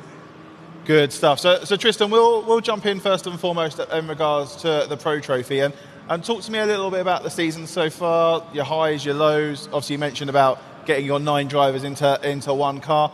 Talk to us a little bit about how you feel the competition's gone so far for you. Yeah, the level of competition was amazing. In the beginning, we struggled to get into the higher places, and I think we got better every race, and I'm proud of everyone who was able to take part in these races because everyone gave it their all. We didn't have exactly a ton of luck in these races. Every race, something kind of went wrong, some kind of unfortunate incident. But I'm sure we're going to have a good shot at top 20 for this race, and at least that should be the goal for us. Good stuff. And Axel, tell us a little bit about how the preparations have gone going into the GT 500 on Sunday. Yeah, we've been working, first of all, for qualifying setup because it was a very unique format how to qualify for the race. It gave us some struggles because we didn't have too much time and internet connection problems. As you have in real life, maybe when a gearbox is not working properly. But now I think we found a good setup for the entire race. We're going to be practicing hard on the new rigs we have here because it's not very similar to the ones we have at home. And we're really looking forward to have the 3 guys racing, see each other, and get the best possible result. Awesome stuff. So are both teams one rig doing real-world driver swaps, or have you got multiple rigs? How's that going to look in the competition? Yeah, we're going to hop out of the rig and get the next driver in. Going to be exciting. Let's see if we all fit into the same kind of pedal slot or if we need to adjust the rig between drivers. Maybe that's a part of strategy also. But we will see. But we will hop in and out and have a great time. Yeah, it's definitely going to be the tricky part for the weekend. But all the teams that are here are all going to have to go through the same boat. Do you, like you say, have to move a pedal around or pull a chair forward or back or move a wheel deck up and down? It's definitely something to consider and maybe even consider practicing for that over the next couple of days. So Axel, talking about going back to the GT 500, how are you? Obviously, you mentioned you had a tricky time qualifying. What sort of the goals out on track? I think we're starting from P27, and from what I've learned in the practice, I believe we can fight for P20. It's very close indeed. I think it's only a couple of tenths to that place, and I think we might have a good strategy, and we're working to get hard there. And Tristan, the same thing for you for Pro Trophy. What is the goals? Obviously, you mentioned that you want to be fighting for that top 20. Who do you think is going to be your biggest competition stopping you getting there? Difficult to say. I think we shouldn't watch too much around us and just have a look at our own race. And in the end, if we don't get the P20 slot or something like that, and if we only finish P25, as long as I feel we've had a good race for ourselves, that's more than I could have asked for. Yeah, I mean, we've definitely seen it in the professional trophy this year the first hour and a half is that long train of cars where, as you mentioned, you've been caught up in a few bits and pieces, as have quite a few of the other competitors. But as the race gets in, you start settling into a rhythm. You've done a couple of driver swaps, and you're good to go for the finish. But it's been an absolute pleasure to talk to both of you. I'm going to hand back over to Steve now, who's with the next team, and I wish both of you all the best of luck on Saturday and Sunday. Thank you so much. Thank you very much. Thank you, Daniel. I'm now joined by DTWRE Esports, and I'm joined by Wojtek and Nicholas. Thank you very much for joining us. I'll start with Wojtek. You're racing in the professional trophy this weekend. Obviously, just outside the championship positions going into this race, but still an awesome opportunity to win some great prize money. What's your thoughts going into tomorrow's race? Yeah, of course, we are in P5 quite comfortably, so that would be the aim, to just finish the championship in P5, just get the best result as possible, as always, pretty much. So we unfortunately had a bit of a technical difficulties with building the rig, so it's not quite finished yet, so we can't really practice as much as we wanted to and hoped for, but hopefully it will be finished later this day and we can hop on and get some practice in. How do you guys find it now with obviously you putting in so many hours and a lot of practice anyway in other competitions and whatnot? Do you find it quite easy to get up to speed even with the lack of practice? Do you think it would be too much of a problem? It kind of depends. It depends on the car truck combo usually, but especially for me, I find it really difficult here because I've never driven on direct drive wheel before. Oh, cool. So it's a big step up and it's something completely different. So I'm gonna need a bit of time to get used to it and everything. But yeah, hopefully I manage to get used to it quite quickly and hopefully we have a good pace. Nice one. Presumably a Fanatec direct drive?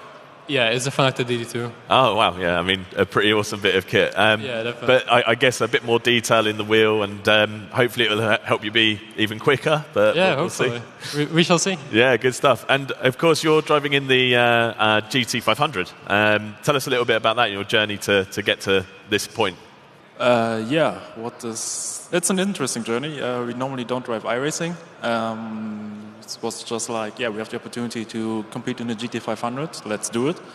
And we just went from the green, tried everything in terms of setup. We tried to learn it. We don't really have the big knowledge in iRacing, but I think we did pretty well. I think we are the only 2 Lambos in it, so at least a unique car choice. We don't have the biggest expectations in terms of results, but try to do our best and try to not to be that much off and get clean through. Hopefully we can get a good result. Nice one. And how have you found the LAN environment? Do you find it's different preparation that you have to take for these types of events? In terms of practice at home, it's completely the same. We just practice at home, just prepare everything, go here and try to deliver our driving. But in terms of building the rig, etc., is completely different. We have a bit of stress at the moment, as Wojciech already said, and we try to figure it out and fix it. Awesome. And obviously you got a 6-hour race on the Pro Trophy. Sometimes I suppose considered a bit of a sprint race now. Some of the races, obviously we're doing 24-hour races every week it seems, and it's 6 hours is almost some ways a sprint. What sort of approach do you take with that sort of race? Is it like a combined effort with the team to sort of work on your strategy, or are you just all out for the 6 hours? I mean, it's pretty much the same, like as always. It doesn't really matter how long the race is, because you usually do 65-minute stints anyway. So you just try to push, but not get warnings. That's it. Not get warnings, no penalties, and just push through. What car have you gone for in the final? We went for Porsche. Ah, okay. Seems like a popular choice. Yeah, it's a very popular choice. The car seems to be really, really quick on quali. Might struggle a bit on race pace. It could be a bit sketchy with fuel in the end, but it's a good choice anyway, so it should be good. Yeah, good stuff. Is this your first Expo, or have you been before? Yeah, it's my first one. Ah, cool. And how are you finding it? Very friendly environment, actually pretty cool. Like finally meeting people I've only met online, speaking to them, it's really cool. Yeah, what about yourself? For me, I was last year already here, so at the Nürburgring. Quite a different experience here, a lot bigger, looks really cool. We did not have stress with building up the rig, but... that's the LAN, that's the problem that you get with LAN, right? Yeah, exactly. It's crazy stuff. But guys, all the best of luck in the races this weekend. I'm going to hand back over to Dan now, but thank you very much, guys. Yeah, thank you too. Cheers. Cheers, Steve. So I am joined by Simon and Fabio of IES SimRacing Switzerland. Welcome to the stage, guys, and like I said, welcome to Sim Racing Expo. Is it your first time at Sim Racing Expo? Actually, for me, it's the third time now. In 2019, we've been to the Expo just as a visitor, and last time we competed in GT500 as well, so second time now. Awesome stuff. So you're here, obviously, this weekend competing on Sunday in the GT500. First of all, let everyone know what car you'll be driving, and sort of tell us about what your expectations are going to be going into Sunday's race. Well, we'll be driving the Porsche 911, like quite a lot of other guys here. The expectations, I guess, top 10 would be nice. Last time we had like P7 quali, and unfortunately we had an incident in the race, so we finished P17, something like that. So P10, I guess, that would be nice. Yeah, it's a good goal to achieve. I've seen sort of the entry list for the GT500, and there are some big guys competing in there. And like you say, hopefully having that goal of reaching top 10, obviously want to achieve. But as you mentioned, obviously a lot of drivers, a lot of teams picking the Porsche. What's been for you guys the reason behind picking it and the benefits of picking that car? Well, I think it's better if he will answer because he's one of the drivers on Sunday. But I think one of the most valuable reasons was that Tobias, the second driver that will drive, he's already pretty fast on that car. He has some experience on that, and that's why we thought, that would be a good idea to take the car again, and that's pretty competitive, Awesome stuff. So going back to sort of that top 10 goal and aspiration, who are you sort of most worried that might try and keep you out of it, or who are you looking to compete against on the grid on Sunday? Well, it's quite hard to judge because there's some really fast teams. There's some, I don't know, maybe a bit of underdog teams. But of course, in the end, we're friends with SimRacing Academy. They're starting a bit further back, but I guess if you're friends with another team, it's always the main goal to place better than them. No, excellent stuff. Like I say, I completely understand that you go, there's no real competition, but these guys we're friends with, and I want to kick their backsides. It's a completely normal aspect to have. So, going forward with the race, have you got just the one rig and you're doing the real world driver swaps, or have you got a couple and you're jumping back and forth? Yeah, we have just one simulator, and thanks to Racing Fuel that we have that opportunity to drive with the simulator from them, and we have one, and they will have to jump back and to do it right and fast. We will train that afterwards. I was about to say, how much practice has gone into that this weekend since you've got here? Yeah, well, it's quite a bit difficult because Tobias will be a bit smaller than me, so we have to find like the good balance of the simulator, the settings, so it fits me and him both. But unfortunately we can change the distance from the pedals, so it will be good. Yeah, excellent stuff. So, sort of moving away from the competition into the Expo as a whole, have either of you had a chance to have a look around? And if you have had a look around, what sort of caught your eye? Well, a small. We went through the halls and see some things, but not yet that what we wanted to look right now. But at the end, we have the whole day. We have Saturday, we have Sunday, we have a bunch of time to look at the Expo. Yeah, good stuff. Okay, so if you've not already seen stuff, what are you sort of most looking forward to even trying or getting your hands on, or who are you most looking forward to meeting? There will be quite a lot of people we know from online racing. We're looking forward, but I guess like a lot of other people here, we're really, or at least for me, I'm really looking forward for the new SimiCube pedals, the active pedals, how they will feel. Quite interested in it. Yeah, they've got a load of hype that have come into them, especially with the bits and pieces that they've got out on their stand. Well, it's been an absolute pleasure to talk to both of you. I'm going to hand back to Steve now. Steve, I understand you've got the next team ready to go. I do indeed, thank you very much. I am joined by Kramer Racing, and I have got Jonas and Titas with me. Thank you very much for joining us, guys. Thanks for having us. Bit of support over there. Very good to see you guys. And so you're racing in both the GT500 and the Professional Trophy this weekend. Tell me a little bit about the journey that you've had to get here, to get to this point, and both of these finals. So it's actually been quite a new challenge for us. We are mainly an ACC team and have competed in other big championships. But now we step our foot into the world of iRacing. Started with that with DNS, and now our first on-site event with the GT500. It's been quite a challenge. We only have a limited driver pool, so getting all the drivers comfortable when it's one step and not the other. And also finding a position in the rig for all our drivers, because there are some quite tall guys, but we also have some quite tiny guys, I would say. So it's quite difficult, but I think it's going good. Yeah, that's an interesting part of the weekend, actually. The different height sizes, and I guess you need a rig that's quite adjustable with the pedals and stuff. Is that what you have? Yeah, we have a seat slider, nice. but we need it also because one driver is 197 centimeters high and one 183, I think. So we have a very big distance between the drivers, and we need the seat slider to get the best possible driving position for everyone. So in both competitions, I believe you have a freedom of car choice. Dare I ask which car you guys are going to be racing? Yeah, we will drive in both competitions. We will drive the Porsche.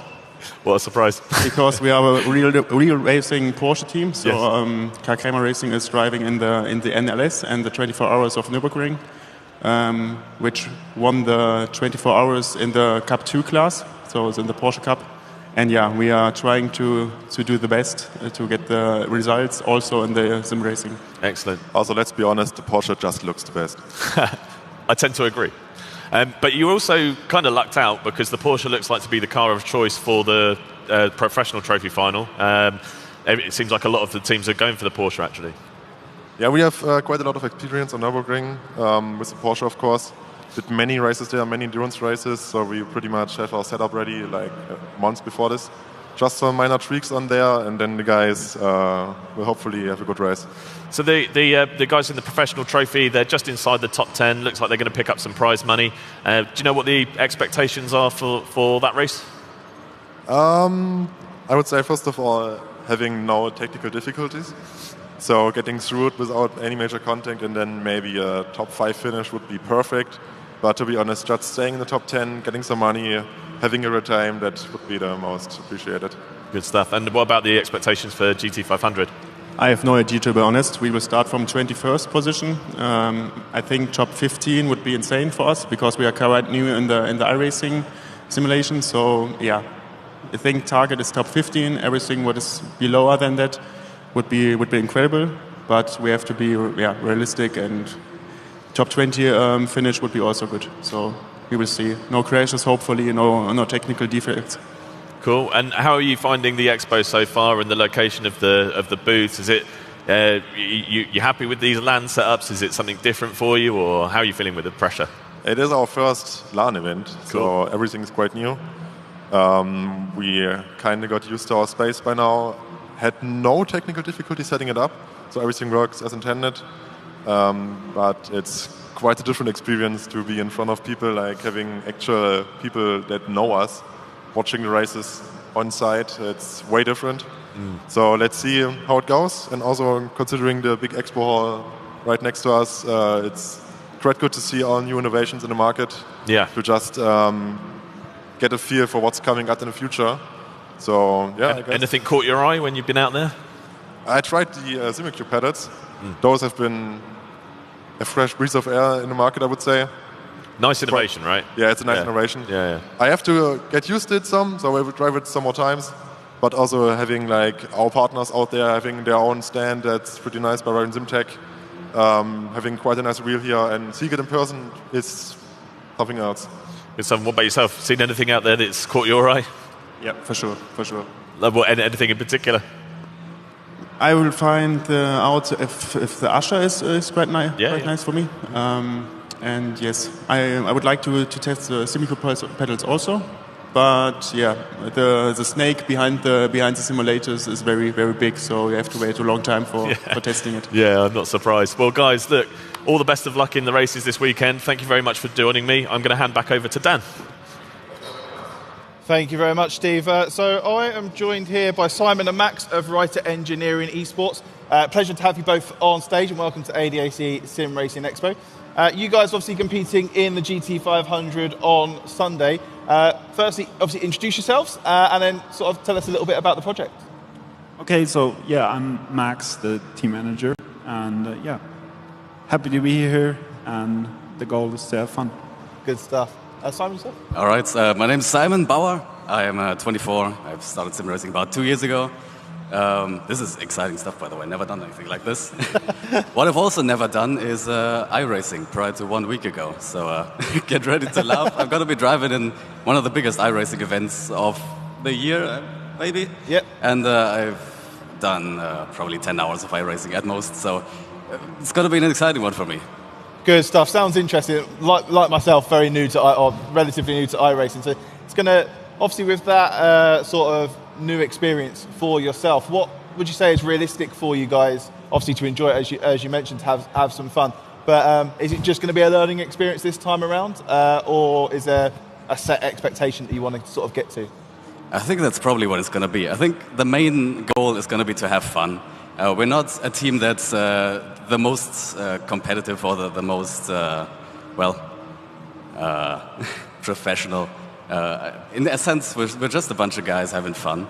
And being here is a big part of having fun. I think it's kind of like the Olympics. I think being here, being part of it is the most important part, and then we're just going to have fun. We're going to try to do our best, of course. We're going to try to finish the race without any big issues and just do our pace and have a good time. Yeah, I love that analogy of the Olympics, especially with obviously the community trophy this afternoon, the professional trophy on ACC on Saturday, and then you guys competing on iRacing in the GT 500. So, talking of new experiences, tell me what's sort of been one of the best new experiences of especially being on site from an organisational point of view and a driving point of view.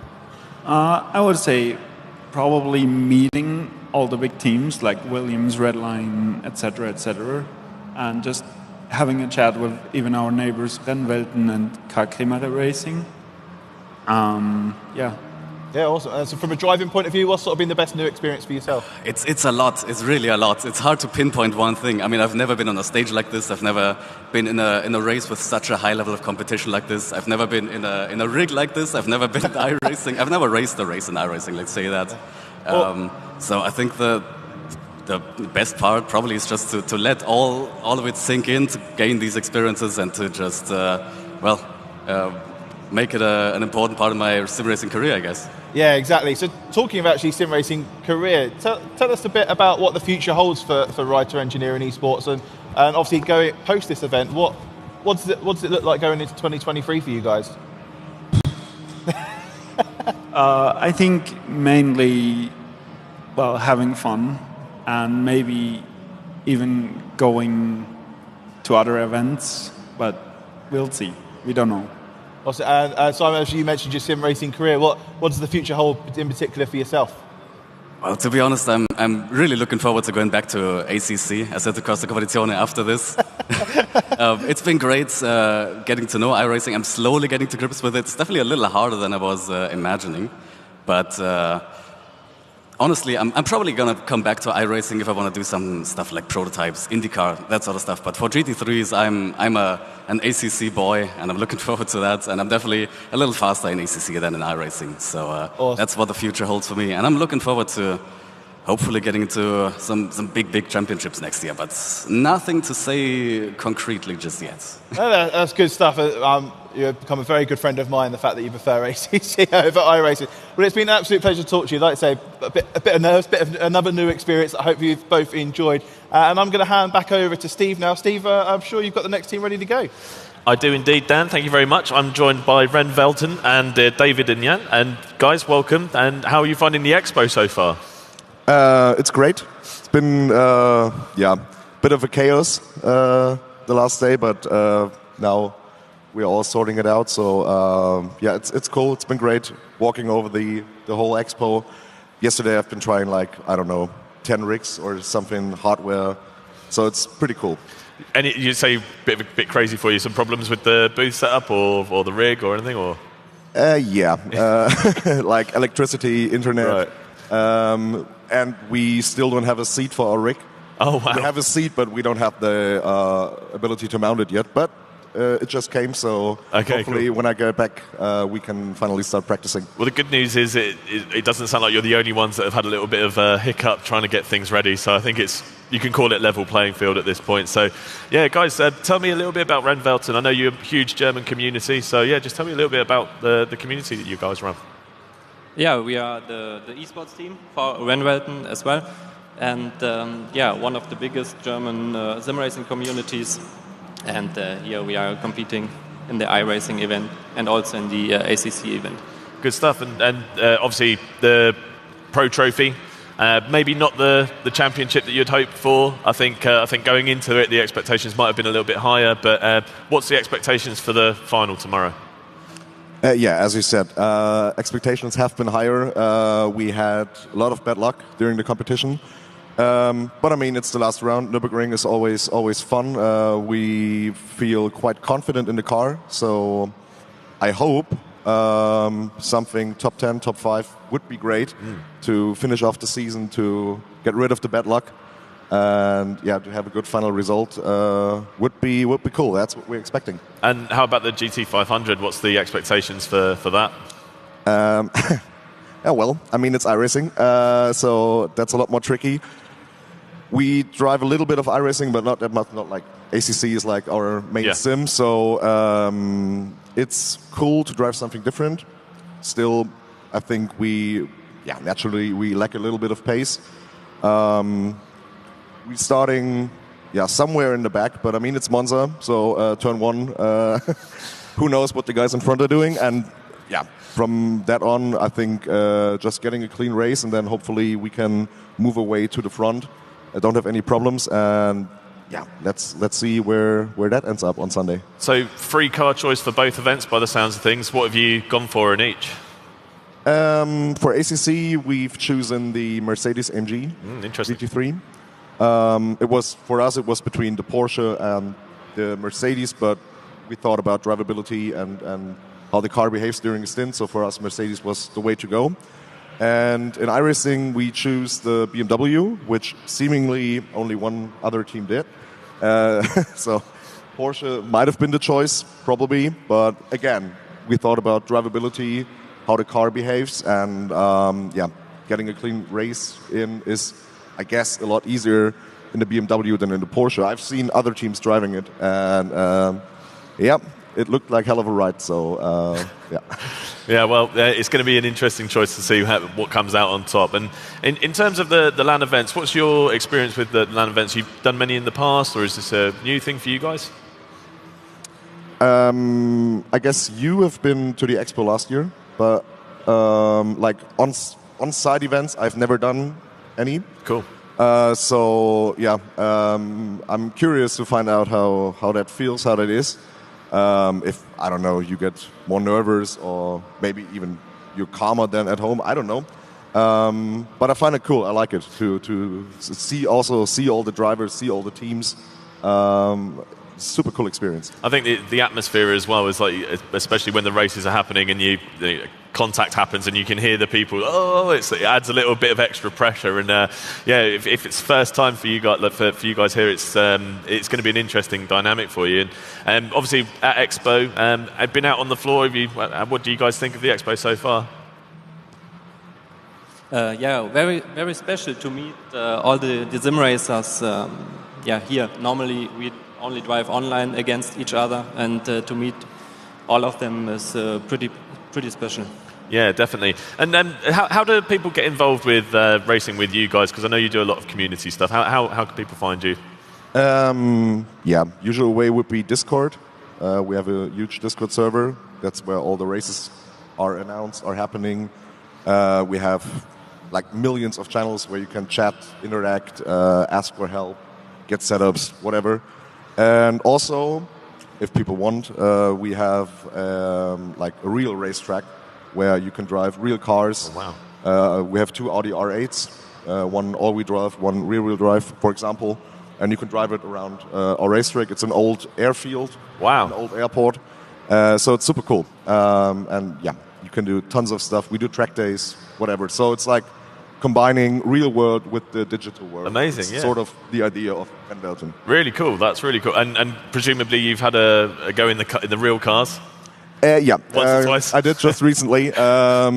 Sadly, when I had my first ever drive, it started to rain. So I had like 600 horsepower on slicks in the rain. And there have been drifters around all the time, all the day. So there was quite a lot of rubber on the track. And at one point, I don't know, at 140 something in a straight line, car just stepped out. And but it was super cool. It was fun. And the good part is, because it's an airport, you can't really mess it up, right? Even if you mess up, you just end in the how's it called? Gravel? Yeah. But then you go again. So.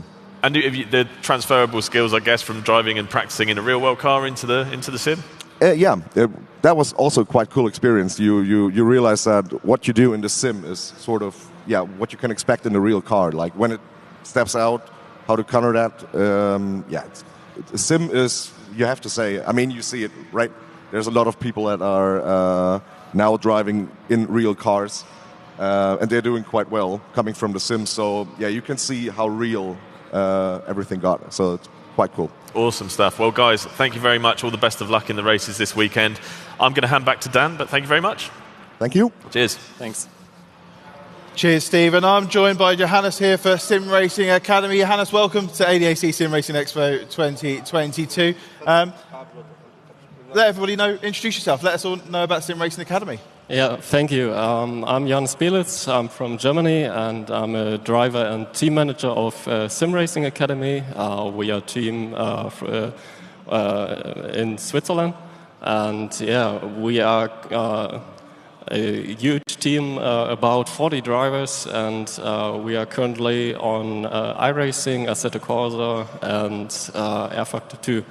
And we as a team, our main priority is fairness, and we want to compete with our competitors as close as possible, and really show off our passion for sim racing.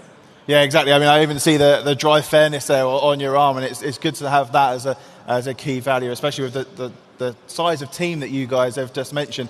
One thing I will bring up, and we had them on a couple of times ago, the guys from IES Sim Racing Switzerland, they mentioned that you guys are their biggest competition because you're really close friends. Is it felt vice versa, or what's your feelings towards them going into the race on Sunday? So on track we are rivals for sure. We are fighting for every position that's given. And off the track we are good friends. Last year on the Expo we rented a hotel, and the whole team from IAS and Sim Racing Academy was there, and we had a great time and a party every night. the battle for Switzerland between you two guys, and then in the hotel bar afterwards for a few drinks. Sounds good. So let's talk about the GT500. First of all, what car are you driving? And where are you starting, and then what are the expectations going forwards? I don't really know exactly our starting position. Turn up Sunday, see where you start. I think about top 20, I guess, and we chose the Porsche GT3. For me, very special. I'm a little Porsche fanboy, and for sure the Porsche is currently the best car in iRacing you can drive, and we want to compete, and first thing is get in the finish safely. So yeah, exactly. I mean, the first few laps are always tight in every race. I remember watching the GT500 last year and seeing the massive snake of cars going around the track for the first, at least, portion of the race. So obviously you mentioned as you go, driving the Porsche, big fan of the Porsche as well. What do you feel that the strengths of that car is, besides obviously being the strongest on iRacing? What do you think the strengths of that car is that go towards your driving style as opposed to maybe the BMW? Yeah, for me, I'm a quite aggressive driver, so I'm really pushing the car, and the Porsche gives me the best feedback, and I can really feel the tires on the track, and the Porsche is amazing through curves, the traction is amazing, and I'm really loving it, and the sound is extra. Yeah, awesome stuff. So, like you mentioned in a couple of questions ago, that you were here last year, and then you're obviously here with us in Nuremberg this year. What do you think? How do you feel the difference is? And let us know your thoughts on sort of comparing the two. Yeah, this year's Expo is much bigger, and I think for me personally, it's more professional here, and I'm really looking forward to it, to get in contact with as many people as possible, and we can really enjoy all the brands, and it's amazing here. Good stuff. Well, it's been an absolute pleasure to talk to you, Johannes. I'm going to pass it back over to Steve. Steve, who have you got with you this time? Thanks, Dan. I've got Balast Esports with me, and you guys are taking part in not just GT500, not Pro Trophy, but also the community race on RaceRoom as well. So a packed schedule for you guys this weekend. It's been a quite busy days for us, setting up everything. getting ready for the community trophy. So yeah, a lot of stuff. And what about yourself? Are you, what's your preference of sim? What do you prefer? Well, I've started in RaceRoom. Then I've been on ACC for the last two years, and now I'm getting into iRacing as well. So all of them. Doing all. And, yeah, so you're iRacing, I guess, for yourself? Well, of course, iRacing is the sim that I like the most, and we came there without expectation for the GT 500, but with some preparation in our hands, in our pockets, and we'll try our best to make a good figure about our teams and about our collaboration with the Balast. So we are so excited to leave this opportunity because it's really a big chance to us, especially for us that are not pro sim drivers. You know, most of us do something else in their lives, like works, families, stuffs like that. So we have not that much time to put into the sim, but we always try our best to be as competitive as possible. So we are there to try to win, maybe. Yeah. Who knows? Good stuff. And tell me about your team. Give the guys at home a little bit of an introduction about the teams that you are representing. Yeah, so my team was made by Federico Leo, who is a professional driver in the real life. And we started our history back in 2019. And yeah, we just raced on iRacing for now. And we always aim to the best, of course. We achieved many great results, both in the Italian championships and in the Porsche Super Cup as well. So we already made the others know about us. And as I said before, it's a really big pleasure and as well an honor because we've came in this world like the last, but we already give some impression and that feels really good. Good stuff. And what about yourself? We at Balast, I like to think we are a big reality in RaceRoom, for sure, and starting to make our way into ACC as well, and with their help on iRacing as well. And yeah,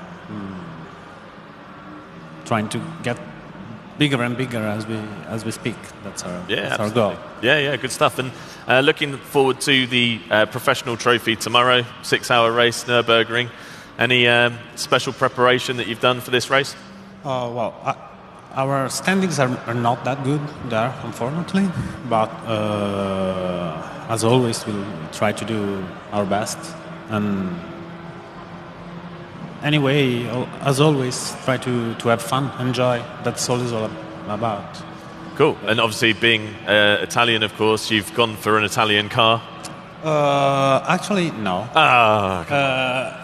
I mean, we are Italian, but actually we are a really international team.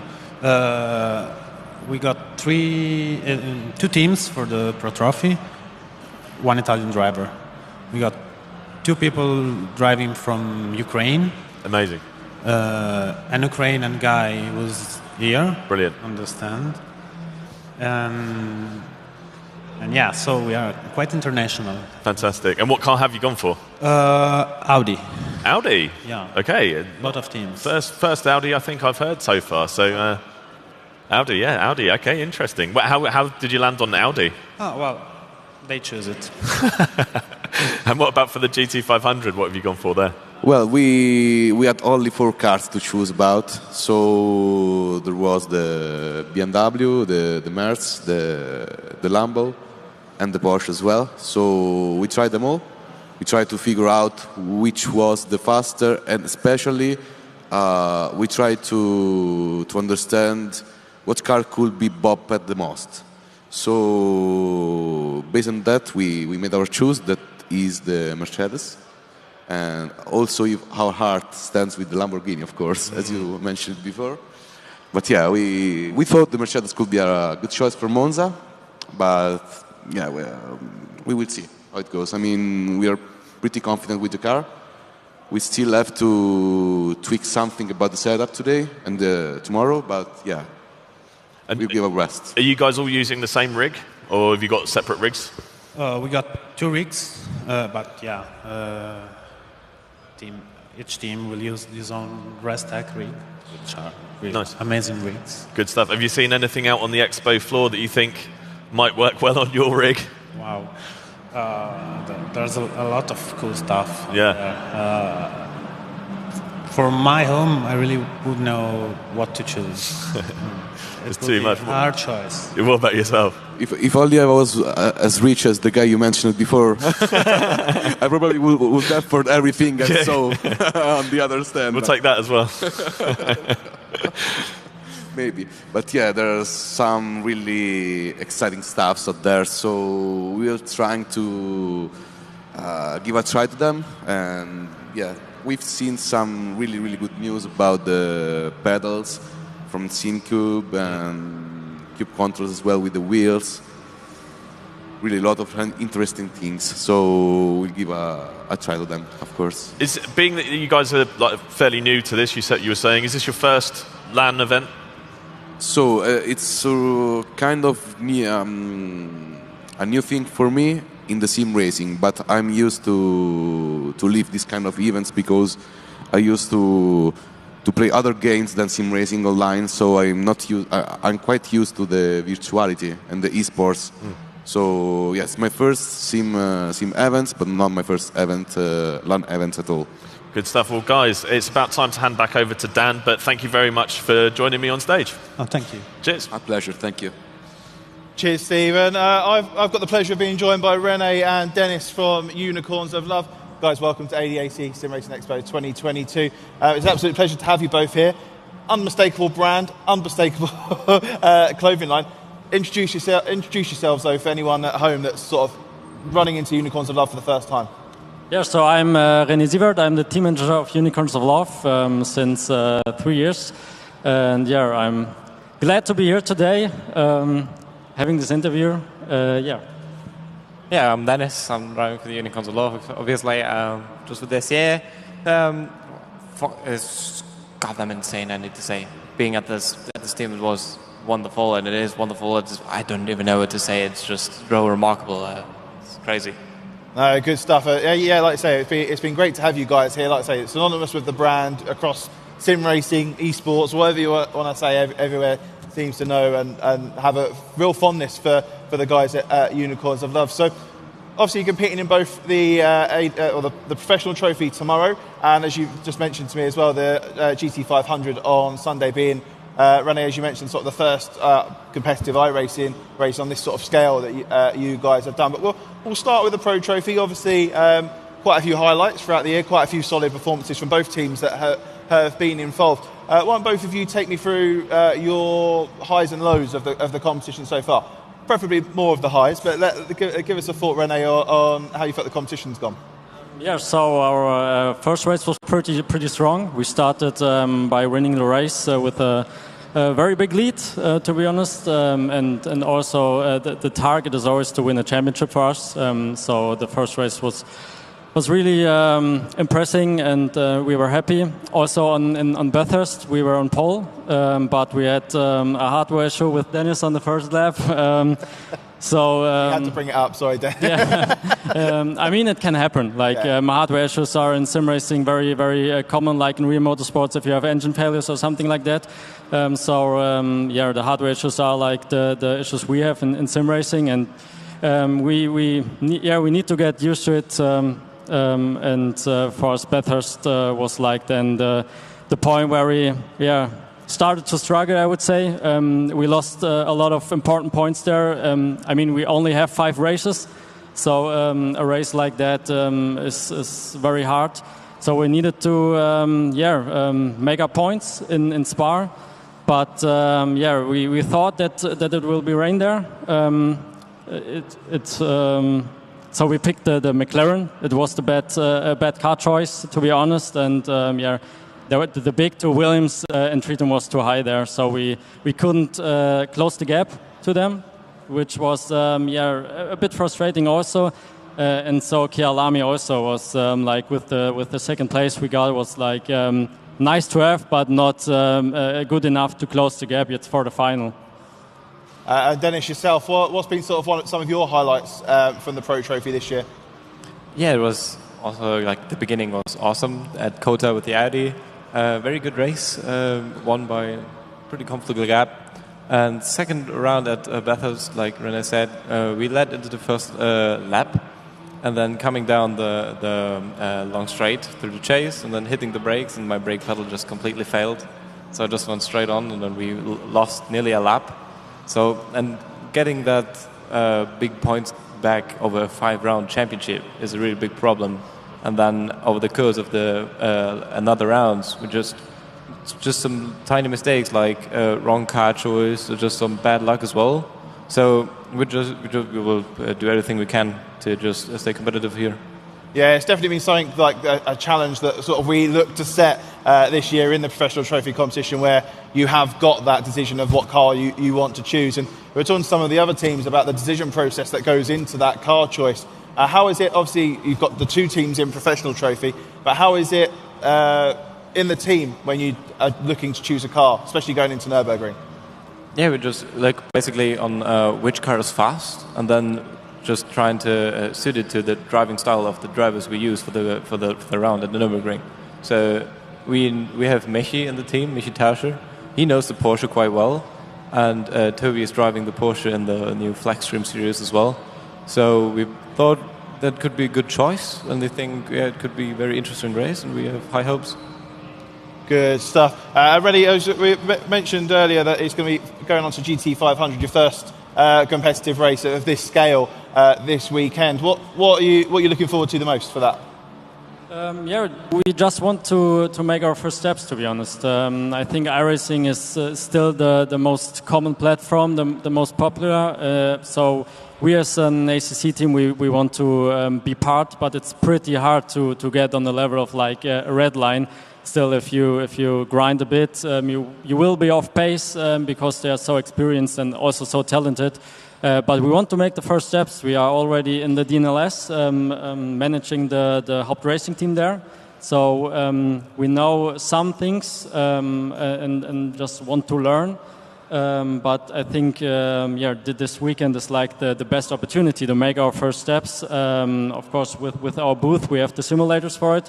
So we thought of let's give it a try. Also, Lars Kiss and Bastian Richter, they will drive for us. They are very motivated for it. They grinded a lot. I mean, we are like 6/10 off to like Redline, but I think for our first race, it's really impressive. I mean, we are starting in P19, and Monza is very tricky. Also, has a lot of potential of having a huge crash. So I hope that we can get through the field and have a bit of fun, to be honest. So we don't have much expectations, but we want to learn, and we want to use the weekend, the Sim Expo, and hopefully get some nice fights. Good stuff. It's been a pleasure to talk to both of you, and I really do look forward to seeing how you guys perform and see if you can get anything back at Nürburgring tomorrow, and then see what the experience is like for you in iRacing. Steve, back over to you, my friend, with the next team up. Thanks, Dan. I'm now with a team that needs little introduction. I'm with Veloce. So, guys, welcome to SimRacing Expo 2022. And you guys are racing in a bit of support here, another bit of support. That's great. But you guys are racing in the Pro Trophy this weekend, Jardio? Yeah. We are doing a 6-hour race tomorrow, and looking forward. Awesome. What car have you gone for, first off? So for the final round, we decided to go with safety, because obviously when you race at home, it's something different than when you drive at the place. So our sister team decided to go with the Porsche, and we were like, it's a bit dangerous, and we went for a very safe way to drive the Honda for the final round. Wow, okay. So we are very curious how it's going to go. Nice. And what's your expectations for the race? I mean, going into this, I think you're just inside the top 10 in the championship. What's your expectations for the race? Obviously, you're here at the event, right? So you're driving on a different equipment. You're also having a little bit safer setup probably than you would drive at home. And it's going to be a lot of cars on a racetrack. So my teammate said he wants to win, but I would say top 10 would be nice. Top 10, well, yeah, I think you've got the potential to do a little bit better than that, but we'll see. So from a Veloce perspective, like how's it been here, of being at Expo and the professional trophy that you've got coming up? Yeah, no, I mean, it's great. Obviously, we're here with Next Level Racing, our rig partners, which, thanks to them for bringing us along. But I think for us, it's just great to actually finally meet the lads from both, obviously, Veloce and Yassi. We've been dealing with these guys for like 3 years, and we've actually never met them in person because of COVID. So for us, it's more about getting them all together and just understand a bit what they're like in person. That's for myself as a team manager the biggest thing for us, because over Discord it's a bit different, right? So it's great to put a face to a name, and that's what it's all about, right? Definitely, and from a tournament perspective, especially for a brand like Veloce, which are sort of so heavily lifestyle based, it's how do you pick the competitions that you enter into? Like, I'm guessing being involved at a place like this, at this sort of event, it sort of fits with your brand. But how do you pick the championships you go into? I think for us, it's driver driven. We don't want to push anyone into something they don't want to do, right? And we will try and give them the biggest opportunities that we can. So for us, we look at, firstly the quality. When you've got the teams like Williams, Redline, that's who we want to be competing against, right? So for us, that's the biggest thing. We want to be racing against the best. We want to be winning championships. So we try and pick on that realistically, and obviously, as I said, where the drivers can feel confident as well as excited to be part of it, because they put the time and effort in to bring their setups to be the best. So that's for us is the main thing. And Jardier, I think we missed you last year for Expo, but is this your first one, or you've been here before, or to Expo before? So I was at the first Expo in 2014. Oh, cool. And then I was 2019. And the past few Expos I actually missed, obviously because of the pandemic. It was a bit more difficult, but it's crazy. It's fantastic here. Yeah, it's great to see you. And obviously, I've seen you've been out on the floor yesterday doing the rounds. Has anything caught your eye out there? Yeah, I mean, first of all, for me, as my colleague was saying, it's really nice to meet the competition here, obviously, because we meet online almost every week, and it's really nice to meet the guys from other teams like Williams, Red Bull and so on, so It's really nice. And obviously meeting friends and seeing all the brands. And it's also, for me, it's very different because I was at the first SimRacing Expo, so I can kind of compare how it looks. It's like how many more steps it took, and also the brands are completely evolved so much now.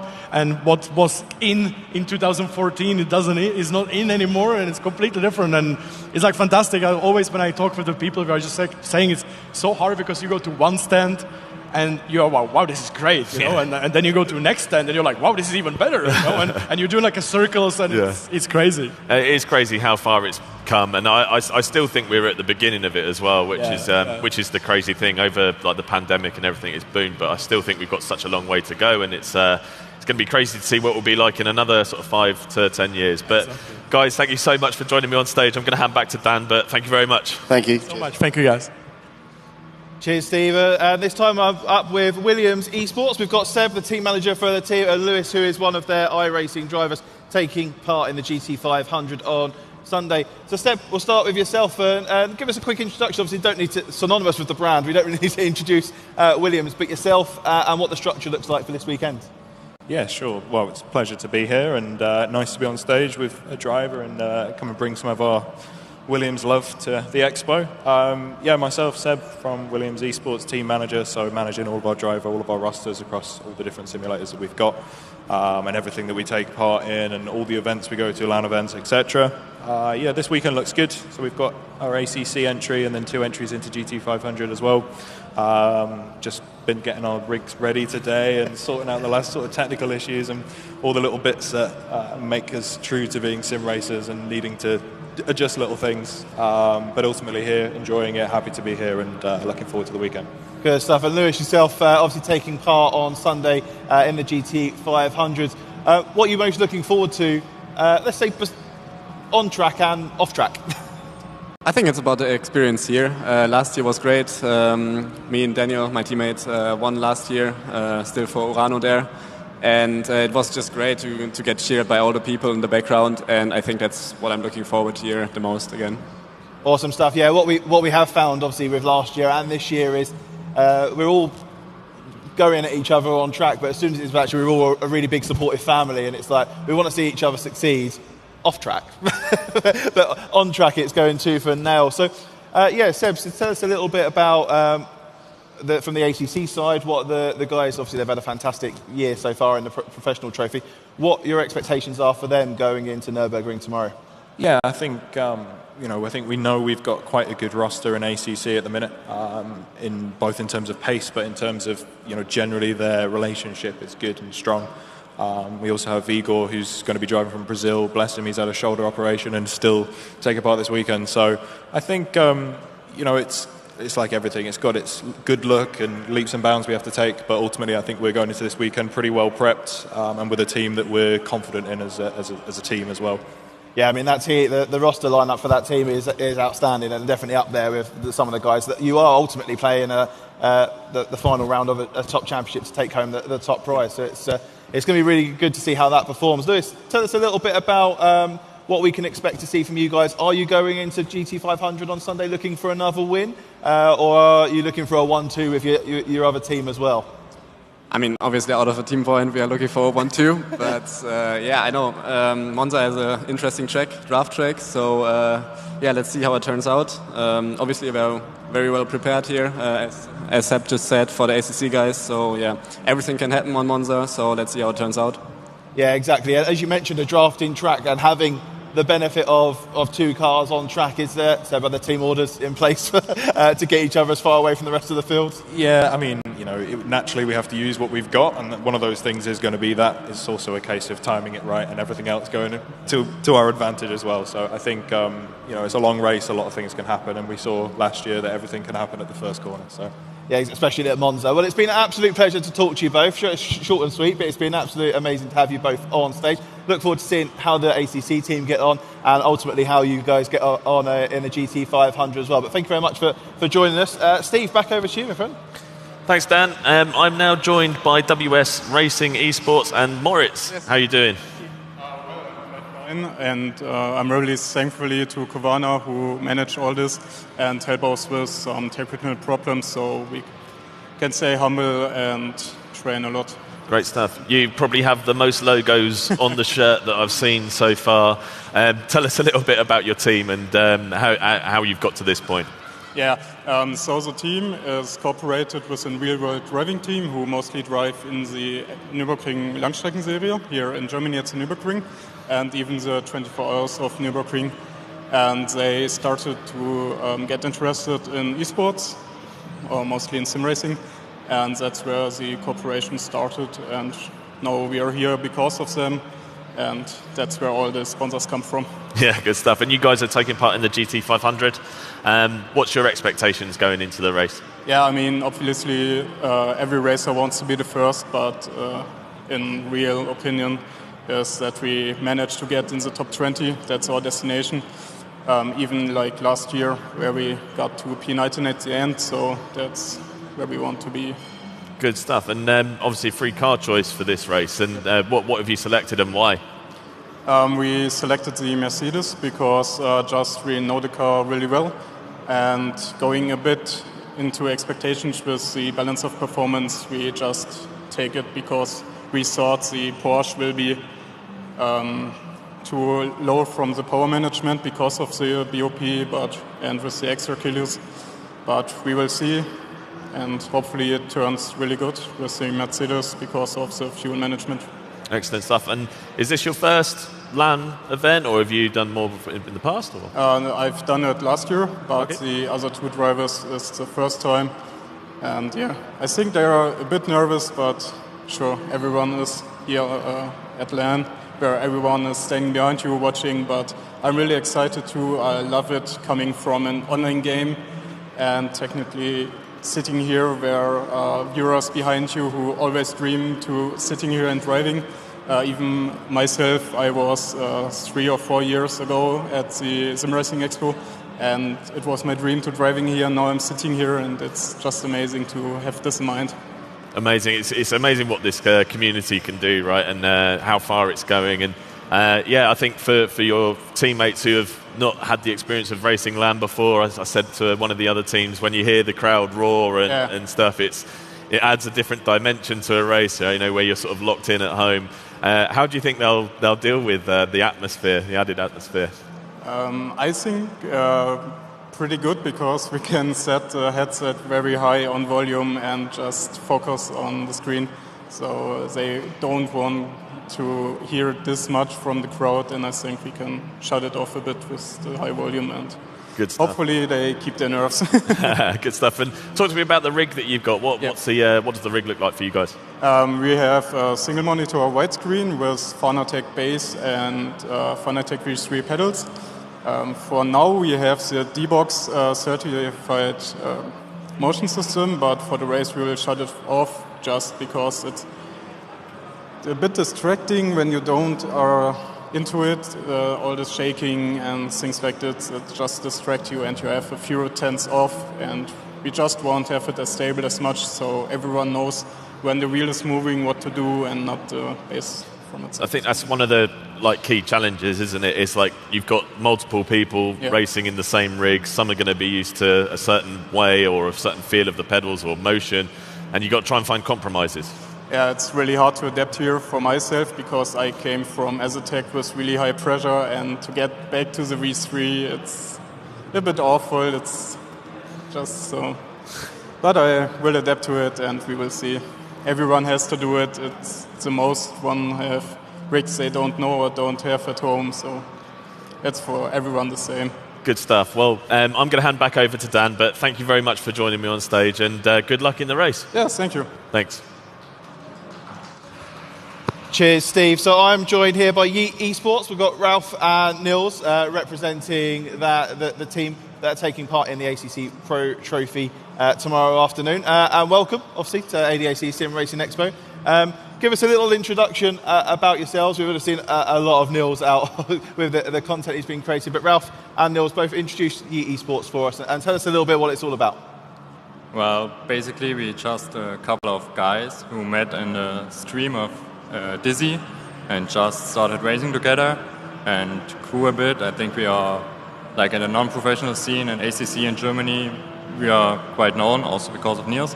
So yeah, we just do races together, have some fun. We are non-professional, no sponsor behind us. We are just enjoying the game and trying to be fast.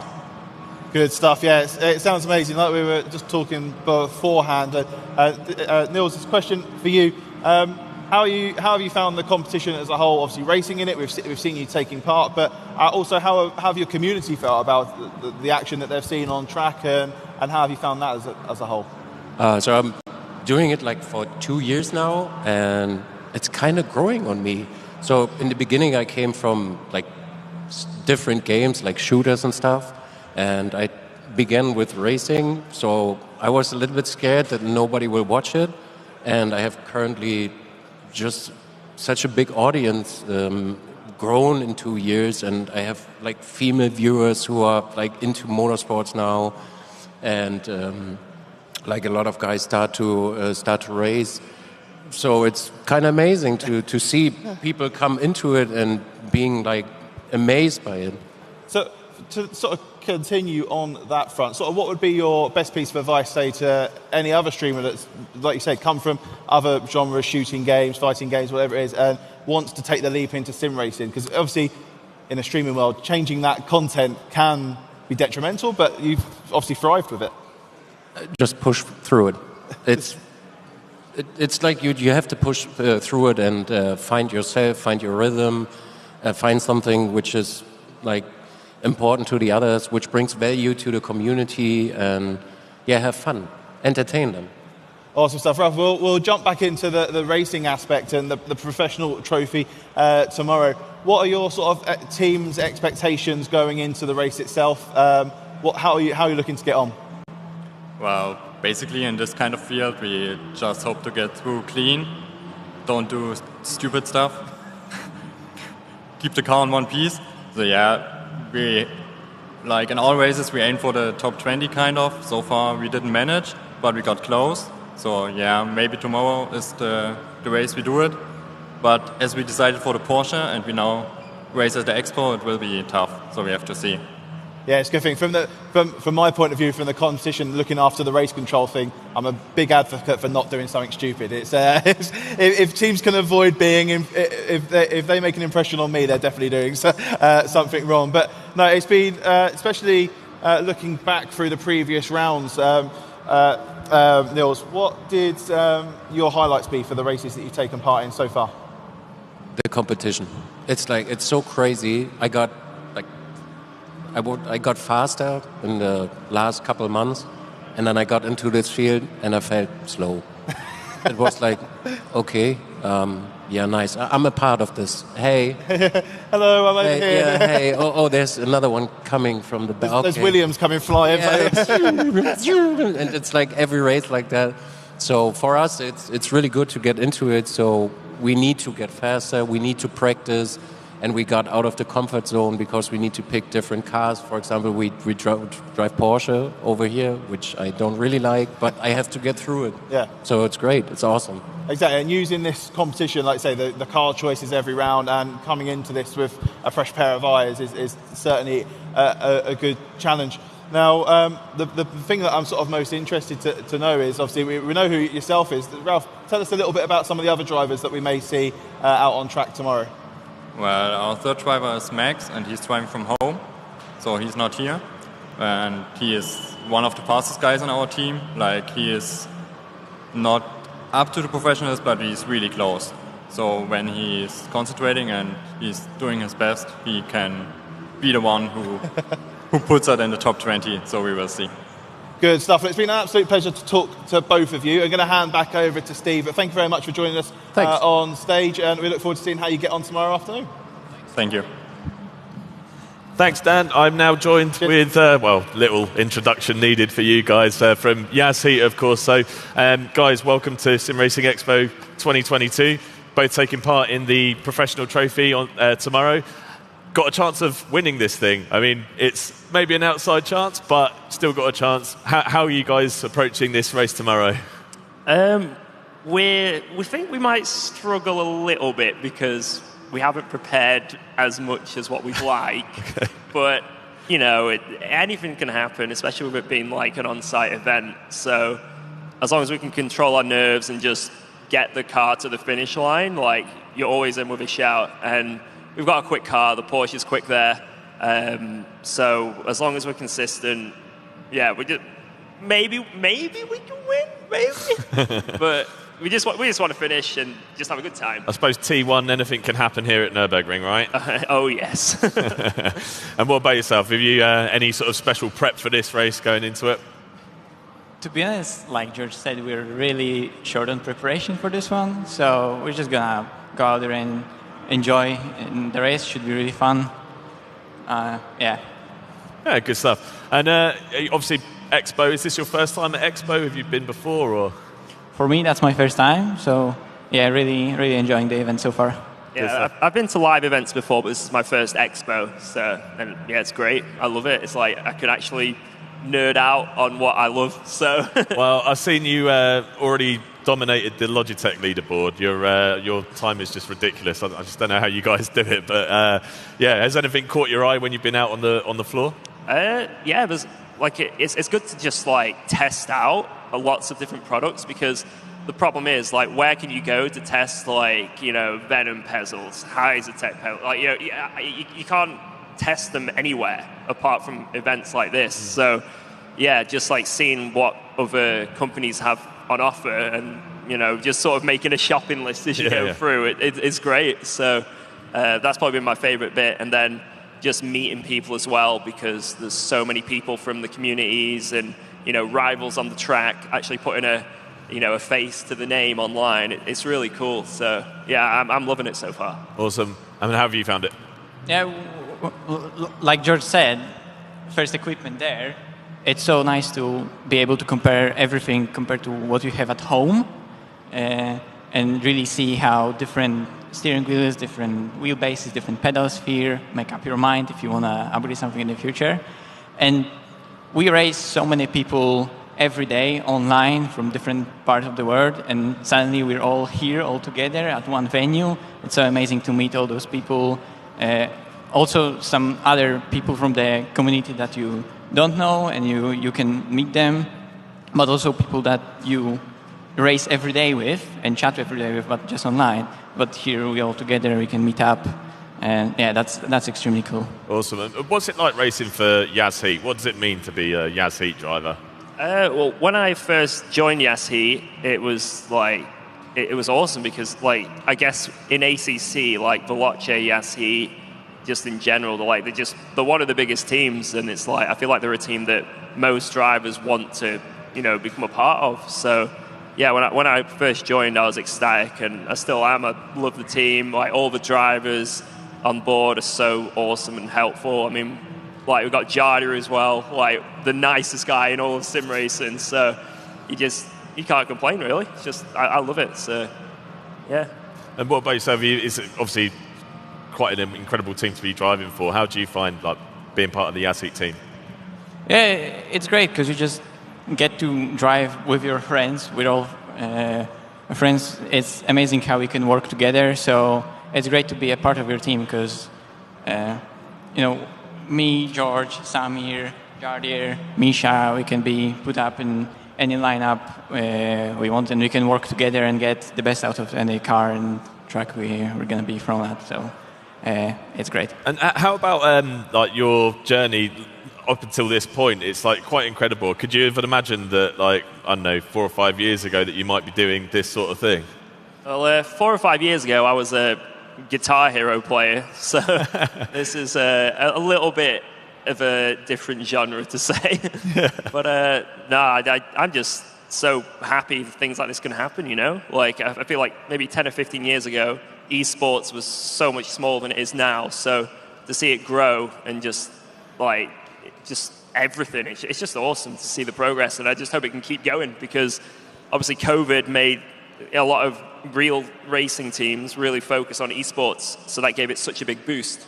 And just hope it keeps boosting and boosting. Yeah, I've said a couple of times, I think we're at the beginning of this. Still, it's grown so much in the last couple of years, but I still think there's a lot that's going to change, and it's still a long way to go. And I'm really interested to see how it evolves over the next few years. But how do you expect esports to evolve in the next 2 or 3 years? Obviously, new games coming out, and obviously incredible ACC drivers. How do you see changing your skill sets for new games? Yeah, we're seeing some of the new games on the horizon. Let's see how community is going to respond to those games. We see a lot of promises from some of them to be esports oriented. So let's see how esports community and all the drivers are going to go from those sims that we play right now to those new ones. We're seeing a lot of events being organized with different formats as well. So sometimes not only it's about replicating how it is in reality, it's more like coming up with specific new formats that just work in sim racing so well. We've done a couple of those recently. They're really, really nice. So yeah, esports is growing really, really fast. Sim racing itself is growing. There's so many drivers that can just step up to this highest level and compete. So yeah, really exciting times ahead of us. Really happy to also be a part of it. Awesome stuff. Well, guys, thank you so much for joining us on stage. All the best in the race, and fingers crossed, maybe you pick up that championship win. Nice one. Thank you so much. Cheers, guys. Thank you very much. Cheers, Steve. So I am with the final team of the ADAC SimRacing Expo 2022 press conference. Team Redline. I've got Mark and Gianni here. Guys, welcome, first and foremost, to the SimRacing Expo this year. It's great to have you here and competing in the GT500. Tell us how you have found it so far, the experience of being here, and then we'll move on to the competition. I think I will start. I haven't seen much. I was at work. I arrived like 10 minutes ago.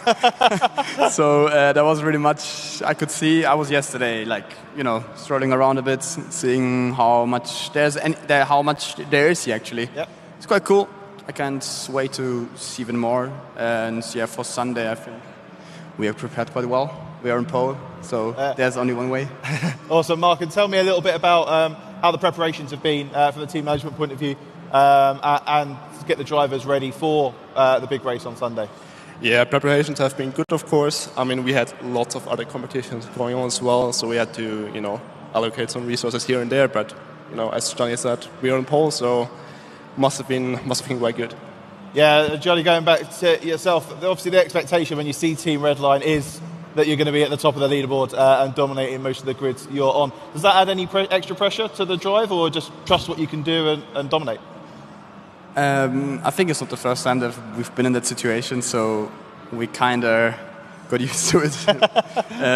I mean, as a team, it's always the aim to win. Yeah, obviously, if we start from pole, that is just the first step. Obviously, we don't see anyone in front of us. I hope we can. I hope that is the case at the end of the race as well. So yeah, the pressure is not really on. It's just about getting the job done. Excellent stuff. So obviously being in the privileged position of being in pole position, not having anyone in front of you, but having 20 plus cars behind you, who are you most sort of cautious about going into sort of turn one on Monza on Sunday for either of you? There are all the names and behind us. You know them from the community. I mean, we respect each other quite well. There's some sort of trust that we have between each other. But yeah, we have like the Triton guys, the Williams guys that we know quite well. Team Fordzilla is obviously around, the Biella guys. But yeah, as I said, there's a lot of trust in the community because we've known each other for like, I would say 6 years, 5 years or so. So yeah, if everyone keeps their head down and like don't go too crazy, we hope to make it out of turn 1 at Monza, maybe turn 2 even. So yeah, shouldn't be too much of a problem. It's going to be a perfect clip lined up that if it is carnage on Sunday with that voice line of going, yeah, we all respect each other and trust each other. 20 cars parked on the first game. But no, like I say, being synonymous with the brand itself, is there any sort of, what's the future look like for Team Redline? Is it continuing to dominate every competition? Is there going to be expansion into any other games, or just solely focusing on iRacing? Mark, how does it look for the future for Redline? Yeah, I mean, this year has been amazing, you know, in all the competitions we've been in so far, and no matter the sim as well. And of course, if you are in this position where you are able to win these events, like everyone else is trying to catch up, right? So that's what we have to deal with as well. That's what makes every competition itself interesting as well, because we don't go in here with the expectation to win, right? So yeah, next year, I mean, right now we're in the sort of planning phase of what competitions to do, and it's looking quite exciting already. So yeah, I think it's going to be quite a big year again next year.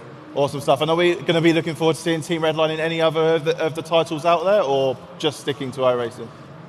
I mean, we are sort of competing already in quite a few platforms. That's R-Factor 2, with the Virtual Le Mans this weekend. We have iRacing. We've done some ACC already in the past, but we haven't really got the connection to the platform yet, but maybe that's going to change in the future. Other than that, obviously there's RaceRoom, which we don't have any experience on, I would say. But yeah, that's obviously like something that we could look out for.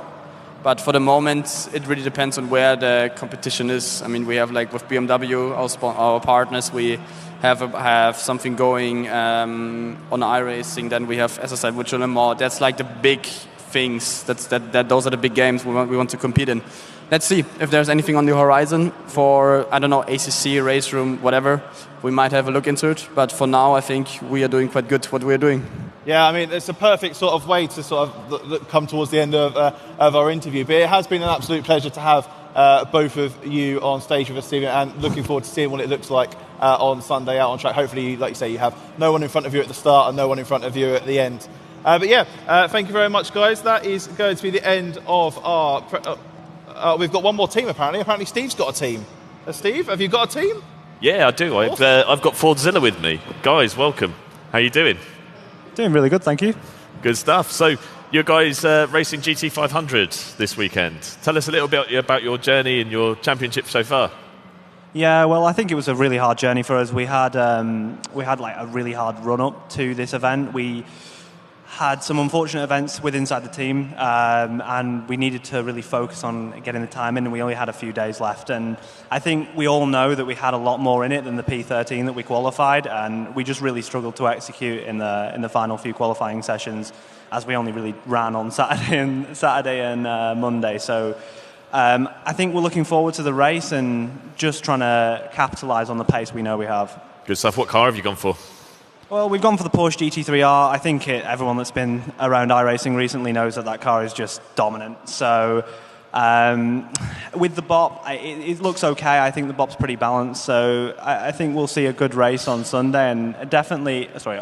Yeah, Sunday, yeah. And I think the factor of having drivers on rigs that they haven't used before, or maybe they have but not a lot, is going to maybe shake up the order a little bit. Good stuff. So, Team Fordzilla, obviously with the backing of a huge company like Ford, what does it mean to sort of represent Ford and Team Fordzilla at a competition here in Expo? What's that like? Yeah, I always say it is a privilege. Not many teams have the pleasure to be represented for big manufacturers. And it's super exciting, just sad because we already we don't have the Ford car in game. Praying for having the Mustang GT3 as soon as possible. Yeah. And then I think that's the point where we need to push even harder, more than we are doing right now. As Will said, we have been suffering some issues in terms of timings for the qualifying. But at the end, P13 is not that bad. We're in not that bad position to try to get some positions during the race. The most difficult part will be avoid strange situations at the start, first chicane, and let's see what happens from there. Yeah, Monza T1, it's infamous. Is there any special tactics that you use for this particular track? Well, I think we'll see a lot of fuel saving throughout the race because the tow is always going to be powerful. So we're all going to be kind of concentrating on hitting our fuel targets if necessary. And other than that, just sending it, really. Wow, yeah, that's what I like to hear. That's really cool. Yeah, look, it's an incredible venue here this year with the big stage and the huge expo floor. Have you had a chance to go out? I know you've got some representation on with Next Level Racing, your partners. Have you had a chance to go out on the floor and explore?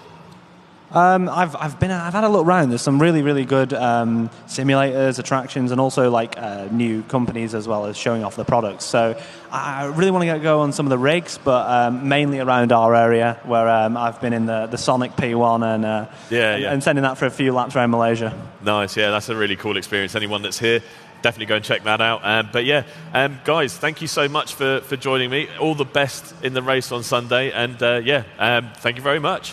Thank you. Thank you. Come and join me in the middle now. We've talked to all of the teams. Thank you very much, Team Fordzilla, for joining us there. And hello again. Hello. It's been a while. How was that? It was good. It's all right. Yeah, it was good. How was it for you? Yeah, really good. Really cool to talk to all the teams that were taking part and see all their preparations and what their backstory are and introducing them. And like the important bit of the press conference is to get the guys at home, the guys on site start to be connected to these teams and start to have some affiliation with who they're cheering for come the races this weekend. Absolutely. What's your prediction for the race on Saturday?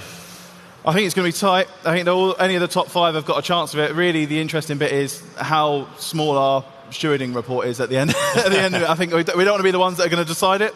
And we a bit like the chaps at Team Redline just mentioned, it's about trust and respecting each other now. We can only do so much. It goes down to the drivers that are out on track to not do silly things. But we'll see how it goes when the lights go green on Saturday. But yeah, it's been absolutely amazing to have the press conference here this year. Steve, thank you very much for taking part. But we're going to hand over now to, I believe, Alex has got a short video for us.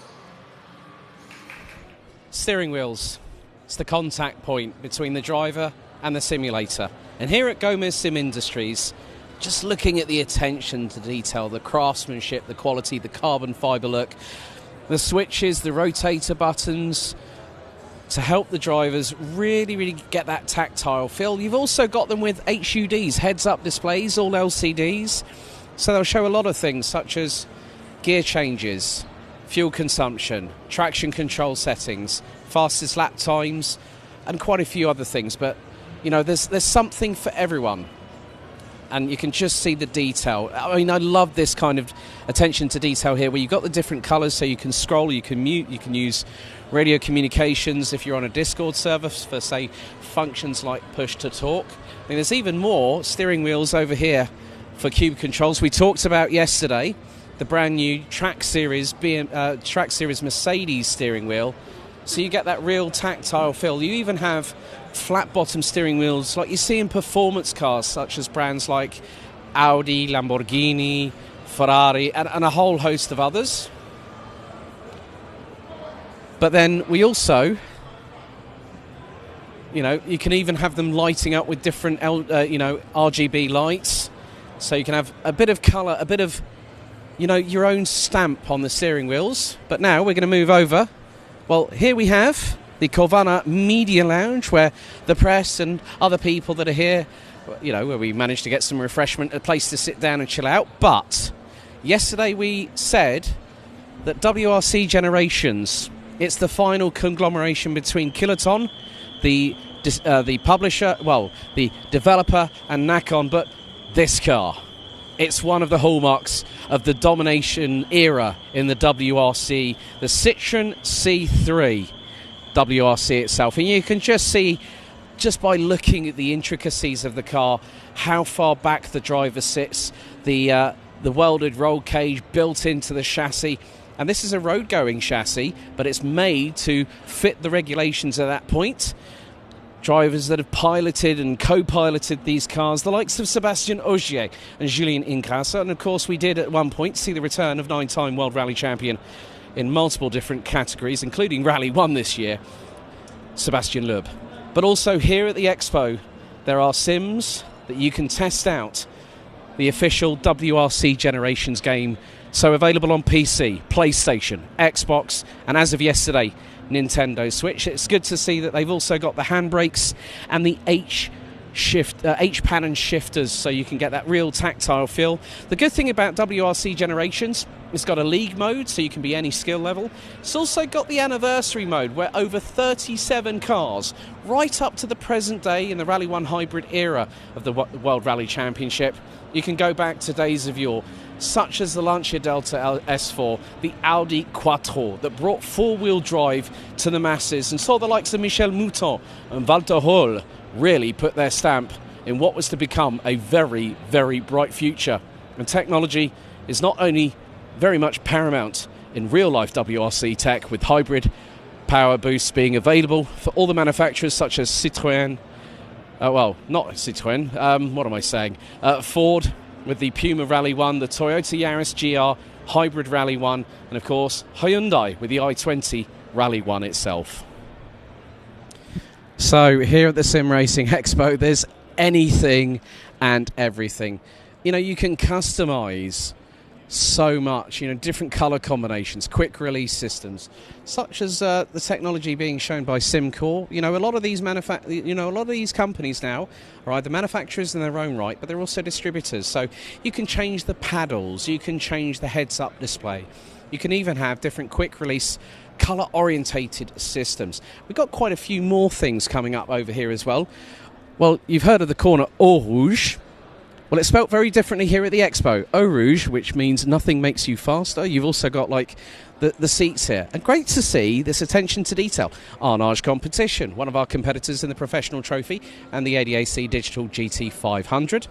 And what's more, this particular Eau Rouge seat has a very, very novel little button on the right-hand side that I've just spotted, which actually means the seat is cooled. Now, sim racing, they say that people are just on a simulator, on their computer games at home. They're not. It's physically, it's mentally demanding. And just spotting it right here, there's a little switch. And that can give you some well-needed cooling ventilation to not only the small of your back, your lats on your back itself, and also your backside. So you're going to feel cool, comfortable, all at the same time. It's a bit like, say, with Australia supercars, where they have the nozzle going into the race helmet to keep the driver cool under difficult, strenuous situations. But then they also have their own branding of steering wheels. They've even got a couple of rigs here. They've even got, now, we mentioned karting. You've got a kart-style setup right there with a SimiCube direct drive hub. And also, looks to be... I recognise that brand on the back of that race seat. It's a Tillit seat. So, karting also very much in the sim racing world. And I'm sorry, Luke. Just going to have to nerd out again. good old the good old VW campers, you know, and even with the split windscreen.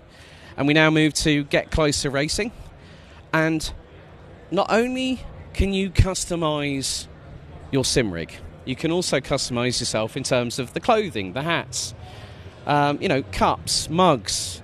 I like this though, the hashtag Ass Kicking Simulator. That's brilliant. That just shows marketing in full effect. You can even get your lovely mugs, stickers. You've also got, I like shirts like this. Our cars are virtual. Our racing is real. That's 100% true in sim racing. And from that aspect, that just shows the many characters that we have within the sim racing community. And also along with that, well, anyone might remember the iconic Golf livery colours, light blue and orange. Well, we've even got that on a simulator just here, which has got 4-axis motion simulations. Well, 4-axis motion. So you get the real feel. Looks like it could be for a VR setup.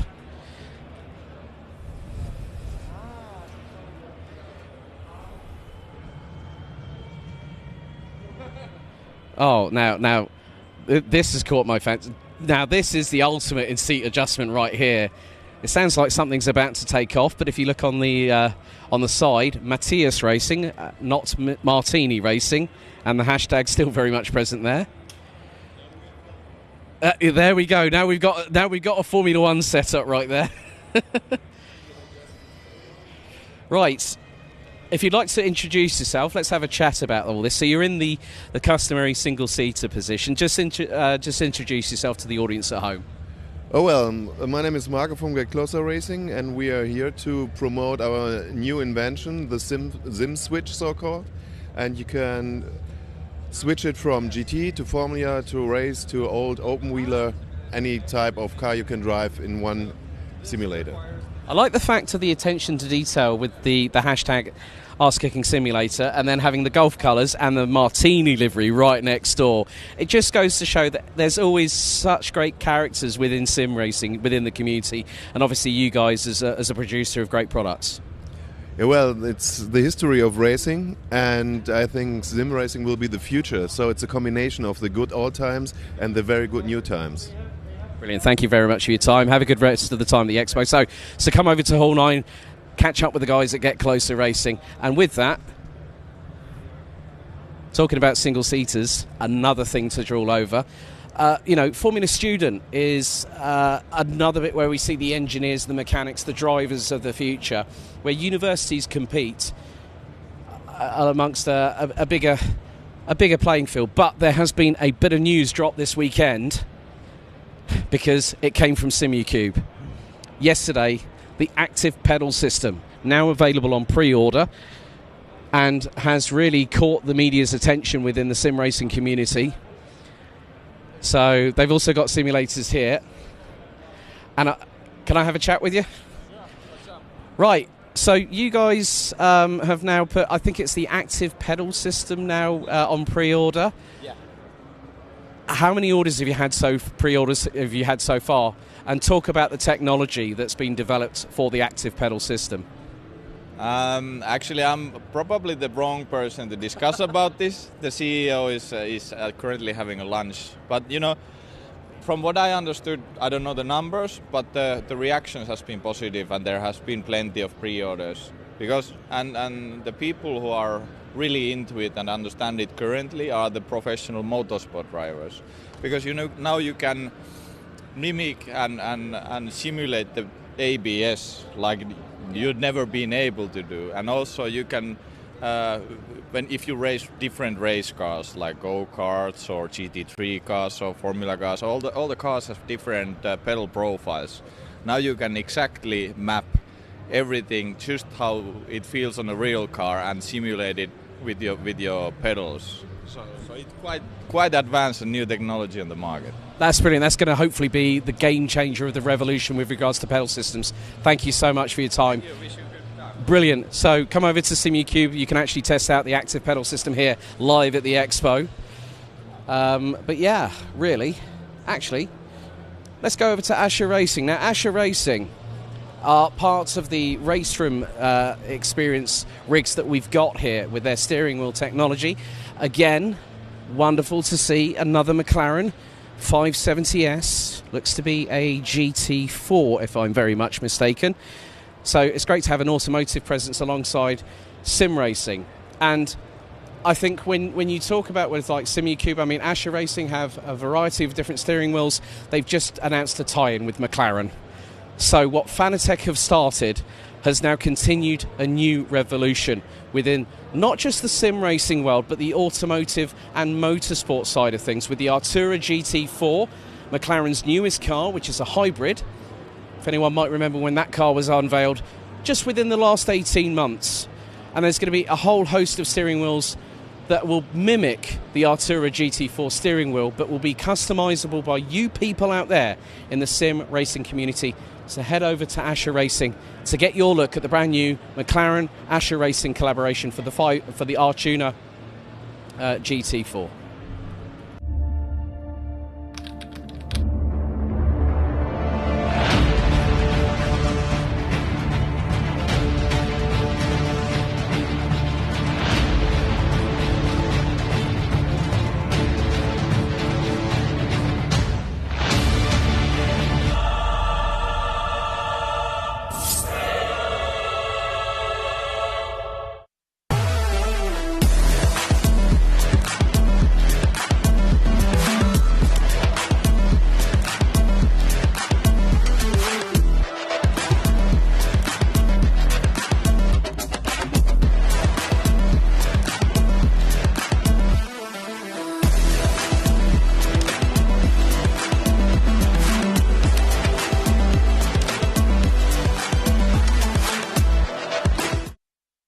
The work on the simulator can really improve our performance on the track. We have seen we work a lot on the simulator with Alpine. Obviously in Formula One we're operating the absolute pinnacle of motorsport. The TRX starts to bring esports to that same level of performance. It's equipment for the very best at the very top end of the market. I do want the TRX track racer, yeah, definitely. Please.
Ladies and gentlemen, boys and girls, welcome back to the SimRacing Expo 2022. Hello, Got everybody. our ugly mugs back now for the rest of the day. A few interviews to do, a few panels to do as well. Exactly. Plus some racing action. But what we had so far, that was awesome. What we saw then with the...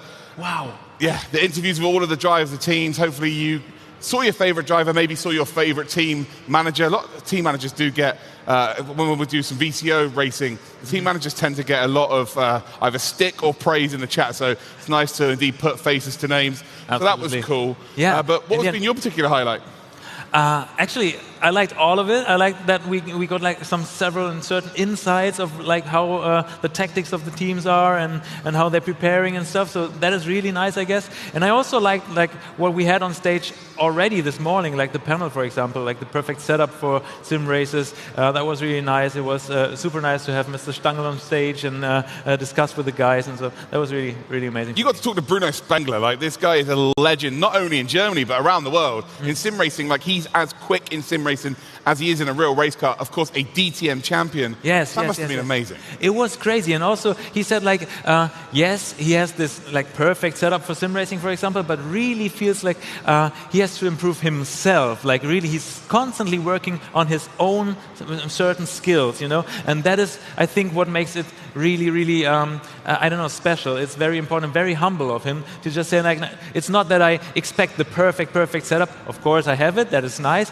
but still, I try to give my own very best every day, every single second, and then improve myself. And in the end, I don't blame anybody but myself for my results, and that's really nice. And that's the difference between someone who's won multiple races in the real world of motorsport and sim racing and a champion, of course. To win a DTM championship is so tough. Moving on to what we've got coming up, I've got 2 panels to do today, so we're going to be discussing esports or motorsport. What are we calling it? And, well, that's going to open up a massive can of worms, you know I can what? assure you. I think it's kind of, nowadays it might be still esports, but it becomes more and more motorsports. In the future, it will be motorsports for sure. You're sitting on the fence there, so, you know, just trying to play both sides, I see. Okay. But not only that, we're going to have a panel later on with some of your favorite content creators as well, which is going to be super fun. Yes. And then we have the first of our major races of the weekend. We've got the community trophy on RaceRoom, 2 20-minute races around the very famous streets of the Norris Ring here in Nuremberg, to be fair. And they'll also be in the DTM 1992 cars, which just sound incredible. They're just monstrous cars. Don't they? Yes. I really like them a lot. Crazy, crazy. I also looked into the panels of tomorrow. I'm really looking forward to it. It's from Esport to real race sport, like from sim racing to real racing. We're going to discuss that topic so much. It's going to be awesome, I guess. And so many other panels, which I don't remember right now because there's constantly somebody talking into my ear. Oh, well, yeah, the whole going from sim racing to real racing. I'm going to be speaking to Billy Broadbeans tomorrow on stage, so that's going to be fun. Yes. I think Jaroslav Honz is going to come back on stage as well to talk about that again. Can't confirm all of our guests, but that should be really, really fun to see. Yeah. Also, finally, when I spoke to Tony today, Tony Kanaan, I was nervous. I was like a child. I was really like, I melted. But yeah, Tony is a... This was exactly what I was about to ask you. Like, how is the feeling for you? Like, not only as a person, a figure of the sport, but also as a fan. Like, you meet so many people here, you might like just worship the whole time, right? I followed his career for a long time. As someone who's also in sim racing, and he has validated sim racing is even more special. Mm-hmm. So yeah, I hold him in such high regard.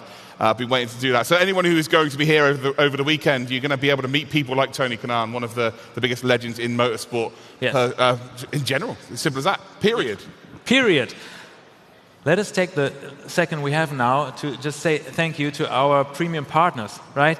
I think it's very important to just like have this strong connection to each other. For example, with Track Racer, thank you so much for helping us here and for being here with the booth on the fair because it's so nice, right? They have this new TRX rig, and also they came up with a real Formula 1 car of Alpine. Wow, that is so crazy. Yeah, it's an incredible car. Of course, everyone loves a Formula 1 car, and it's so rare that you get the opportunity to stand next to it, and you really do see how much engineering goes into these cars. We've also, of course, got to be here as well from Schwarzkopf. Perfect hairstyling. We've got to make sure the hair's looking good as well. Look at him, wow. The hair's looking good, the rest as well. Come on, you're so handsome. Thank you very much. And also thank you, SimMotion, for being here and being with us. This is really amazing. We can't thank you guys enough. Well, I'm off. And right now. Your turn to do a little interview. Exactly. So I'm off for a little bit, and I'll be back with the panel very shortly. Exactly. We have a very special guest over here, and I have to switch to German for that, but I'll introduce him in English. We are very happy to welcome the Secretary of the State of Bavaria for Sports and Integration, Mr. Sandro Kirchner. Hopefully, soon. In the back of from the other side. Hallo, good to meet you. Schön, Sie zu sehen. So, wir sprechen Deutsch am besten? Alles klar. Also erstmal vielen Dank, dass Sie hergekommen sind. Ich freue mich sehr. Hatten Sie schon die Chance, ein bisschen über die Messe zu laufen? Ganz kurz nur, aber erstmal vielen Dank für die Einladung, dass ich heute auch hier mit dabei sein darf. Und der erste Eindruck ist natürlich schon wow.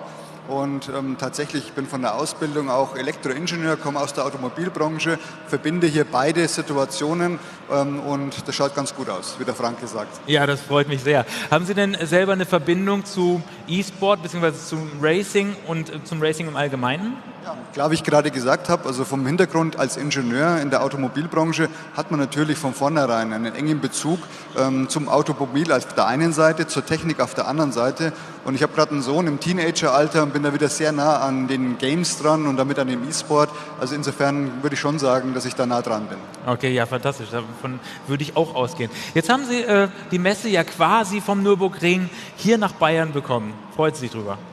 Es ist super, dass so eine Messe hier in Bayern, in Nürnberg stattfinden kann. Und ich denke, es ist auch der richtige Ort, hier zu sein. Also zum einen ist natürlich Nürnberg von der Historie her natürlich dem Motorsport sehr eng verbunden. Der Freistaat Bayern mit nach wie vor tollen OEMs aus dem Automobilbereich bestückt. Wir haben ein Hightech-Land und insofern ist es sehr, sehr wichtig, dass diese Messe dann auch hier bei uns stattfinden kann und das Historische, das Technische, das Innovative, aber auch das Zukünftige im Bereich E-Sports verbindet. Und da sind wir sehr, sehr stolz und froh, dass das hier stattfinden darf. Ja, das freut mich natürlich auch sehr. Wir sind auch happy, dass wir hier sein können und hoffen, das wird noch eine lange und schöne Partnerschaft. Würden Sie uns die Ehre erweisen, noch ein paar Worte an unser Publikum bzw. auch an die Gäste im Stream zu richten? Also erstmal, hallo Community der SimRacer.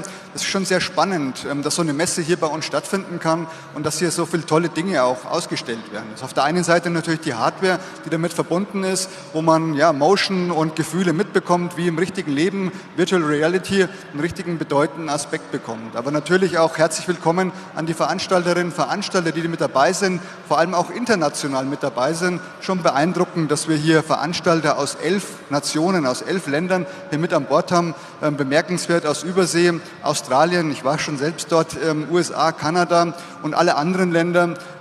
Hello everybody, welcome to Bavaria.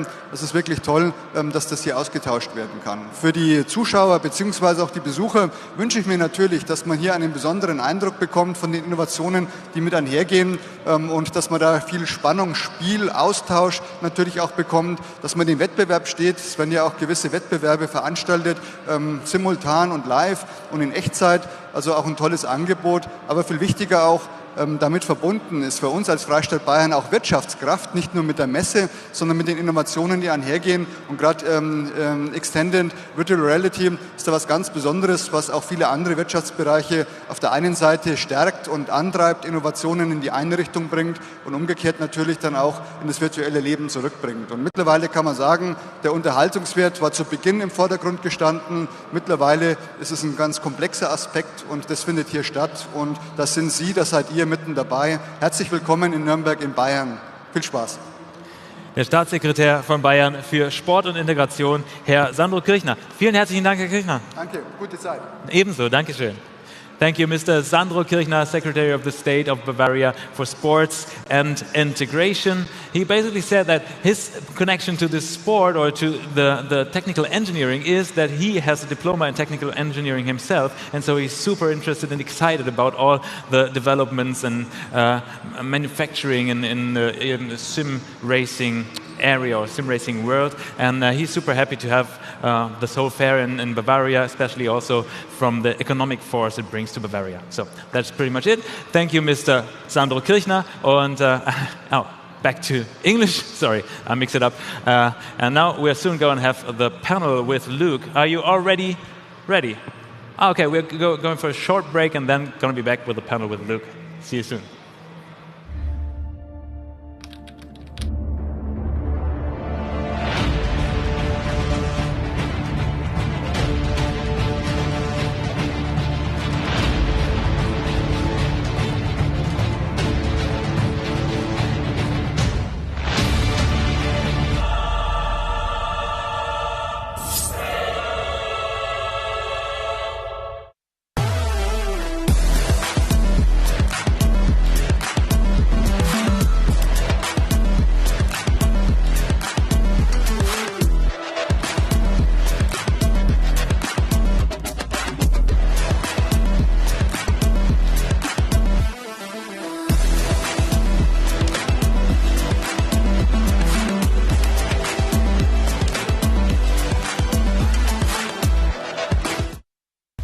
work on the simulator can really improve our performance on the track. We have seen we work a lot on the simulator with Alpine.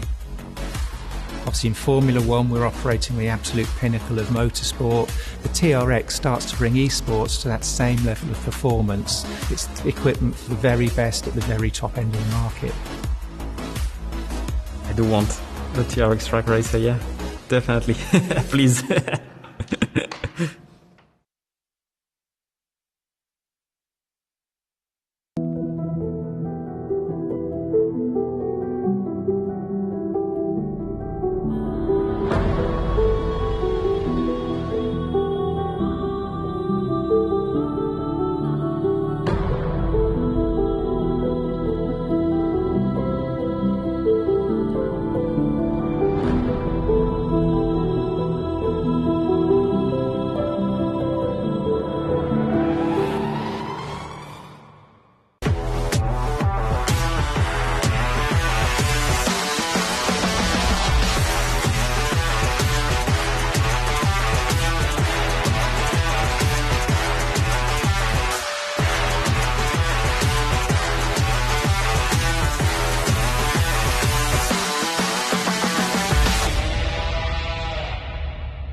ran up a check, I might do it again.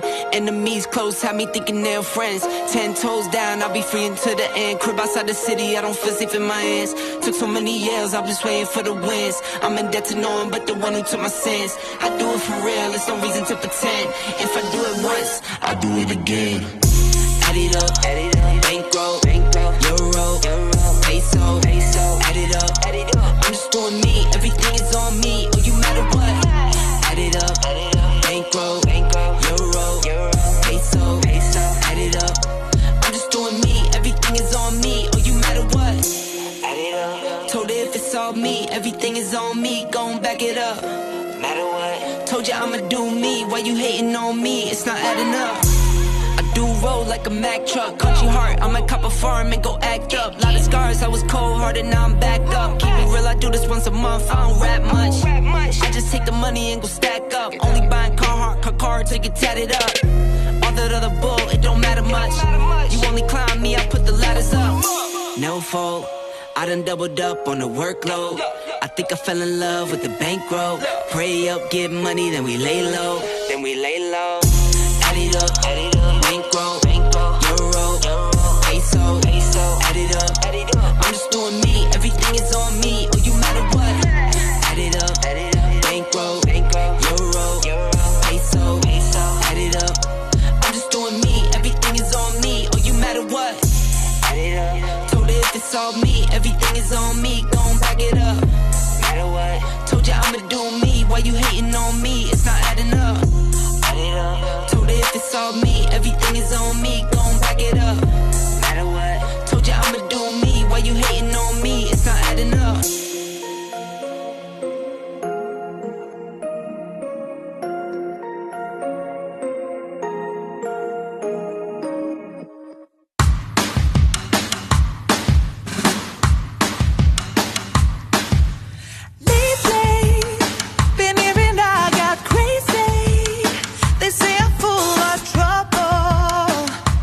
Living in bubbles. Too late. They say I'm always too late, but I'm just spending my time doing what I feel like. And if you're down for it, yeah, I could take you in. But if you're not a fighter, I can't promise anything. If everyone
Ladies, gentlemen, boys and girls, welcome back to the ADAC SimRacing Expo 2022.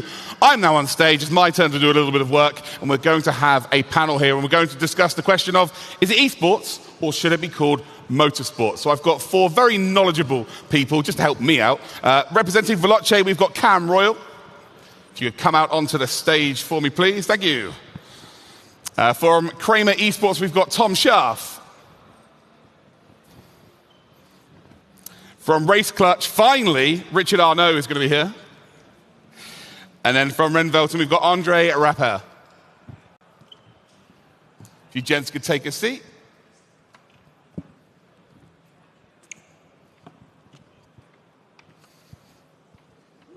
Well, first of all, how are you finding the SimRacing Expo 2022?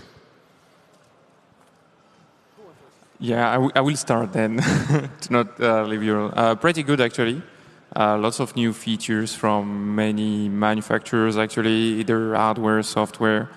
I've been there in 2018 and 19, and I have to say that you can feel that after COVID, like, it has taken a new step in the business. Yeah, it's been a pleasure to be here. To be honest, I don't really have a comparison between the last years.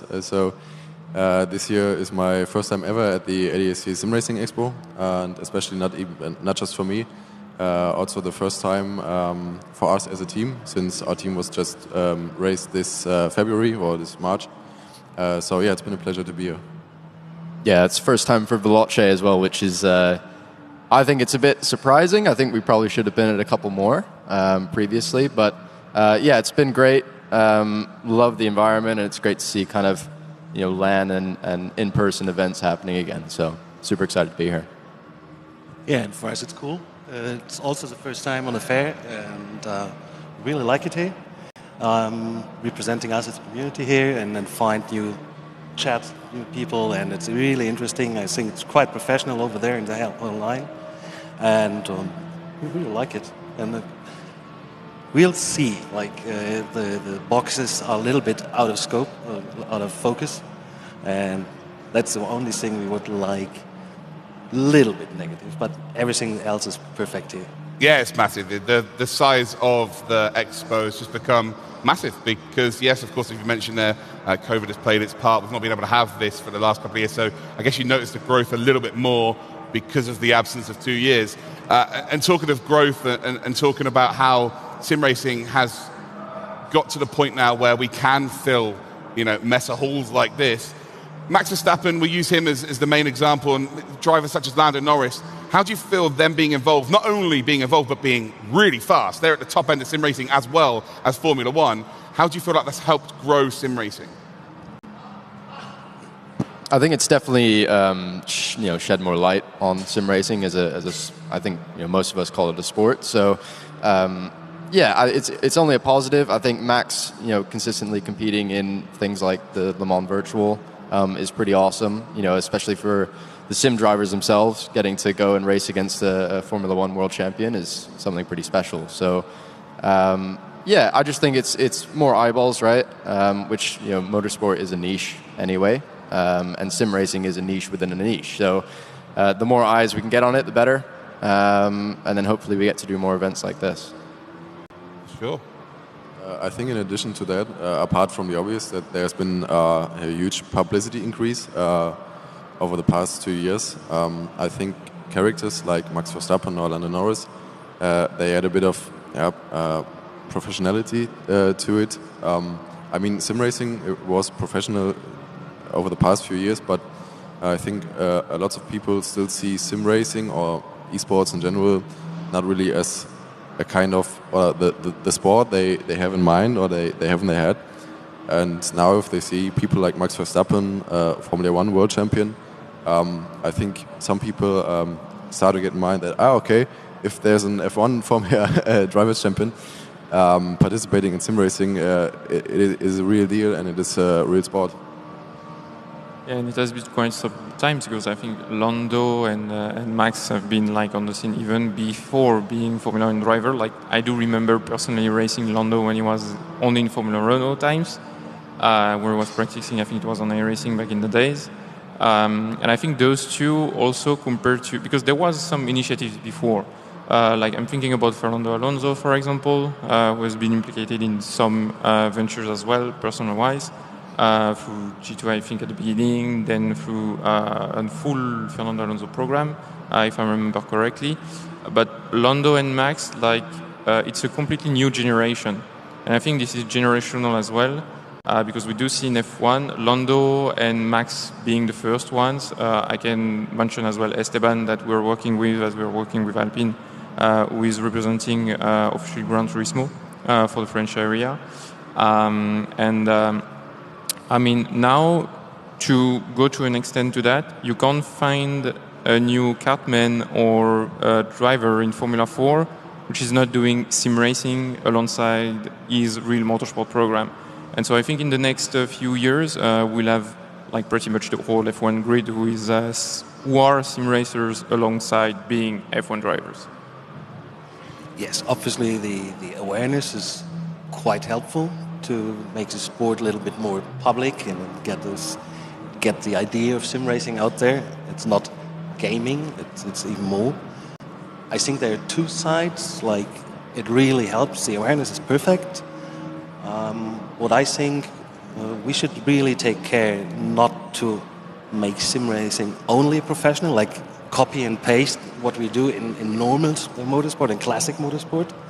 And if now we start to focus only on the top-notch events and top-notch drivers, I think we'll lose or we'll pass the chance to really make sport, as a motorsport, even if it's digital or real, doesn't care anymore. For me, it's not relevant anymore. And we really have to be careful not to over-professionalize it with these guys. But obviously they help a lot. So to follow up on that, do you feel like we've gone past the point of needing to validate sim racing? Because that's always the question is, is this real? And like, Max is racing, so that makes it valid for everybody to be doing it. It makes it more professional. Are we past that point now? Is it its own entity, and should we look to grow it in its own direction? I think not. We did not pass it. I think we're still on a way to get rid of this gap between real racing and digital racing. I think that should be the next steps that we all should aim for. And like what we do in Renvelton is we are connecting real and digital racing. We have a racetrack where you can drive your real cars, and we focus on drivers who are not professional. In the community, we have an esports teams. Obviously, they are professional, way more professional than I am. But we want to bridge this gap again and again and again. I think we're still on a way to answer to your question. We did not pass it, but we still have to work all together to bridge this gap. So a question to all of you really here. How many people would you say you've come across only want to be the best sim racer in the world? They're not really worried about going into real world motorsport. What percentage would you say that would be? More and more, actually, to be honest. I can take from our experience at Race Coach, like I'm running the community since 2013. At the beginning, you can see that drivers were all about a dream from motorsports and not having the money to basically have a career, and then extending that into sim racing, and sim racing getting more professional, getting careers in sim racing. But then afterwards, if they can connect back to the real world, we have seen that with, I can mention Igor Fraga, for example, and some others, they will do so. But now the newest generation of sim racers are like, their dream is to become a professional sim racer, not to become a professional racing driver. So I think it's starting to shift a little bit, not for all of them, but more and more actually. From my experience before, like there was more drivers wanting to get into the real car, and now I would say like it can be a 50-50 sometimes in terms of the community that we have. And what I do see from the youngest generation, I'm talking about people in between like 14 years old to 18 years old. Like they do like motorsports, and if they can have a go into the real thing, they will do it. But it's not like the end goal. The end goal is to really to build up their career like that. And I think maybe Karl can talk more about that. But Jarno is also a very good example. Who has started racing and who has raised his own career through esports sim racing at the highest level, capitalizing on that through content. And now Jarno is a full business itself. And if he wants to get back into motorsports, he can. So I guess like there is still bridges in between. But generational-wise, I do see more and more getting into having the dream of an esports career and not only a motorsport career. So Cam, you're probably perfect to answer this. You've got about 7 million drivers under the banner of Veloce at this point, and you've got both sides of the story, right? James Baldwin, everyone knows his story, and then you've got, like you've just mentioned there, Jarno Opmeer. But what about the rest of, what would you say percentage-wise? I think, to be honest, if the opportunity comes up, then obviously all these guys will want to be driving in a real car, right? But I would say that a lot of people are slowly starting to realize that it's very difficult to get a real-life drive. And sim racing, if you can do it successfully and you can do it consistently, can actually, you can reap the rewards a little bit in terms of travel and participation in different events. It might actually lead to a real-life drive at some point, which is basically the case for James, racing in Spa and GT as well. He's smashing it, and I think the point on Jarno is, Jarno, he's a phenomenal driver. Obviously had his real-life racing career, smashed it in the sim racing scene as well with F1 Esports, but his longevity and the reason why he's able to sustain where he is because of content and building a fan base, which is super important, I think, as well, in getting the opportunities to do a real-life drive, similar to someone like Super GT, right? With his audience on YouTube, he's able to go and race as well. So it's a fine balance, but I would definitely say that a lot of sim drivers have kind of come to that realization that they just have to maximize their sim racing career as much as they can, get as professional as they can, and then hopefully you get an opportunity in a real life car. To be honest, I don't really know if I can name you a percentage of how many people want to get in the real car. But what I think is that lots of people don't really see what kind of commitment you have to take to become a real racing driver, or at least I think for lots of people who are very quick in the simulator, that there's still like this gap to get out of the simulator and get into the real car. There's a big commitment, and it's just not only money but time and everything. And I think there are lots of drivers, esports drivers, who are they are pleased with what they are doing. They're fine with, okay, I'm one of the fastest sim racers, but I've set my priorities in other ways. So I don't have the commitment to get into a real car. I think this always this is part of the deal. I was a bit unfair really asking for a percentage. I kind of really mean, is there a shift in people's objectives, goals?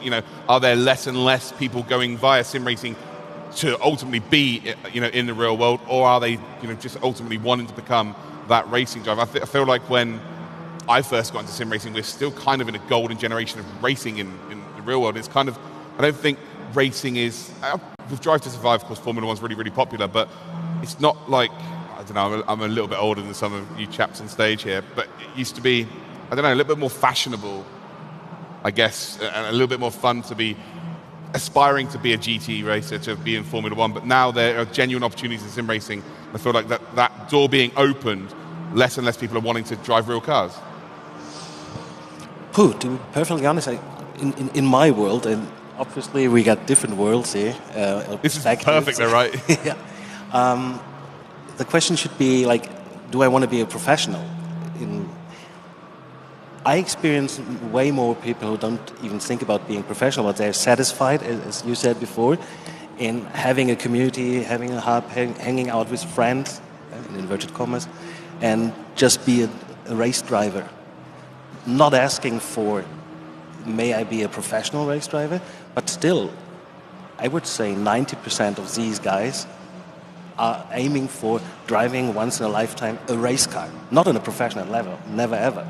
And I think this is the major opportunity we have with sim racing to make the sport broader and broader, and having a lot of people being petrol heads, not professional race drivers, but petrol heads, either on a sim or in a normal race car. So my world is a little bit different there. Yeah, no, I totally agree and join on what you said about like the professionalization of the scene. and we have to take care about amateurs definitely more in sim racing. I think it was great for the past couple of years that the scene has been more professional, so it opens up the careers into being a professional sim racer. But like, I'm taking sim racing on my end as a similar example as football, because sim racing is the most affordable way of getting into racing in any way, whether it's the virtual world, but it can be open up to the real world as well, and doing like just a race, I don't know, in a go-kart or something like that. Like, everything is not too expensive at the end of the day, and I think that we need to take care more about indeed that generation, to not focus not only on the professional level, but broader the community. Because at the end, as you mentioned, like, not everyone wants to be the next Jan Mir or the next Lewis Hamilton, for example. But they want to have a go at it. They want to see what they are doing. And I think the beauty of sim racing as a sport as well is that you have a true idea of what it takes to become professional, and also have a good enough experience to enjoy it at your own level, whether it's pros or not. And I think this is the next, I would say, challenge for the sim racing community, to connect with that, because we have started with that actually. I'm thinking more about initiative with project cars that you know very well as well on the scene. Yeah, a lot of them. And I think we missed that a little bit now. It was, I would say, a necessity, because being more professional gives more access to structures, to drivers, to teams, and so on. But now, I guess the challenge is to get back into the old roots as well, to keep a good amount of people in that can then become the next professionals as well, or just having more viewership and more people getting into it. That's legit still the most fun I ever had in sim racing, those Project Cars days, to be honest. It's so OG. Let's talk about last year. Obviously, we had the Max and Lewis situation in the final race of Formula One, and I really want to talk about the reaction, whether you agreed with it, whether you enjoyed it, whether you didn't enjoy it. Have you had that kind of interaction, that feeling towards sim racing? Obviously, you're all a part of sim racing and real world. Have you? It's a really tough one, because have you had an event where you've cared enough to be that excited? That was the last weekend for me. I went into the World Finals in Monaco for the Gran Turismo World Series. And a similar thing happened actually with like a last maneuver, last lap, deciding the Nations Cup title. And the vibe on site was very weird. Because there was, such as this situation in the real life, some stewards' decisions and stuff. Like, I mean, every person who has tried at whatever is the level, sim racing and, you know, in league racing or those kind of semi to professional leagues or championship, have had that feeling of caring enough to have, you know, the reaction and the emotion of the competition itself. How did you react when James took the SRO? Yeah, I mean, that was, you know, that's phenomenal for us. I mean, we tried to broadcast the 24 Hour of Spa live in the Veloce HQ. You know, we were going to do a live stream for that the entire way. All the guys in the office for the first time at a boot camp. You know, that was really exciting for us.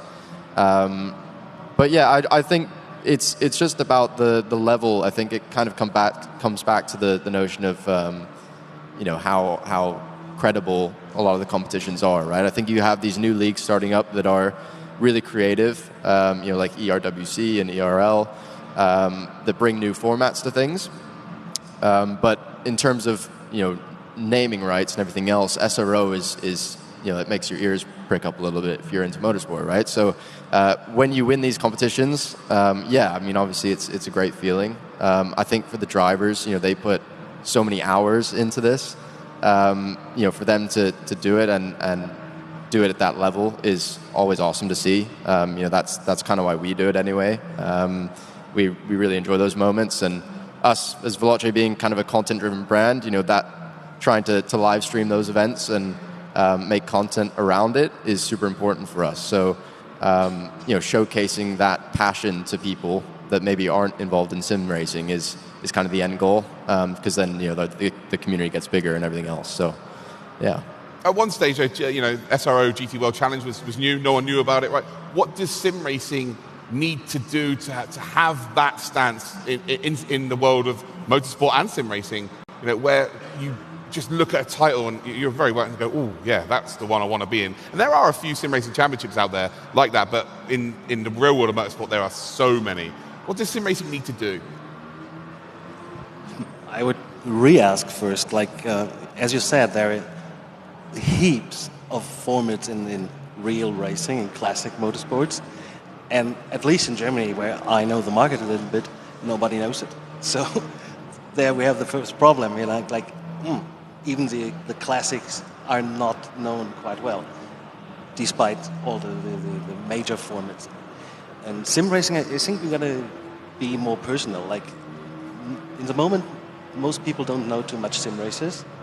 Like the old media, they don't care too much, and they are still a little bit struggling. Ooh, I don't know, is it a game? Is it real racing?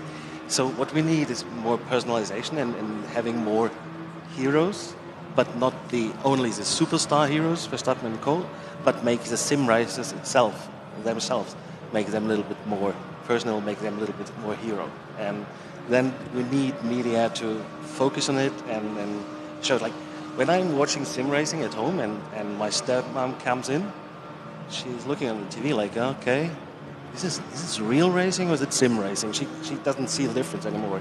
And that's what I wanted to say with that. If we are broadcasting it a little bit more professional, if we make it more personal, I think the acceptance will grow and the attendance and the awareness will grow for sim racing a lot. And I think, again, we all need to work together to put it on a higher level. And I guess it comes back as well to what Liam said about content as well. Because I think in terms of communities, I'm going to take the example of SGP, where Jimmy Broadbent is behind as well, who is driving a massive community with him. At the end of the day, I don't know if it's in the philosophy of motorsport as well, because I do find similarities personally with real racing drivers, but people don't like to expose themselves. Outside of just what they are doing, sharing a little bit more that passion. We're doing that as well at Race Clutch with a lot of content.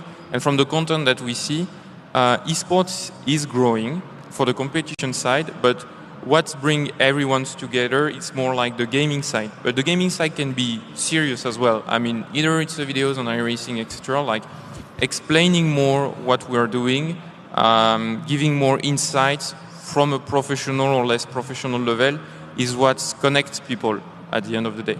And I think it's community related. Most championships who are now working very well or who are raising audiences are either big licenses or people who have tried to grow a community with that. I think we saw that with the professional trophy over there, with competition from VCO, for example. Audiences are growing, maybe not as fast as we would expect sometimes, but esports on other areas went through that path during the past 15, 20 years as well. So, of course, we can get some shortcuts here and there, but we're not gonna shortcut everything. And I think that, growing that sense of the community, the gaming side of sim racing, is what will give us more people coming inside it. Yeah, I absolutely agree on both of your points. And to be honest, I don't really have an idea on how to further improve it apart from the points you've mentioned. I can just name a good example.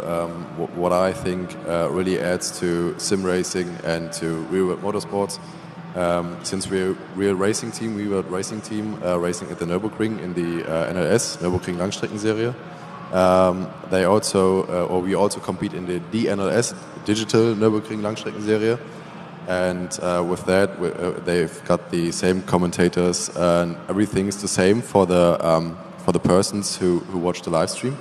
So they don't need to adapt from real racing to sim racing, and they see the same teams participate in it, and I really think that this adds to sim racing, and this also adds to how people see sim racing.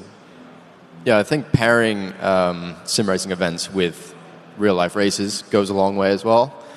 Because you get the traditional motorsport fans that are at the F1 races or at SRO, and when they're doing live activations like Fanatec did with their with the SRO series, you can see a hall full of sims while you're also watching real life cars go around, right? It's that kind of seamless bridge between the two. Right. Yeah, it eases kind of everyone. I think everyone's quite curious when they see a sim. You often go and stand behind and watch what's happening, right? So the more that can happen across multiple different competitions in real life motorsport, and pairing it with sim racing, I think just really helps the transition between audiences, basically. I really think that's what gets the people who have seen sim racing as just a game for right now, and now they say, okay, real teams participate in it, and then they watch it, and after 2 minutes they realize, this isn't real motorsports, this is sim racing. So I guess in a way, COVID's obviously helped grow this industry massively, but it's also held it back because we've not been able to do, like you said there. That's a really interesting point. Yeah. I think obviously everyone's kind of stuck at home during COVID, and real life motorsport wasn't actually happening, right? So a lot of digital broadcasts of virtual competitions really elevated the community, and I think we've actually kind of kept that going in terms of all the community leagues that are happening now, and a lot of the real life motorsport competitions getting more involved. But yeah, I think. Yeah, COVID definitely, it helped tremendously with viewership. So it's just about keeping it going now. Obviously, we have championships like Rocket have now just come in with their F4 championship on RaceRoom. You've just mentioned the partnership there, Sim Racing for the SRO. Formula One have got their Formula One Esports. Do you feel it's important, obviously I had your answer already, but do you feel it's really important to indeed have these partnerships and do the same as what we're seeing in the real world? Or is there space to have more of an esports like the VCO are doing with their World Cups and their Spring Cups and the Infinity Series is coming up? Do you feel like there's space for both? Yeah, definitely. Leave out the or. Why should we take an or? We can do and then I think the market is big enough, and the possibilities in esport. We are not stick to weekends. We are not stick to seasons and blah blah. So we can do the one and the other thing, and I think it's quite helpful, quite useful, and we should really do that. Yeah, some would say that it becomes a little bit too diluted, though. No, I don't know. I'm not saying it. Don't worry. Okay. I'm not going to fight. I'm not going to fight you about it. I think there's enough room for all of it. Yeah, on that, I think like the thing is to get credibility about it, and I will come back into something that you said earlier, like to get it credible, you wanted to make it like the real thing, but the question is, does it need to be like the real thing to be credible at the end of the day? Personally, I don't think so, because like in sim racing, we have some stuff that doesn't give us the limitation of the real world. I mean, logistic-wise, I'm gonna take an example that I take in most panels that I have is like about the broadcasting side. Like in the real life, to get cameras into a car, this is an incredible challenge. We have seen drones and tries around that, but in sim racing, since it's digital, like you can do whatever you want. And I think so far we haven't explored like a tenth of the possibilities of sim racing into the entire experience. Whether you are a racer, whether you are a spectator, like there is so much more that can be done, especially with the evolution of the technology itself. Like what you can do on Sims now in terms of broadcasting, in terms of replays, in terms of content creation. Like there is entire YouTube channels. I think it's called Sim Racing Videographer.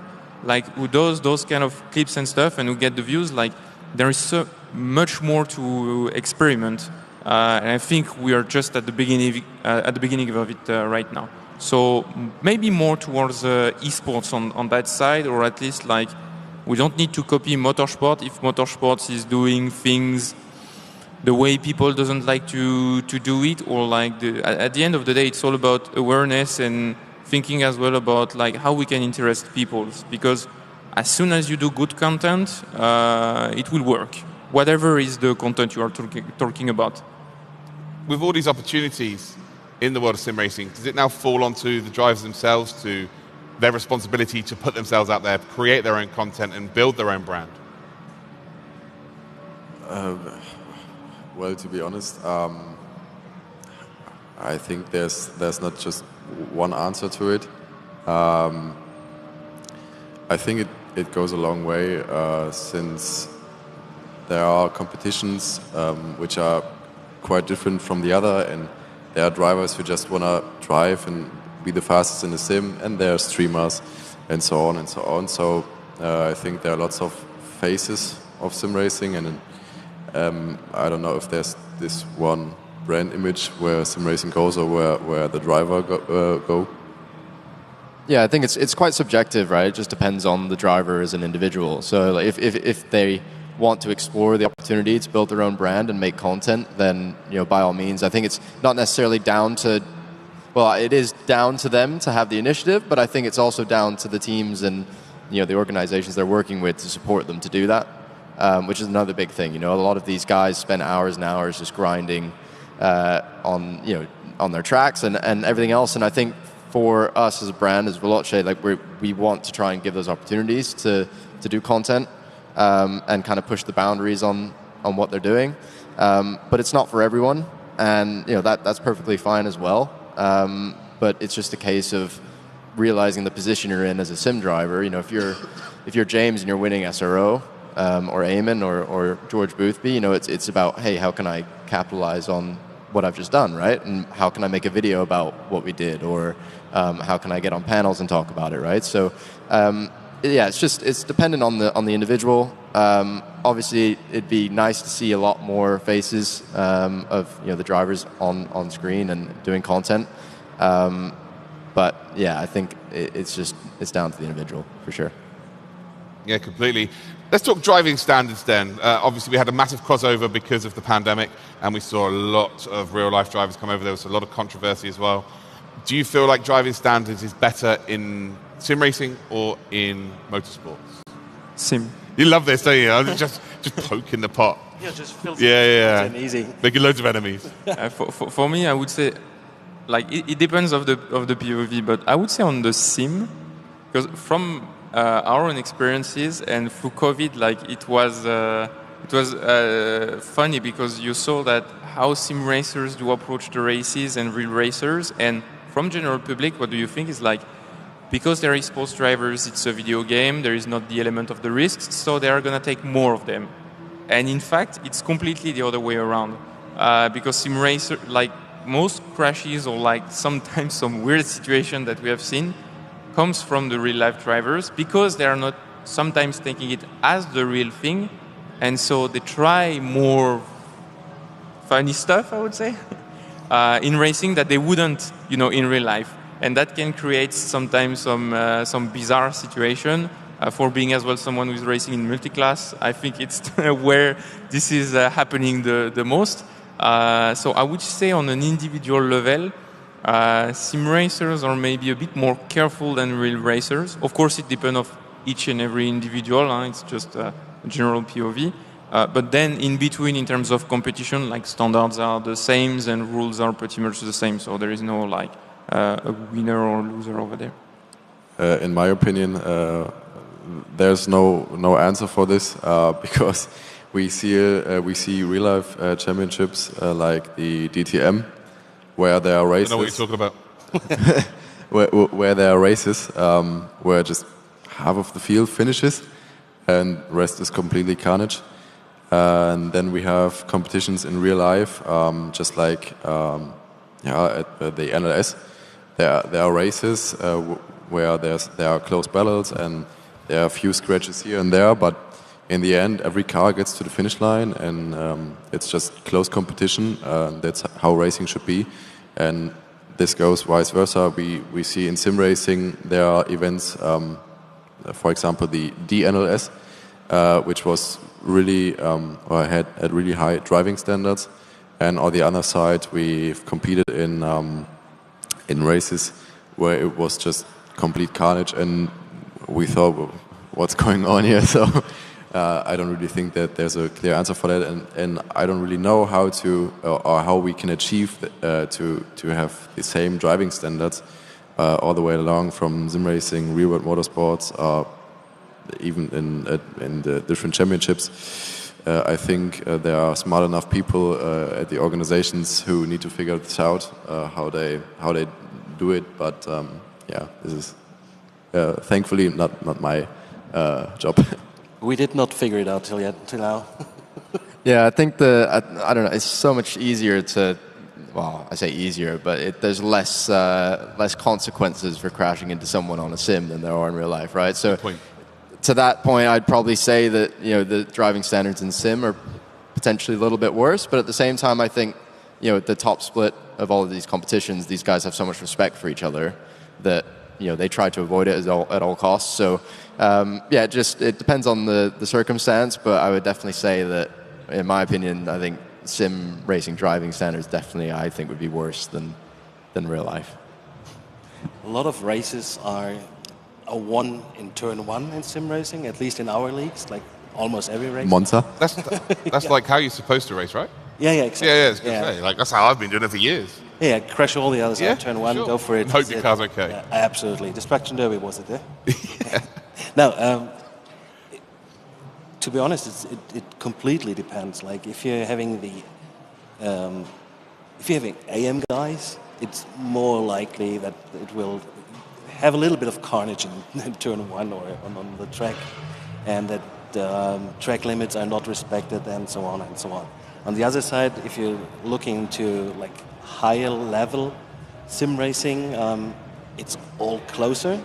So if something went wrong, it will hurt the whole field more or less. And the guys are so focused, and they possibly try to figure out how to tweak racing, and so the standards are, for me, in the end, I think it's the question of, okay, if I smash a real race car, it may hurt me, blah, blah, blah, all these things. So maybe I'm a little bit less aggressive. But in the end, you already mentioned, like, DTM last race. It hurts your pocket. It hurts your pocket, and the last DTM, Hockenheim, hurt some pockets.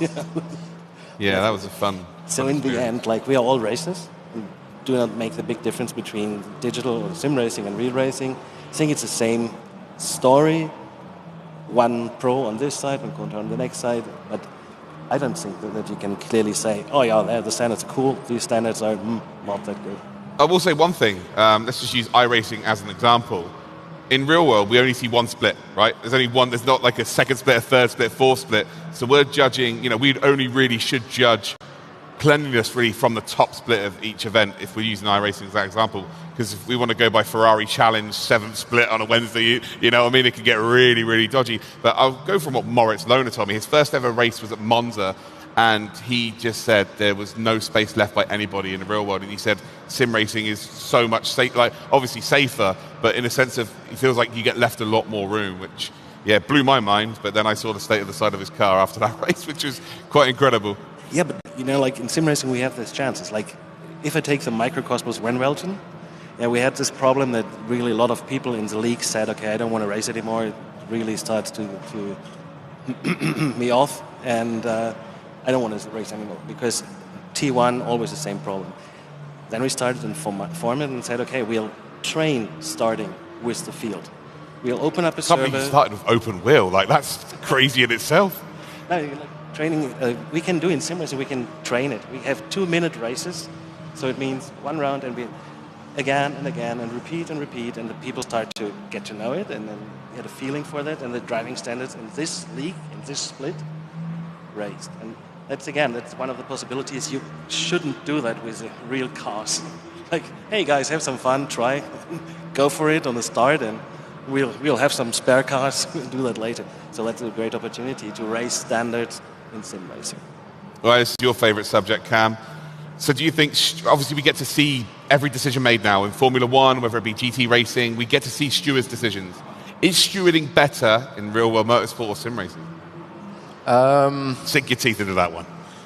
Yeah, I think sim racing obviously is kind of basing most of their stewarding bodies off of how real-life motorsport construct them, right? So I think... Yeah, I think the stewarding in real world is further ahead, obviously, than sim racing, right? But I think with sim racing, they sometimes are a lot harsher than the real world sport will actually be. So, and I think that goes back to the old point of, these guys have such respect for each other that if there is an incident, usually it is a big deal. I would love to have cameras live in LAN environments when there's live adjudication, because I would love to see kind of team managers going back and speaking to stewards and like kind of that post-race room you have on F1, right? It's the cool-down room where you kind of hear behind the scenes. I would love to see that for adjudication in sim racing. I think that would be a really cool kind of content concept that would kind of shed light on just how serious teams do take it, in these sim racing competitions. Because people do kind of go at each other's throats sometimes, especially in a Discord, like a Discord text chat. It's so easy to do. None of that would be said ever face to face. Exactly. Yeah. So, I think it's definitely more advanced in real world, but again, I don't think that this is about motorsport, real world motorsport or sim racing. It just depends on the people. We've seen it in real world motorsports where decisions made. Some of the teams cannot follow, even in the NLS where we race. And the same goes for sim racing. I think you should think that in sim racing the stewards are much better because they have instant replay and all of the angles. And I don't really think that this is a problem of real world motorsports or sim racing. It just depends on the people and the organization. That's my opinion on that.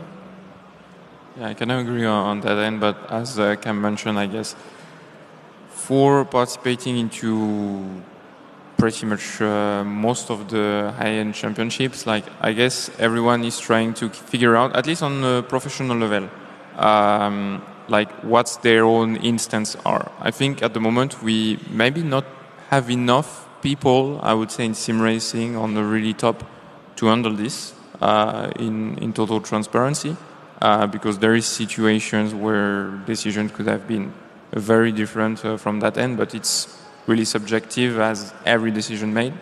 But I think, in sim racing we're continuing to figure that out. On the more amateur level, it depends at the end of the day, such as in real life, of the individual that you have in place about that. And you have also to face the fact, as you mentioned earlier, like when you are running a league, about the fact that it's much easier to quit a sim racing championship than a real one, because the real one costs you too much to live at some point, even on a less professional level. When on sim racing, it's just buy through Discord and that's it. I think it's another challenge for us on that end. Also to build up the reputation and the people coming back into it through different seasons, etc. We have seen many leagues in sim racing completely falling apart due to stewarding issues, and people going somewhere else where it was better. So I guess it's just time will tell on that one. I think with sim racing as well is the beautiful thing about it is that, especially on the stewarding side, is I think because it's so community driven, I think stewards are much more receptive to feedback, right, and constructive criticism. So to some extent, but I think the ability for sim racing to kind of adapt on the fly as opposed to going through official bodies and boards and voting circumstances in real life motorsport. With sim racing, it's just usually guys on a Discord server that can just have a chat, and then if they agree or they don't agree, they can go either way. But more often than not, if the community as a collective has a very good point, they're more accommodating and flexible for that, which I think is definitely a bonus of sim racing for sure. My favourite thing is when someone gets a decision against them and then they post it somewhere, and then everyone in the comments is like, "No, you're wrong." It's so validating. Okay, where do you experience that? In our little world again, it's a problem in inverted commas that you can reach out to the stewards quite easily, and even if you have hundreds of angles and all the information there, you'll never have one idea, one perspective. You'll have lots of. So it's quite hard for a steward on an AM level, like not on a professional series. But there's maybe it will be better one day because we got all the information and the races are closer. But being steward in a community, as I might talk for some of our stewards, is quite a hard job. And in real life, teams have to pay to put in, to get it looked at. Whereas I think sometimes in sim racing, it's kind of taken for granted how little money you have to put in to run a team into a competition or whatnot. It's not any entry fees normally for most competitions.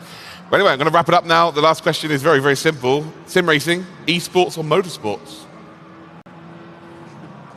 I'm going to say esports myself. I will go for esports as well. Esports, which can become motorsport. Nice, on the fence. Yeah, in Germany we have Rennsport. So it's either digital or real. So I would call it racing as the most obvious translation. So it's for me one big thing.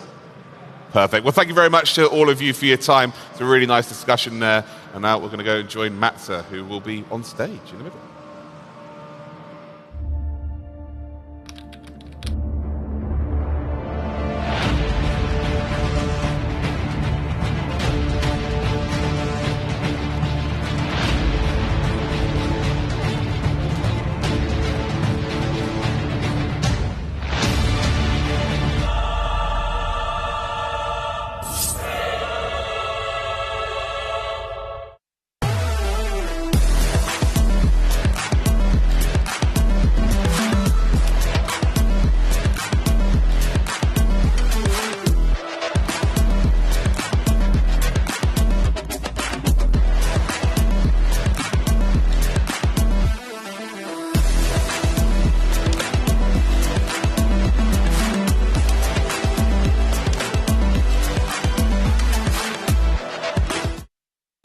Work on the simulator can really improve our performance on the track. We have seen we work a lot on the simulator with Alpine.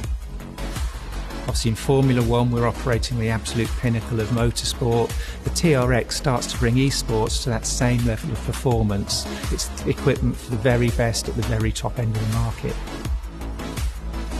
I do want a TRX track racer, yeah, definitely. Please.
Cheers, guys. How are you doing? We're back on stage, and yeah, looks like a little bit like roasted. Have you been having hard times over there at the panel? Yeah, these lights are not good for a fat guy, to be honest with you. Like, I'm struggling here. No, Interesting panel, though. You know, talking about esports and motorsports, I think everybody, it was basically a resounding, it's still esports, which of course it is. It's not really a debate, to be honest.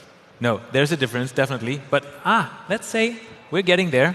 Huh? Don't you think so? Yeah, well, in my opinion, if you really want my opinion, I don't think we need to get there. I don't think we need to be an equal to motorsport. I think sim racing is its own entity, in my honest opinion. The fact that we're able to produce what we've produced here as a sim racing expo, and it's not not off the back of motorsport. You know, this is its own. You know, these pedals, these wheels, they're all for, and the rigs are for sim racing.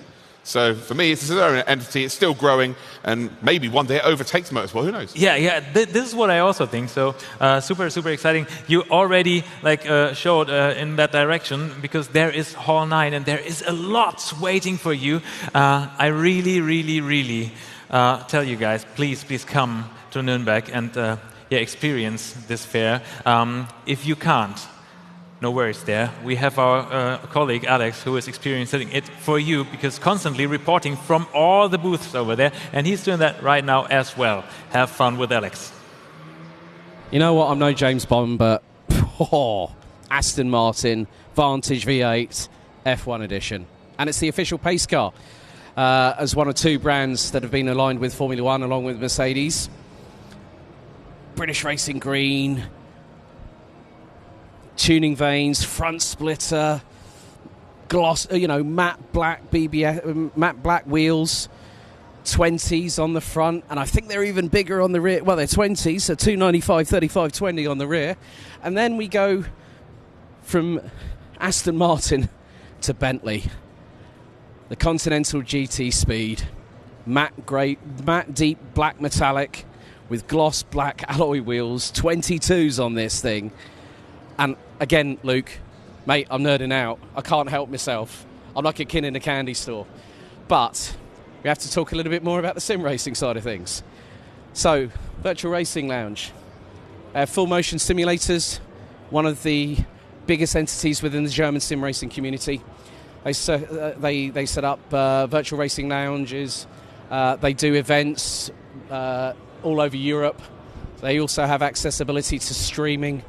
They can also work with business to business, and this is just one of the things that really showcases how much sim racing has evolved. I mean, especially with a LAN event like we've got here at the Sim Racing Expo. And you can make sure that everyone's catered for. So you can head over to them at virtualracinglounge.com. Also over there, we can't forget our good friends at the ADAC. And they also are very much in tune with the sim racing community. They host, they're the title sponsors of the ADAC GT Masters Esports Championship. Morris Lerner, funnily enough, multi-time champion of that. And you know what? We're going to collar somebody, if I can grab him in a second. Hey, Lawrence, how are you? I'm editing video on the fly.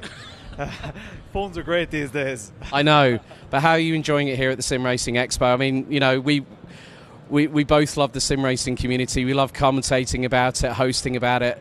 What's your feeling, now being here in Nürnberg as opposed to Nürburgring last year? Yeah, it's cool. It's nice that vendors have a lot more space to kind of showcase their products, so you can walk around the rig as it's being used. See a lot of people taking photos at angles that they wouldn't have had access to because of the limited space last year. You also see, you get a bit of an insight. The teams seem to be bigger, and you see them kind of mingling with each other and stuff like that. At Nordschleife, despite it being an amazing venue and it just having, there was race fuel in the air there. It's a different kind of an atmosphere, but it's still, it's quite electric. There's a lot going on. I think everyone's been impressed by the stage, and also from my perspective, the commentary box, like literally about 10 to 15 feet in front. I mean, it's the centerpiece of the Sim Racing Expo. I mean, Corvana this year decided to go big or go home, and they've definitely brought it, haven't they? Yeah, I think lots of people have. I think lots of companies have really kind of up the game. They know how important it is. And I was saying to some of the guys earlier, it's not just because sim racing is expanding at a rapid rate. There are new sim racers. There are lots of sim racers here today making their decisions on what they're buying. So that's how important it is to these companies. Not only that, we've got the motor show next door in the massive expo halls with incredible €1 million cars there. Those people are seeing sim racing for the first time, and they're seeing it in a light. They're seeing a group of people and athletes who are taking part in it, and they're all of a sudden it's on their radar. It's like, oh, maybe I want one of those setups at home. And to those type of people, these hardware manufacturers, they want those customers, because when they're sending their car in for service and it's like 20 grand or whatever, and they're like, well, I have to do that every year. It's like, well, here's a simulator for 20 grand. It's like, I can get all that for 20 grand, So it's pretty interesting for them. So there's a different dynamic to it. I mean, there was some of that at Nordschleife as well, but it's really cool. Lawrence, thanks a lot. Good to see you, mate. Cheers. Enjoy the rest of the show. Right. Oh, hang on a second. Right, we're gonna take a walk. Now the thing is, there's a little bit of an offer here. Now, thank goodness I speak the language. So basically, 10 weekend tickets for 2 people, and that is for a race weekend of your choice for the ADAC GT Masters for 2023. So with the ADAC, they say immer für Sie da, which is always there for you. So you've got the Sim Racing Cup, you've got the Digital Cup, you've got the ADAC GT Masters Esports Championship powered by ENBW Mobility. As I said earlier, Moritz Lerner, a multi-time champion. And the good thing about the progression in sim racing, there's always needing to be a ladder. So if you become a champion in one league in the ADAC, you move up progressively. And it's great to see that they also have, conversations here. There's a lot of networking going on here at the Sim Racing Expo, but it's really great to have the ADAC as a presence here in the Nürnberg Messe, and that really, at the moment, is enough nerding out for me, guys. So, Luke and Matze, back to you.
doesn't think of you when I'm sleeping with someone new.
You shouldn't be with someone like me.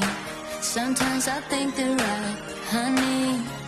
Sorry for the tears in your eyes. Hey, love, forgive me just one more try. Used to hide myself away in the night, looking for trouble and fights, looking for answers at the bottom of my glass. You found me lost in the night, looking for trouble and fights, but you found me. No, I'm a screw up, but baby, I'm glad you're someone to rely on, someone to rely on. No, I'm a screw up, but baby, I could be someone to rely on, someone to rely on. Someone to rely on, someone to rely on. Someone to rely on, someone to rely on.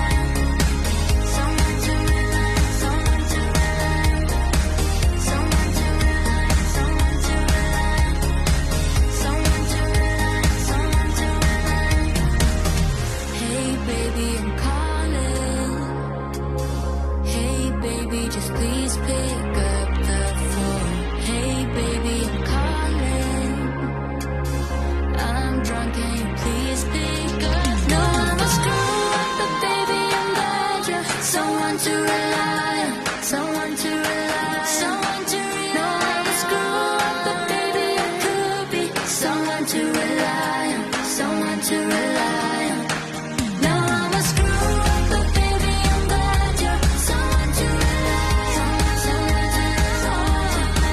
No, I'm a screw up, but baby, I could be someone to rely on, someone to rely on. Someone to rely on, someone to rely on. Someone to rely on, someone to rely on. Someone to rely on, someone to rely on. Someone to rely on, someone to rely on.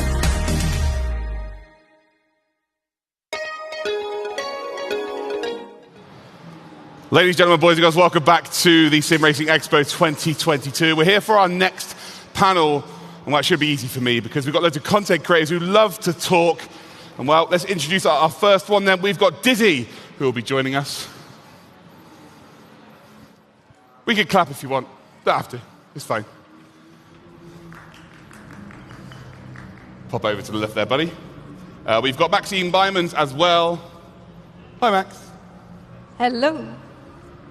We have indeed got Rory Alexander as well. He's like 9 foot tall.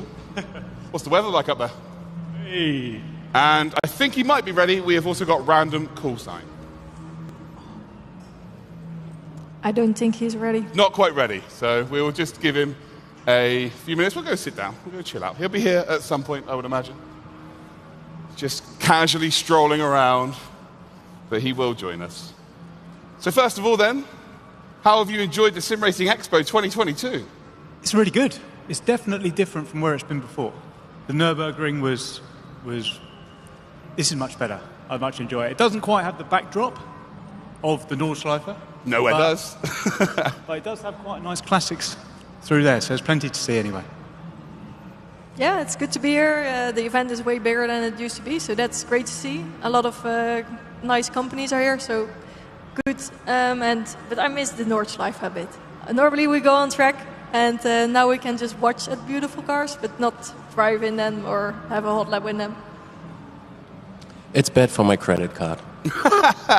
Yeah, it's a perfect answer, that is. Yeah, it's really bad for my credit card. So it's my first one, and I really do enjoy it. It's great to see like similar faces. You drive like 2-3 years, and then you see them face to face. It's great. I love it. Of course, you say you miss the Nürburgring. Have you been to the Norris Ring yet? Over the last couple of days? No, I haven't. It's only like 1.5 kilometres away, and it's just a normal road now, but still the curbs from there. It's one of the most historic tracks in Germany, in Europe. I have a funny story. I was here visiting some friends 2 years ago, and I was walking with my stream on the back, so people were sitting on my shoulder, and then I came here like yesterday, and I was like, "You have been here? What's that?" And then I was like, "Oh yeah, that's a Norris Ring." Whew. And I didn't even knew that we are like 200 meters away from it. Yeah, it's funny. It's just around the corner. I was there last night, and I'm used to working there, like as a commentator, so seeing it as a race track and then just to see it casually being driven on by everybody is mind-blowing. Right, anyway, back to the actual topic in hand. All of you started off, as a hobby, of course, content creation. It's not something you just turn around and go, "Oh, I'm just going to start making videos, and that's it. It's going to be my job." But at what point did it trigger your brain to go, "Do you know what? I can take this seriously. I can really make a go of this and make a living"? For me, God, it's going to get deep real quick. I was just really unhappy with what I was doing outside of, in the real world, what I was doing day to day. And it got to that point, almost like a tipping point. I've been making videos for sort of 3.5, 4 years. And it almost got to a tipping point where I think, yeah, we've got enough momentum here. Things look okay. I've got 2 kids and a wife at home as well, so you've got to be careful of that sort of stuff. But it got to a tipping point where it was, as long as you've got enough contingency, you can take a jump with things. And it's for me, it was just a case of just going for it. What's the worst that can happen? I can go back to my job in the city. I can wipe the smile off my face and go be miserable till I'm 60 and retire. So yeah, I just gave it a crack, and amazingly, I'm still doing it now. And that's a good story. But for me, I was still studying in university and building up my channel. So then, of course, you're still learning everything and trying to balance it out. So it was really difficult to combine YouTube and writing my thesis. Of course, you need to fully focus on something to make it work. And I couldn't really do what I wanted to do because I wanted to finish the school. But when that was done, I went to Berlin for G2 Esports. They had like a tournament, make the squad. If you got in the team, then you got a year contract with them, and then I was able to, just give it a go and do it full time for a year at least. And from then, at the end of the year, I was at the Logitech G challenge. I met the team there. I really liked their products, and I said like, okay, well, my year contract with G2 is over, but I still want to use your product, so maybe we can do something together. And now I'm working with them for almost 3 years. Helping them with social media as well, and the rest is history. So basically, I studied in 2013 and made my diploma, and then I took a year off just to be me and cut off all the costs I had and live like my youngest life with nothing, like 1 piece of bread every day, and then I grinded the last 9 years, like day in, day out, 7 days a week. And that's like the whole story behind it.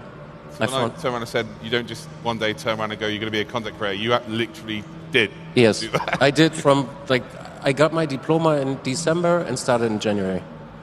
Wow, that's incredible. When did you realize it could be your job? And maybe it's still it hasn't quite sunk in yet that this could be my job, even though it is. I don't know really. When did you guys? It kind of just happened. When I could pay my first bill. Oh yeah. That was it. How did that feel? I remembered, I'm still thankful for that guy. I had one guy who was paying my rent. He didn't know that, but he paid my rent for like 3 or 4 months. He didn't know? He didn't know that, How did he not know? He donated me so much money I could pay my rent.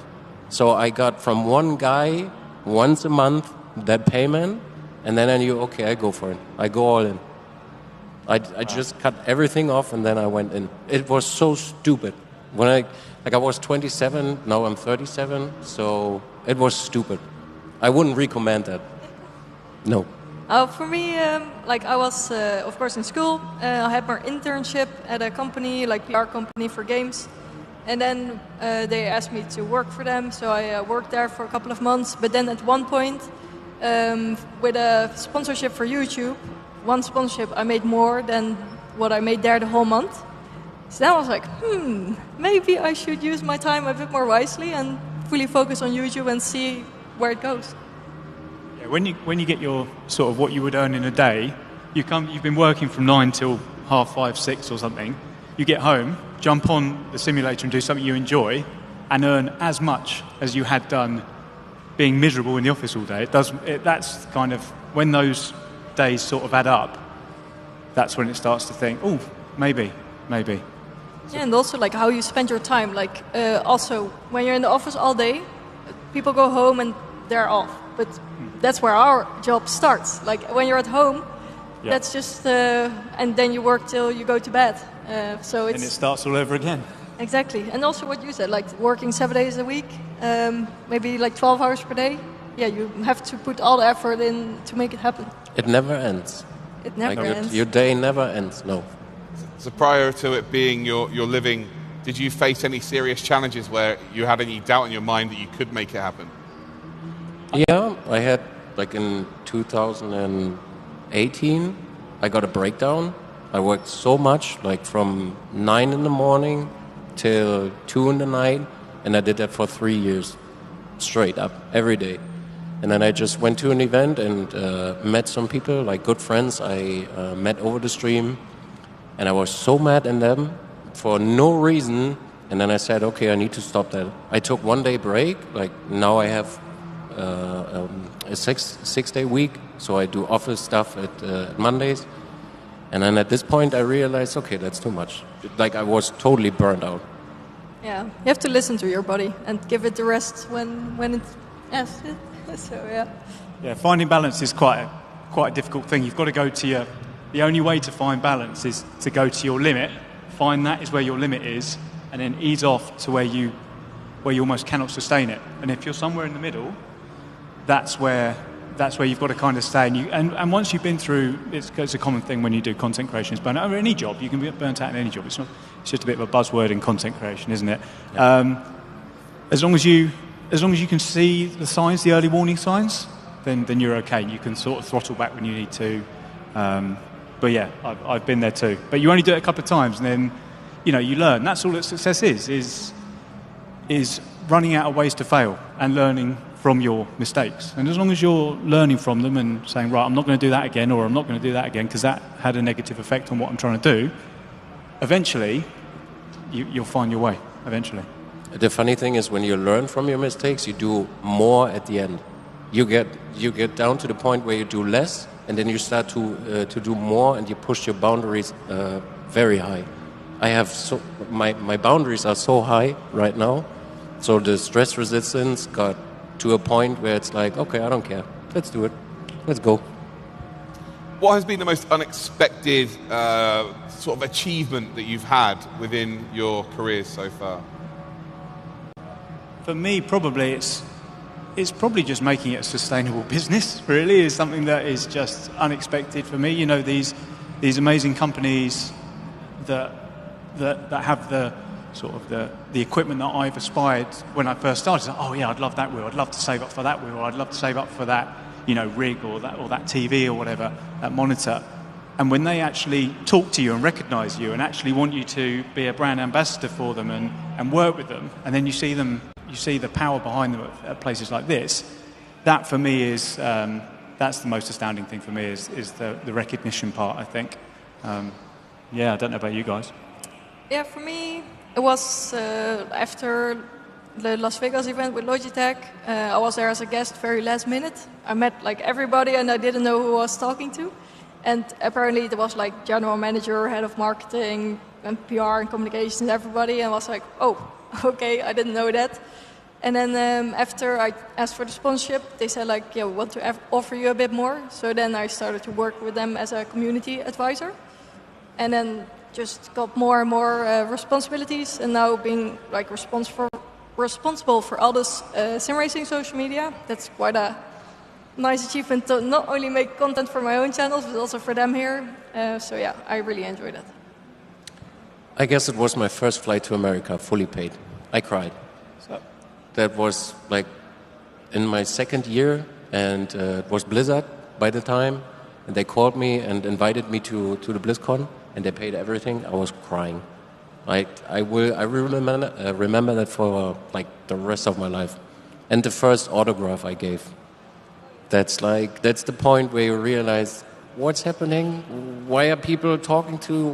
What do they want? I'm just sitting in front of a camera and talking.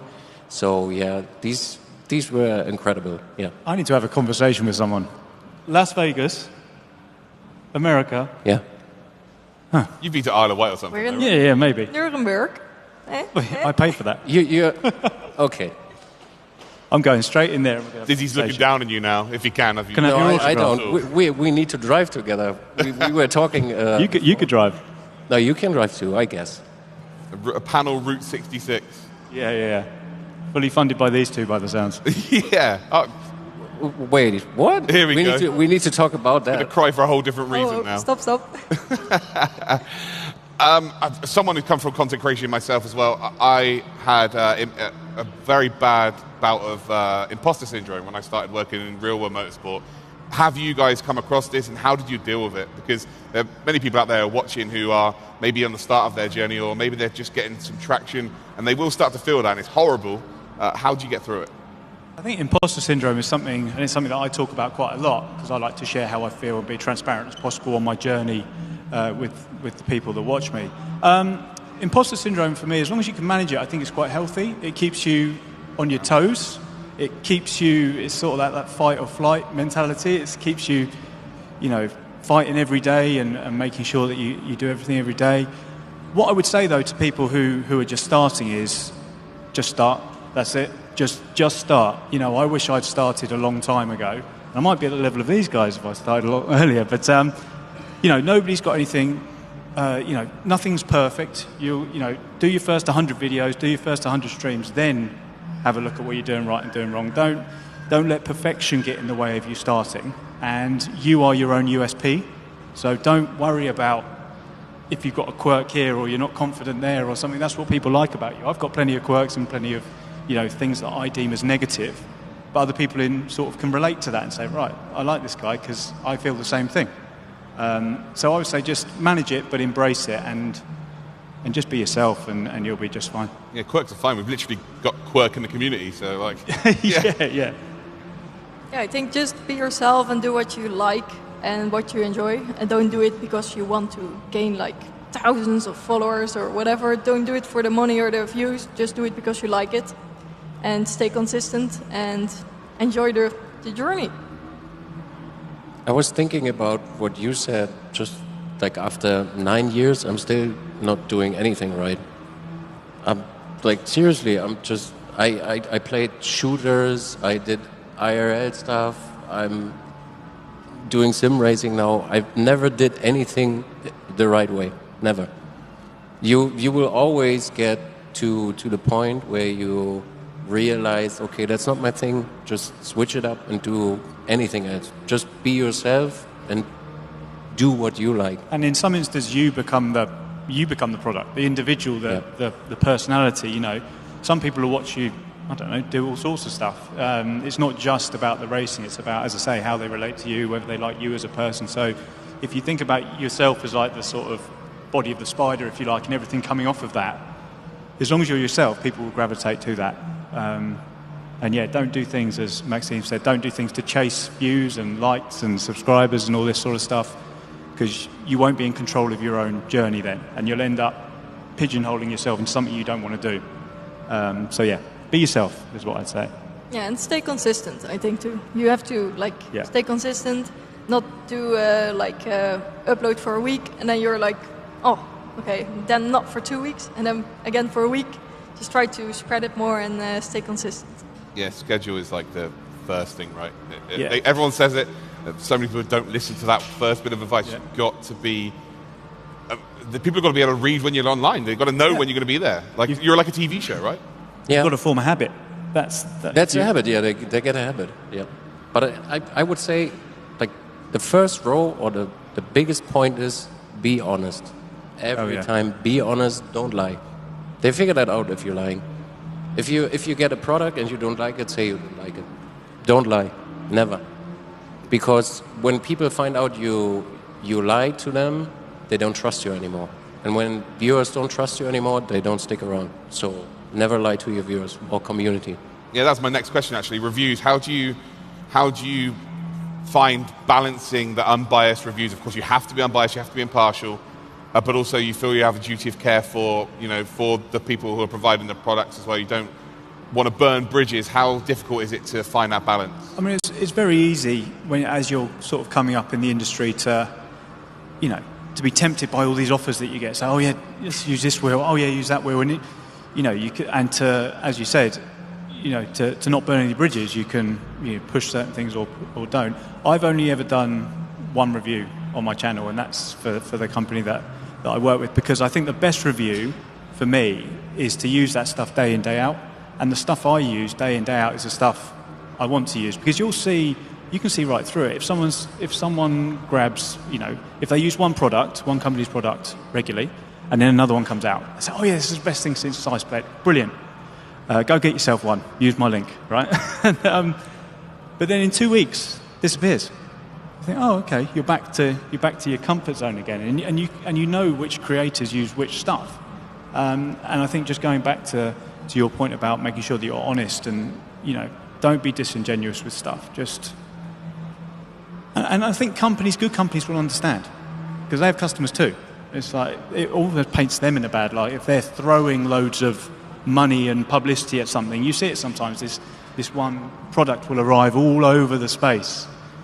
You think, okay, you were doing the same, but 2 months ago with something else. So for me, it's not really the space that I'm in. I just that's my best review, is to use it day in, day out, and the fact it doesn't break, and the fact I'm very happy about it, is probably the best review I can ever have, and that's the way I go about things, to be honest. Yeah, for me as well. Like I just when I get a request to do something, I review it carefully if I even want to do it, because I want to fully support the company. I don't want to review or promote something that I don't feel good at. So I just review everything carefully and pick the ones that I want to work with and not. And what you say, don't mix up brands.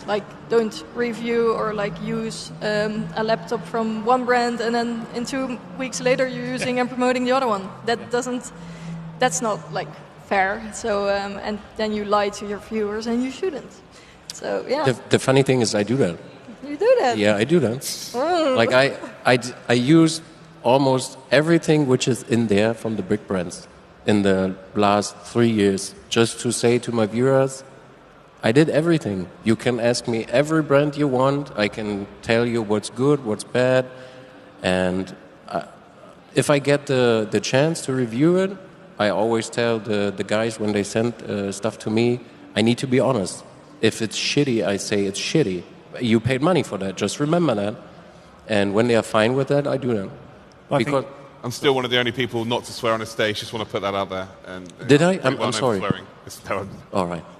But also, so even if you do get a product from a company that you do work with, you say, right, this is what I think about it, but I'm obviously saying it through rose-tinted glasses here. I'm trying to be as impartial as possible, but I love the fact the company have just sent me this. I would have bought this had it been for my own money anyway.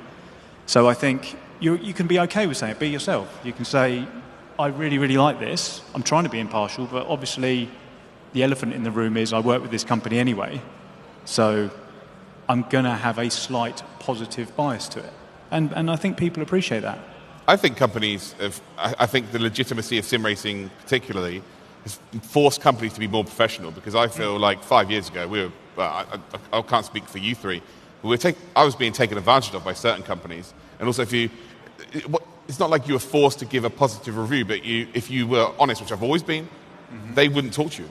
Whereas now I feel like they're so much better because they genuinely want to improve, right? Especially sim racing peripheral companies. Look at what we got here. Yes. Like, it's a whole different ballgame these days. Yeah, massively. And there's more and more people coming into the space. So, yeah, it's more important than ever for these companies to I think just have a genuine sort of route to the customer, their customer, as you like. Yeah, but it can be difficult. But I think once you do it long enough, you know how to say no. You learn how to say no, and you're quite comfortable saying no, because you don't want a shelf behind you full of stuff that you never use, because it just makes it almost dilutes your message. You have that? No. Okay. Well, we need to talk again, the other way around. Did you just become best friends? Yeah, I guess so.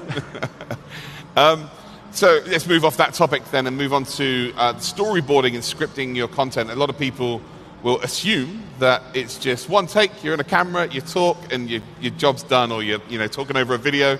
How difficult is it to script the video and put it together and all of the storyboarding? Give the viewers at home some perspective on how difficult the job is. Well, to be honest, Can I go first? Yeah, I'm going to say the same as you. I do it the same way like you said. Yeah. It's just a one take. Like, I do one takes. So I'm not a really YouTube guy. So I'm streaming every day. I'm used to just talk. So when I get something, I unbox it. Okay, we have this, that, and then you talk like 30 minutes straight, and then it's done.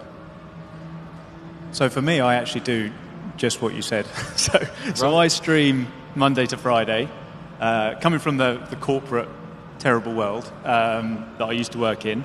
I tried to keep that in there, and I tried to do sort of 9 till 5, and talking about learning and learning where you go wrong. I got burnt out doing 9 till 5, Monday to Friday of the same game. So I've adjusted that slightly to 9 till 3, and then I'll do a video in the evening. I'll try and do one every single day for YouTube algorithm purposes, which I won't go into here, So for me, it is just that. I do something called VOD content, which is chop up of your best bits of live streams, really. So for me, it is kind of just that. I try and avoid the kind of scripted stuff. For at the moment, for me, it just takes too long. The storyboarding can be, if you're doing a video every other day and you're not streaming it, it can be done, but you end up just putting rubbish out there if you rush it, I think, for me. Yeah, I do it like one take as well. Like, not like one take, but I just... This is fun. Cheers, guys. Yeah. See you later. No, like when I'm doing like a recording of a race, I just drive and comment on what's happening, and then cut down the nice pieces to make it a bit quicker in the video. But when there's like a full review or something, then I write down the most important parts, like the bullet points, and I talk around the topic. I guess the funny thing is, if you don't do that, it's nicer for the viewer because you are not this machine. So that's always what I have times when I need to record like 30 seconds more and say, hello, this is the future Dizzy. I want to talk to the past Dizzy. He's an idiot. He forgot this, that. And then it makes it a little bit funnier than reading from a screen like a review. It doesn't look natural, so when you said like making a script or a board, people need to have that, like you said, for yourself to do your mind map, but just to do it right away is funny. It's good. I get like completely off track. Then I start talking about all the stuff that doesn't matter, and the video gets way too long. Yeah. Instead of just the things that I want to talk about. Yeah, when you go to a live stream, like we drive most likely every weekend endurance races, like 6 hours up to 24 hours, and you have the weirdest topics. You can in my stream, it's really funny. We talk about Kartoffelsalat. It's potato salad. We talk about it every time. You can't even imagine talking about it like 1 hour. And then you go from there to, oh yeah, we're driving a race. Let's talk about a race for 5 minutes. And then you go back to potato salad. And then you talk about cars. And then you talk about shoes. So I know, 18 hours into Daytona, anything goes, right? We've all done an endurance race and just start waffling. Yeah, I agree. But yeah, just going back to the whole scripting and storyboarding stuff, I think a storyboard is good. Having a loose idea of what's going on with some bullet points can often help. But, those mistakes that you make you genuine and brings you that connection. Because you're not, the whole thing is cool, well, certainly what I do, it's called YouTube. It's supposed to be amateur. It's supposed to be, you know, you can get too polished and you can get, and it just, if somebody wants that, they watch the TV, you know, the big production and all that sort of stuff. But I'll often leave stupid things that I say in, or I'll leave my intro where I say, "Hi guys, here he is," here about 10 times in it because I've managed to mess that up. So, and I think it brings people close to you if you just say, "Look, this is me. I'm just like you. I get things wrong." So yeah. And the bloopers are sometimes very funny. So I just like put them on social, and then everybody starts laughing. Yeah, they are. What does content creation mean to you? What's the definition for you each personally? It's my life. I will never do anything else in my life anymore. Never. I will die with it. Yes.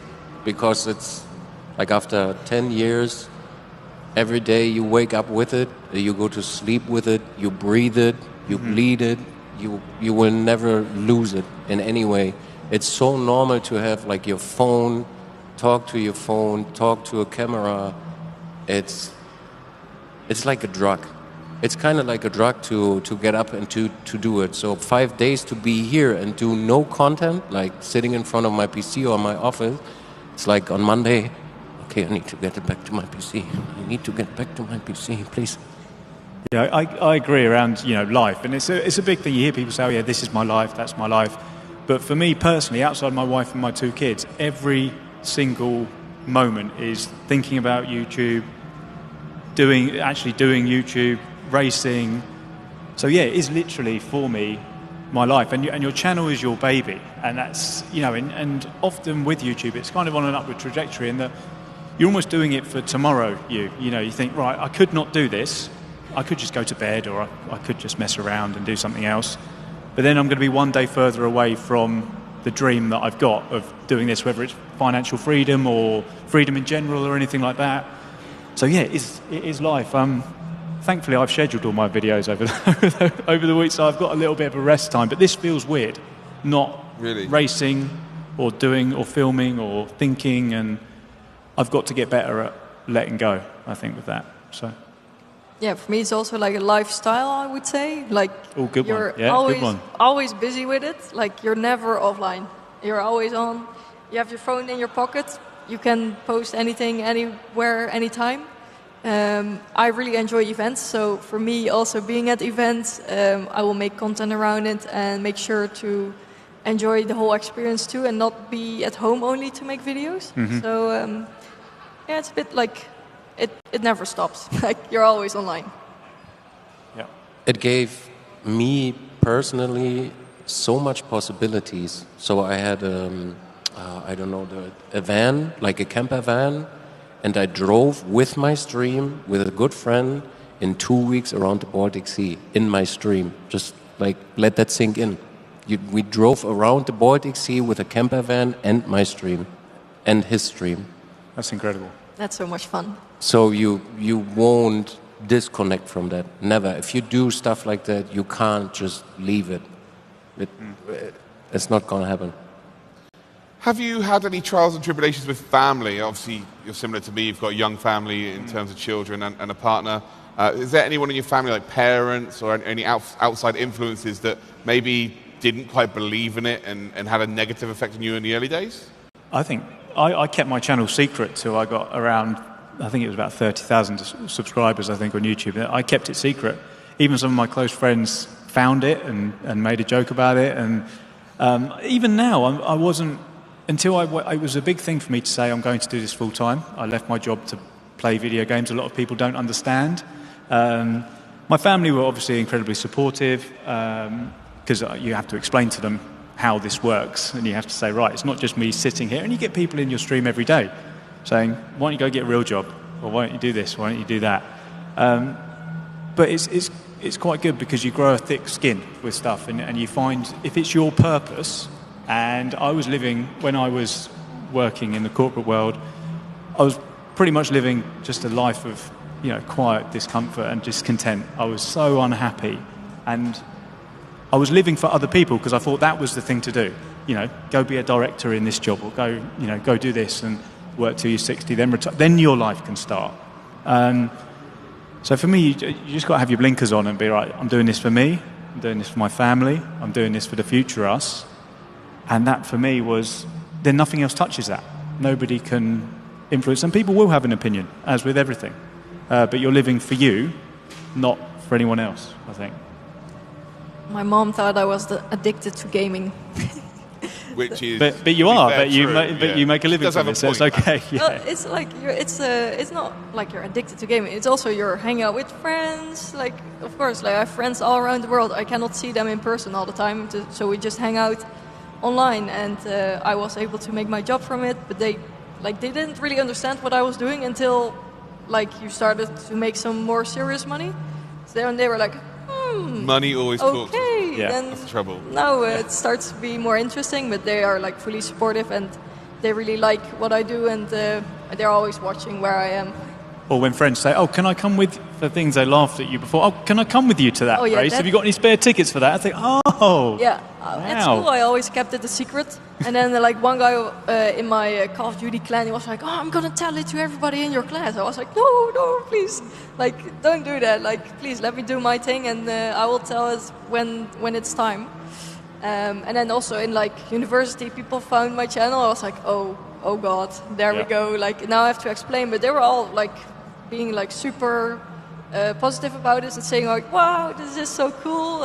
So at the end, don't feel ashamed of it. Just be proud of it and share your experience. And some people will be jealous and then they like don't talk to you anymore. Like I had one of those girls, and then like now they send me a message like, "Oh, it's so cool what you're doing. Can we hang A lot out?" of that does come from that, is jealousy. A lot of it is because they're living that life that they don't want to live, and they project that negativity onto you because you've gone and taken that leap and you've taken that risk. And yeah, that's what I feel. It's a lot of it can be jealousy at times, but overwhelmingly for me personally, it's been positive. It's been positive. I have a really nice experience with my father. I was talking to him quite a lot about it, and he said, "I don't care. Just go to work." Like after I got my diploma, he said, "Go to work, get a real job." I paid a lot of money for that and stuff. So one day I had enough from this, and I said, "No, you know what? There's a piece of paper. You can see from the bank how much money I earn." And after that, zip it. He never said anything anymore about it. And my mom is quite different. She looks everything. Everything. If it's even Instagram, if it's podcasts, every video, stream, everything. She's like like SpongeBob. Like a sponge. Do you get the messages? "Oh, I've shared this with auntie and uncles and..." Yeah, we doing kind of thing together where we cook in the kitchen together. So we got back together after a lot of years quiet between us, and like every friend is watching it, and she's like, "Look what we are doing and this and that." And even when my stream is running, she's like, "The mom, please do your nose. Don't put your hand in front of your mouth." And you're sitting there, "Mom, you can write in my chat. You don't need to send me like my phone." She's even calling me while racing. "Mom, I can't talk to you. I'm racing." "Nah, I can see her. I don't care. Just use your phone." And then she's like video calling you and stuff. And I'm like, "Mom, please stop. I'm 37. I can handle myself." But it's really nice. It feels comforting and warm. And my close friends, they all love it. They like it. Because they all they get something out of it. When they come to me, I have like a pile of hardware. Just go in the room, take anything, just go. So it's kind of a funny balance between us because they have like all real jobs, they like it, and they take me in this world, and I have my world, and then we meet up at home, and we really enjoy it. So a very good friend of mine, he started sim racing this year. And he's in my team now, and we drive together, and it's like it's so great to have those friends to do it together. It's amazing.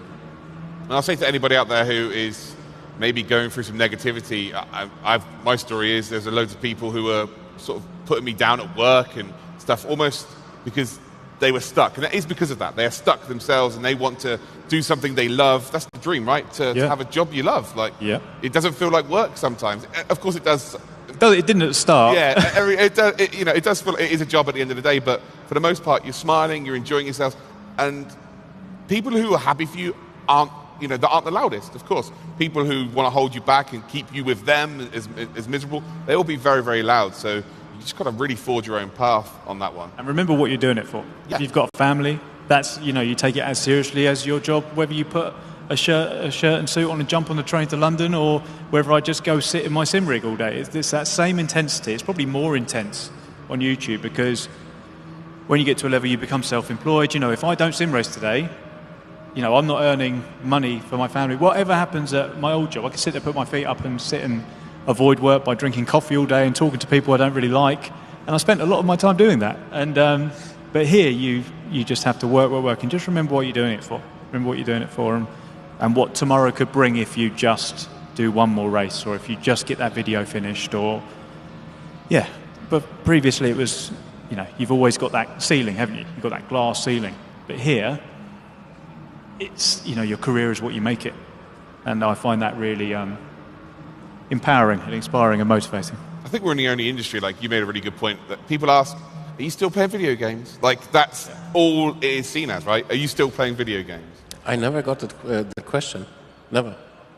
Like, what's the answer? I'm going to be honest with you. It sounds like you're living the absolute dream, by the way. No, it's like the point. I can't say the word, but F it. I don't care what people say. No, of course, yeah, definitely. So I don't hear it. So they stopped talking to me about that. Oh, I so understand. like I have grown people. They build houses, have kids and stuff, and they come to me, visit me.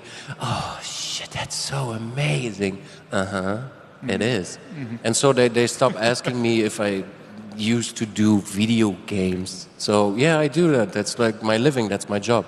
And so they stopped asking them. And I started very, very early to dismiss people out of my life who think it's just video games. It doesn't matter if they don't want to play. They don't need to, but they don't need to stick to in your life to make you miserable with their attitude against you or against video games. Yeah. Because it's not just video games. People around the world gather together, like in COVID, for example, they play with Discord and video calls and stuff. So it makes the world a little bit closer on people. So it's not just video games.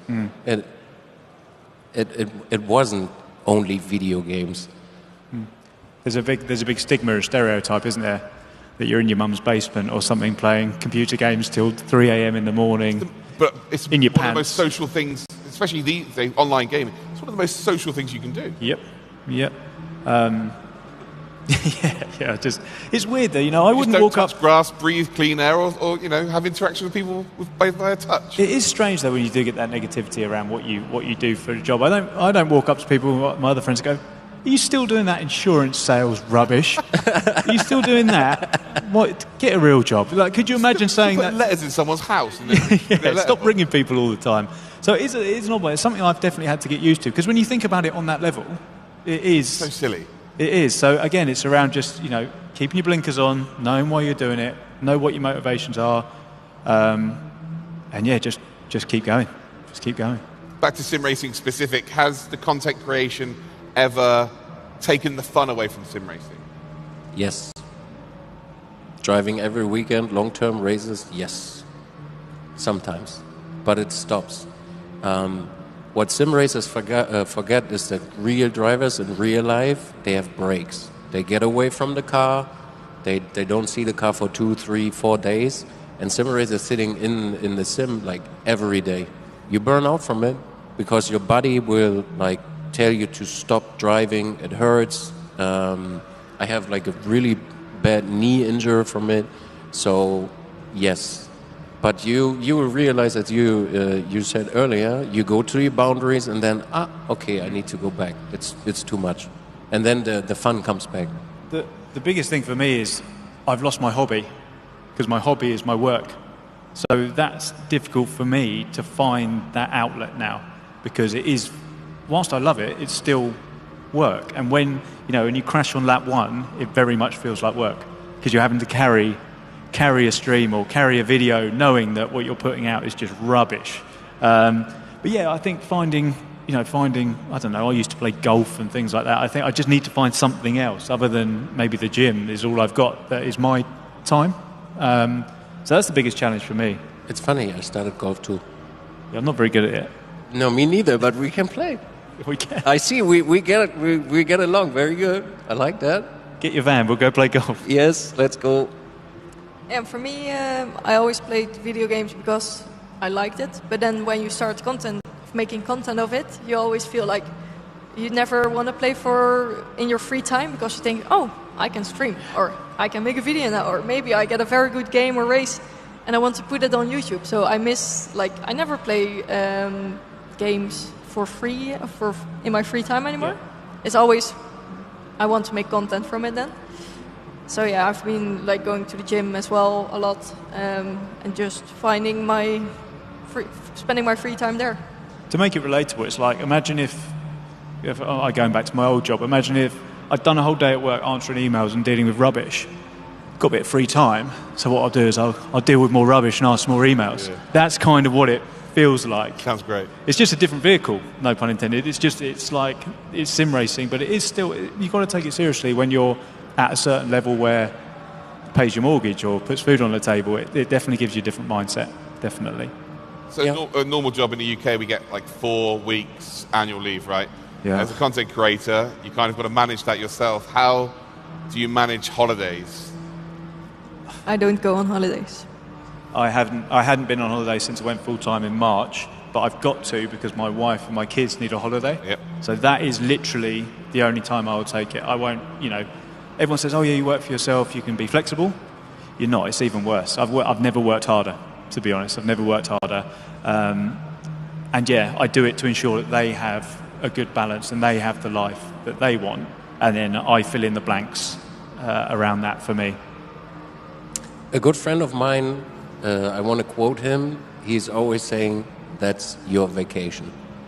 And that's it. Your job is your vacation. So I don't do vacations. So Dizzy is actually going to be moonlighting as a motivational speaker for the rest of this week, by the way. Unbelievable guy. I'm sorry, I was about to say more to it. Because I apologize. No worries. I was on vacations this year in September for 1 week to get my golf license. And I was so proud of myself because my friend asked me, he's a really good friend of mine, he's mod in my stream, and he said, do you want to go to golf with me?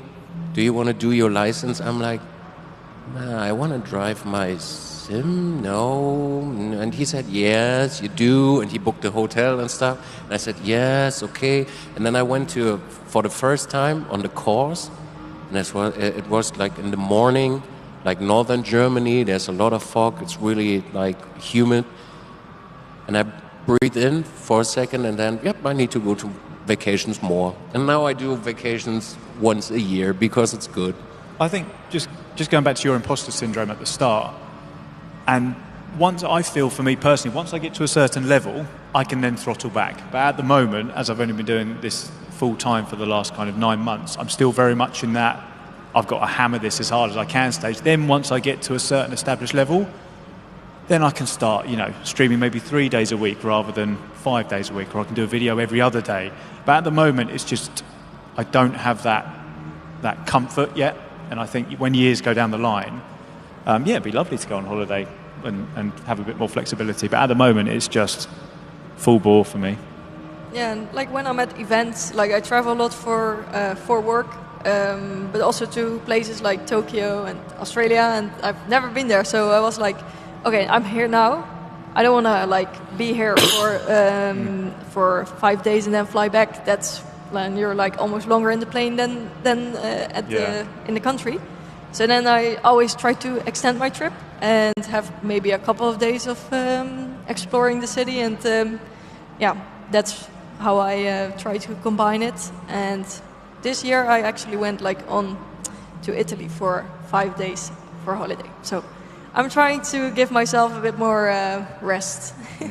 To your point, when you said that you don't want to miss anything, so you be there every day. The funny thing is, when you come back from Expo and you haven't been there for 4 days, you have more viewers than everyday streaming because they miss you. So it's good to be away from them. It's most likely it will be. But then in your head, it's like, so just being completely frank about it, it's like, they're going to find someone else to watch. That is my fear. No. Because I'm going on holiday, I'm going here, and then I'm actually going on a family holiday elsewhere, so I'm not streaming for 6 days. I've got video lined up for every day, but... I can see the panic in your eyes. I'm petrified. I'm But petrified. they will find anyone else anyway, even if you're there. I say that. There's a reason why you're all Yes. set up here. Good content. Is good It's like, for me, it was good for my brain to say, like, even when we stream, I recommend you as a good guy, and even when I'm streaming, I would say, just go to him, he's better today. Get comfortable with the point that you're shitty from time to time, and people don't want to watch you. And that's okay to give them the entertainment they want, because for me, it's like, how do you say that? Not honor. It's like you recommend someone because you like him, and you're fine with that, and that's okay. Yeah. You know your weak spot. Yeah.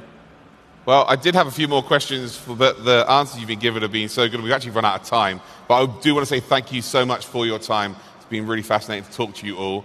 And well, now we're going to have to join Matza back in the middle of the stage. I think he's ready.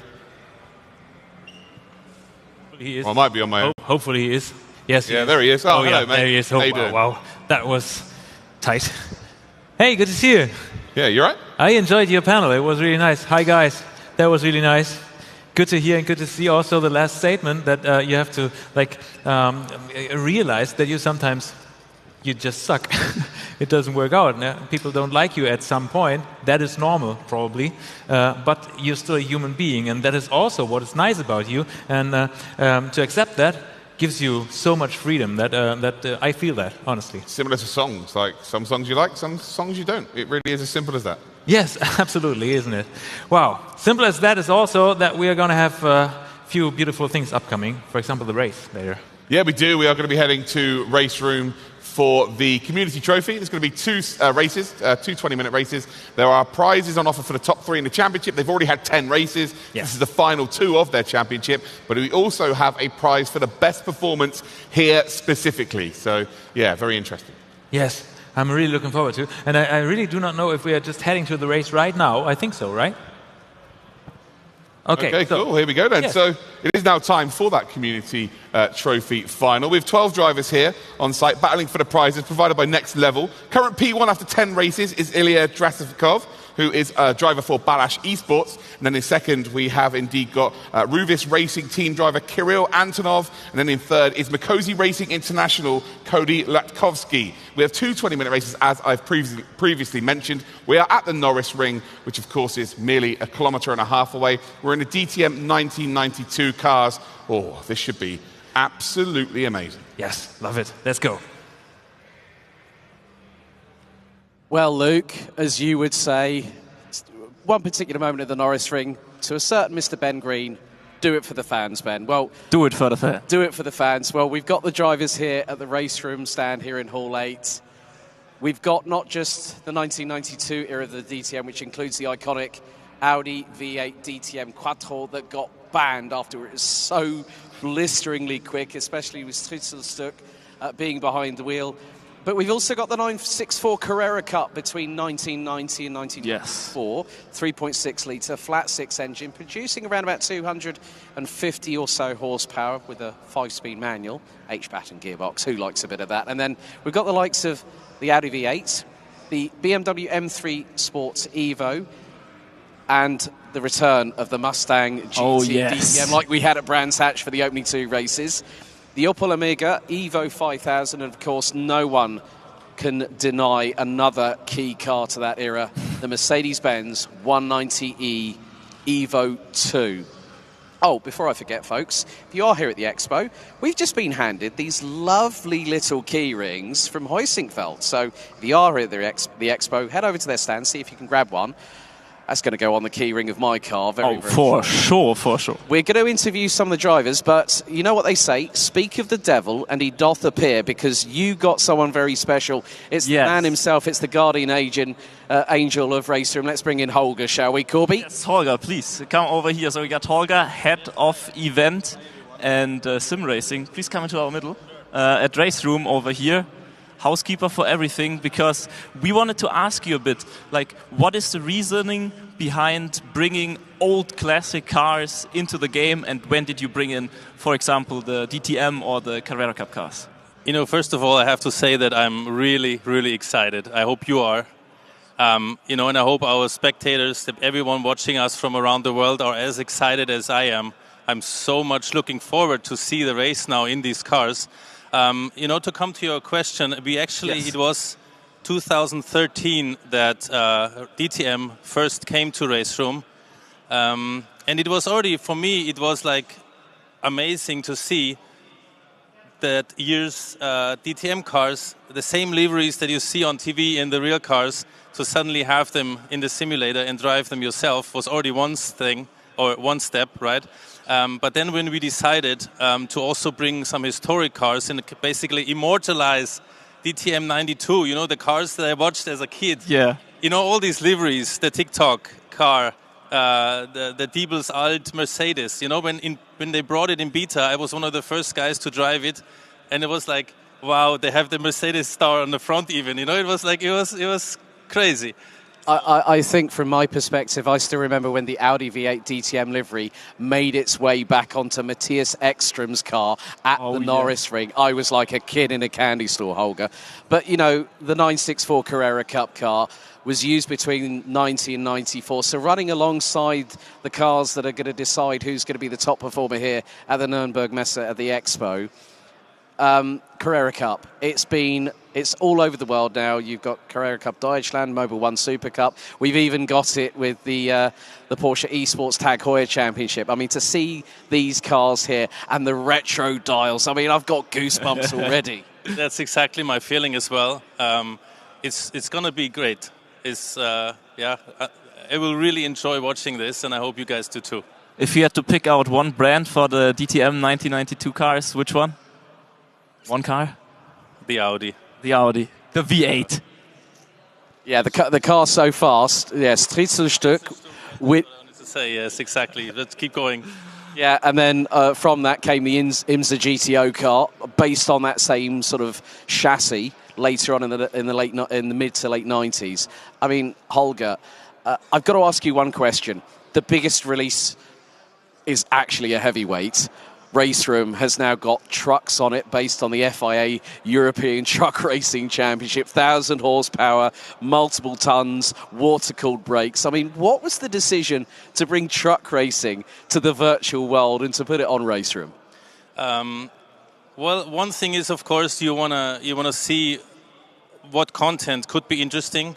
It's also our developers always looking for a challenge, right? Yes. So they always feel like, you know, what could we do? Can we manage to bring it into a simulator to drive well? And, you know, the truck was really a special thing. I have some relations with Sascha Lenz, which is a German truck driver. And when we spoke, you know, he says it's very specific. You know, with the 8 gears and the way you drive it and the water, you have to control it. I mean, if you haven't tried it, you know, it's very special. It's, of course, if you're known or if you're used to fast race cars, it feels a bit slow. But once you drive the first race with 24 or, you know, some kind of opponents, it's a whole new thrill. So, you know, it's also quite cool, I think. And I think this is what makes RaceRoom as a simulation special, that you have all this variety of different cars, tracks and everything. Holger, thank you very much for taking the time to talk to us, and I hope you'll enjoy the race as much as you guys out there, and we too are going to enjoy it. Right, one thing before we go to a quick commercial break, before myself and Corby get ready in the commentary position, I had a chat with Martin Petermann, the man that drove the Mustang back at Brands Hatch. He's got an assist, and it's not the traditional one. He cannot reach the pedals, so the guys here at RaceRoom have given him a little bit of a booster cushion, not on the seats, but on the pedals, so he can actually get his feet to fully depress the brake and the accelerator pedal, and also with these 964 Carrera Cup cars, the clutch as well, because it's a 5-speed H-pattern gearbox. So, folks, we're going to be right back after this break because we're about to decide what happens at the conclusion of the 2022 ADAC SimRacing Expo Community Trophy. We'll be right back.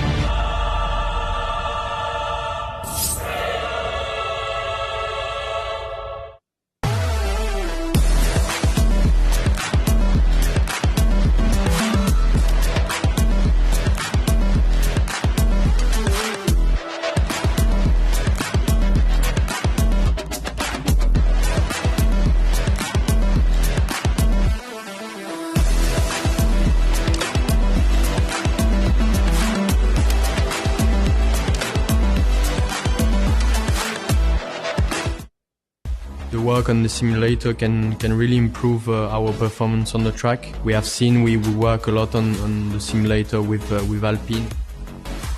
Obviously in Formula One we're operating the absolute pinnacle of motorsport. The TRX starts to bring esports to that same level of performance. It's equipment for the very best at the very top end of the market. I do want a TRX track racer, yeah, definitely. Please.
Right, folks, here we are, Corby and I, back in the coaching box. Oh, I'm so hyped. I know, qualifying underway for the first of two races tonight. It's the Porsche 964 Carrera Cup, 3.6 litre, flat 6, boxer engine, and also its grandfather, the Volkswagen Beetle, set the trend for a sports car that's been around for so many decades, and we're having it here at the Norris Ring, just a kilometre and a half away.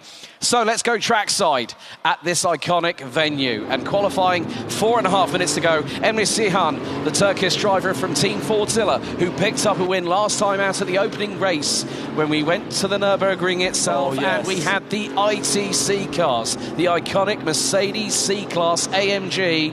He was one of two winners. So was the driver that is currently second in the championship, Kirill Antonov from Ruvis Racing Team. Yannick Munn from MJR Esports, one of a handful of drivers, the highest place of which is P6. Alessandro Ottaviani from Team Fordzilla, and he's sideways. These cars have no real assists, and we're going to see some 500, near 500 brake horsepower behemoths in race 2 when we go back to where we started in the Community Trophy, back at Brands Hatch, and the Mustang returns thanks to Martin Pitterman. Alessandro Ottaviani has got to his immediately left-hand side. I think that's Mihai Neg. You can see that. Now, this is a way to warm up the tyres, isn't it?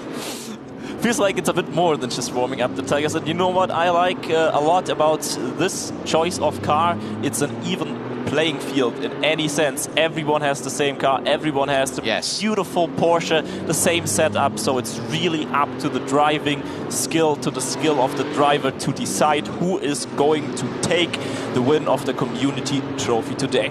Yeah, Emre Cihan, fastest of anybody in the second sector. He's improved. Gap between him and Yannick Mund now increases to 3.5 tenths of a second. So the team Fordzilla really firing on all of those 6 cylinders. Luciano Vitvoet from Gatterchain Balast Esports is also another driver present here at the venue. So we'll see. Well, he's one of the drivers that, a Dutch countryman is actually here. Vitvoet currently sitting in the championship is 5th. Sitting in place 2. So in 2nd place in the qualifying right now. He managed to improve, put himself ahead of Yannick Mund. And now right at the back of our first position driver, making his way up to pole position, Emre Cihan. He's improving again, fastest in sectors 1 and 2. We're going to see a further improvement. Emre Cihan from Team Fordzilla crosses the line. What's it going to be? It's going to be close. And it was literally nothing, like literally thousandths of a second, especially in sector 2. Bensebanki, recent winner of the RaceRoom E1 Championship with the single-seater based on current Formula 1 technology. He's a bit of a dab hand in a front-wheel drive car, having won multiple TCR championships and front-wheel drive championships on RaceRoom. Also a name I remember quite well from the Cupra SimRacing series, where he always was in the top 5, top 10. Well, Ilya Drovosekov goes up into 8th position, nearly 7.5 tenths of a second behind Emre Cihan, who is the fastest driver out there. Bensebanki from DTWRE Esports is going through into sector number 2, a personal improvement for the driver, running in the Tag Heuer livery. Great to see these classic liveries of old just reignited. Memories. And it was great to have that chat with Holger a little bit earlier on before we got things underway. I mean, if you talk to Holger, you really feel the passion, like the guys at RaceRoom have for all of this. Bensebanki's just gone second, 57.941. Gap to Cihan now, 2 tenths of a second. Nico Cernel for Maniti Racing. Well, Maniti and T3 literally quite recently combined forces. So Nico Cernel coming across the line, goes up to P6, 58.152 seconds. The good thing is here, Corby, the good thing is Peterman, 17th at the moment, is 1.2 seconds off of pole position. But Emre Cihan again has got pole position, 57.740 seconds, 2 tenths ahead of Bensebanki. Luciano Vitvoet, Cody Latkowski, Yannick Mund rounding out the top 5, followed by Nico Cernel. Alex Mosin is here. Ilya Drovosekov is not, but is racing from home. Daniel Berker, Leonard Carton also is one of the drivers here this evening, here at the Expo. And that is your top 20. Timon Kreseman rounding out the top 20, covered by 2 seconds. But already this on this year's Community Trophy, you can there's Leonard Carton just chilling out, hands getting ready. I mean, you must look beautiful for the race. That's also an important thing. We haven't got a makeup artist behind closed doors, but Kira Antonov, a race winner. Oliver Hecker, Jack Keithley at round 2 at Daytona, the only double winner, and that was his only appearance. Matija Markovic, Ilya Drovosekov, Ottaviani, Vitvoet, Cihan and Antonov. Antonov's taken 2 wins this season. Cihan, there is. I had a really good chat with Alessandro Ottaviani. He said, yeah, Rome Airport is so far away from my house. you know, you can see. And the good thing, already the airport. Now he's in Nuremberg. Exactly. Well, what's happening now? The cars are gridding up. We have been running leaderboards for every single one of the races. Brands Hatch, Daytona, Watkins Glen, Red Bull Ring, Nürburgring, and here at the Norris Ring. Take it away for race 1, Corby. Yes, we have the lights on, and that means we are about to go racing for the 2nd day of the ADAC SimRacing Expo. The lights are out, and here comes Emre Cihan right up front with a beautiful and wonderful start, keeping hold of his first position. But we already have the first switch up back then. Cars running wide into turn 1. Oh, there's a lot of traffic jam. Bensebanki caught in the crossfire, and someone on the outside is being squeezed. Great start by Emre Cihan. Latkowski's got past Vitvoet up into P2. Drovosekov has sprinted up the order from 7th on the grid, gets ahead of Bensebanki, Alex Mosin, Nico Cernel. We've also got Berker, Carton, Ottaviani rounding out the top 10. as you can hear them going up the gears. That noise, that flat six boxer engine. Yes.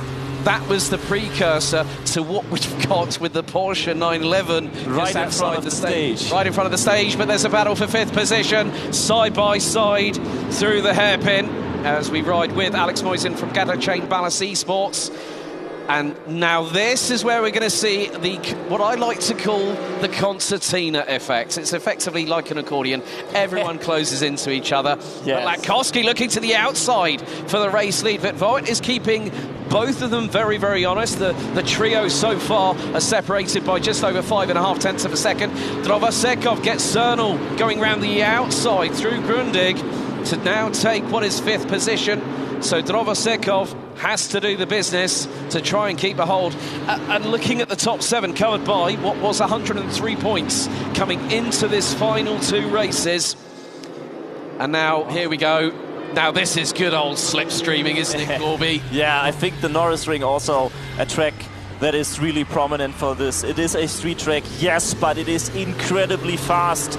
With the old DTM cars we are going to see later on, we will have up to 280 kilometers per hour on the main straight. Also, those Porsches aren't much slower. Running here along the start-finish line down into turn 1. We have a spin at the back, but let's keep the action focused on the first place, on the battle for the race win. Only 3 laps in, and we already are fighting all across the field. That was unfortunately Alex Moisin. Oh, another one into the barriers a little bit further down the field, and that car was Timon Griezmann. So down to 17th goes the Geeks Energy SimRacing driver. They've got 3 teams running the professional trophy, which will start tomorrow morning. A 6-hour run around the Nürburgring Grand Prix circuit. But Latkowski is, well, I'm going to use this for the very first time. We've got a bit of bratwurst inside a Porsche sandwich right now. But I couldn't really say Porsche meat inside of a Porsche sandwich, because that just would not sound right. I mean, there's sandwiches all over the field. Yeah, definitely. Because they're all Porsches. Yeah, well, exactly. You've got a 964 meat inside of a 964 sandwich, however you want to put it. But we're coming towards 16 minutes and 50 seconds to go. And these cars are hitting around about 180 to 200 kilometers an hour. They're going to be going all the way up and down the gearbox. So, yeah, around their 3.6 liter 6-cylinder boxer engine. I think one of the most classical and a very typical engine layout Porsche has made. Right, famous. someone's just glanced the wall. That was probably Bence Banki, I think, coming out of the 7th corner. Didn't take care of her. So that's right on the riverfront. Luciano Voigt from Balast Esports trying to close in on Cody Nikola Latkowski, who was due to appear here, but unfortunately due to university commitments has had to forego coming here to the Expo. But Voigt is in the slipstream. And they're coming across the line. We're now on to lap number 6, just under 16 minutes to go. And one of the things I like about this, Corby, we have got a level playing field for the drivers here. They really have. Battle for P2 extending to around about 4 tenths of a second. So Latkowski has got Voigt in close to the exhaust pipe, so to speak. But yes, I mean, it's great to see these cars going around this circuit. But after 5 minutes with that, Emre Cihan on first place. He already managed to create somewhat of a gap, 1.1 seconds. It's now Alessandro Ottaviani already ahead 2 places in the standings compared to his 11th place he managed in qualifying. So driving through the field, trying to gain up and position himself better. Yeah, Bence Banki's got a really good run on Luciano Voigt. Just behind is Nico Cernal in 5th position, as we are a quarter of a way through the first of 2 20-minute races. There will be 2 time qualifying sessions, 10 minutes apiece, but around this circuit we'll have cars reaching nearly the best part of 500 horsepower. Take the Audi V8 DTM Quattro that was banned from 1993 onwards due to the sheer ferocity and domination in that early era of the 1990s. Of course, BMW withdrew at that point due to the technical regulations, and also the fact that the sideways. That was sideways from Alessandro Ottaviani, and he's again sideways. And you see how the cars are drifting when they come out of the Scheller S beautiful scenes right here. Just fantastic to watch those classics drive around even more historical racetrack. Yeah, Latkovsky's now being closed in by Wittvoet, who's got the tow coming across the start-finish line. As we're on to lap number 7, Wittvoet pulls towards the outside, heading into turns 1 and 2 over to Grundig, and he's got the switchback. Is he going to late break it? Well, he can't, because Latkovsky decides to get on the racing line early, nearly clips the wall coming out of turn 2 as they go through 3 and into the Scheller S's at turns 4 and 5. Wittvoet was very, very strategic there with the use of the curbing, I spotted.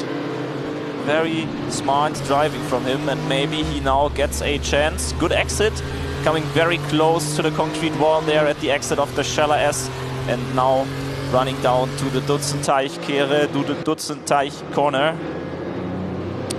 Good exit here, important, and then maybe run it down on the main straight. Oh, this looks like a good chance for Luciano Wittvoet, who's already by the side of Nikolatowski. But this is when we switch back to the back side of the field and see another spinning car. Mihai Neg has just spun it around, but Latkovsky back on the counter-offensive as Wittvoet did make the move, got through for P2, now into Grundig at turn 2, then Sibanki is now closing in because they have been battling tooth and nail. So effectively Latkovsky is trying to pull towards the inside. This is going to be the outside into turn 4 into the Scheller S's. Banky's just going to wait. He's got the ringside seat, biding time. Tighter line taken by Latkovsky through out of turn 5 as they get perilously close to the outside wall through turn 5. Now down the Zeppelinstrasse through into this fast-flowing right-hand kink. Hard on the brakes, they'll be down from 5th to 1st into Dutzenteich. Who's going to get the better traction? Well, it looks like at the moment Wittvoet has got that number very much reserved for Cody Nikola Latkovsky. He manages, in any case, to keep close to Wittvoet, so he cannot create a gap, at least not that quickly, to make it himself more comfortable. The one who's being really comfortable so far, that's Emre Cihan in first place, because he can really profit from the fight going on between Wittvoet, Nikolatowski and Ben Spanky, and drive home this by now 4-second lead. And he's, you know what, there's a comfortable control in that drift coming through turn 4 into the Scheller S's. Now, Emre Cihan did not compete in any other rounds apart from the Nürburgring, where he placed 1st and 4th in the respective 2 races. Vincent Gottwald was alongside me on commentary for that one, and that was the last of our remote races. But here, it takes on such a different dynamic. You and I have we've got the floodlights on us at the moment, which is a quite weird feeling. But Latkovsky trying to close in. Well, it looks like maybe Wittvoet can create a small gap here to Nikolatowski. I definitely think so, but you got the likes of Nico Cernal. Now Cernal, Banky sends it and turns around Wittvoet, and Latkovsky profits. Dramas for Bence Banky. I knew that was coming at some point. Someone was going to send it, and unfortunately Bence Banky is the instigator of said incident. And Wittvoet will be heartbroken after that, fighting so hard to gain that 2nd place, and now everything taken away from him. Not his fault, he can't do anything. Yeah, but Leonard Carton has just pulled alongside and is powering past the T3 Motorsport driver. Yeah, and suddenly we also got Niklas Söhnel in 3rd place. It kind of just... that was a bit cheeky from Yannick Mund. Right up the inside of, right up the exhaust pipes of Burka. And that's the battle for P9. A little bit further ahead, there is a good battle. I mean, Wittvoet's charging back at Leonard Carton, currently 17th in the championship. Actually took a P7 back at the first race at Watkins Glen, which was round 3. Wittvoet trying to get the undercut done on Leonard Carton, but the German able to keep ahead of the Dutch driver. So we're past the halfway point, folks. Still plenty of flat 6 roaring around Norris Ring. And Wittvoet was very, very close. Stef Kramer is another one of the Dutch contingent that have taken part in the Community Trophy this season. Has got Krevi just up ahead. And now Kremers has got the slipstream. Might try to run it to the inside. Well, on that particular occasion. Not here. No, Krevi. Krevi was very purposely put on the racing line, but Stef Kramer's trying to get the undercut. We ride back on board with Luciano Wittvoort from the Netherlands, 7th place, still trying to get one up on Leonard Carton. Trying to take back what was taken from him. Yeah, it's been. I mean, it's going to be a long way to get up to that second place. We're already on lap 13, and hopefully that's going to be lucky for some. It is lucky for Emrys Chihan from Team Fordzilla. Yannick Mund still battling away with Burka for 9th position as they make their way through the Scheller S's. Mund was a little bit closer to the barriers going through turn 5, but in all honesty, they have got Tierholf not too far behind, about 1.1 seconds adrift. And now, here we go, it's the Leonard Carton train. Forget Jarno Trulli, it's the Carton train. Sounds like karting, doesn't it, doesn't it, when you say it a particular way? Definitely. Might make you feel quite comfortable here.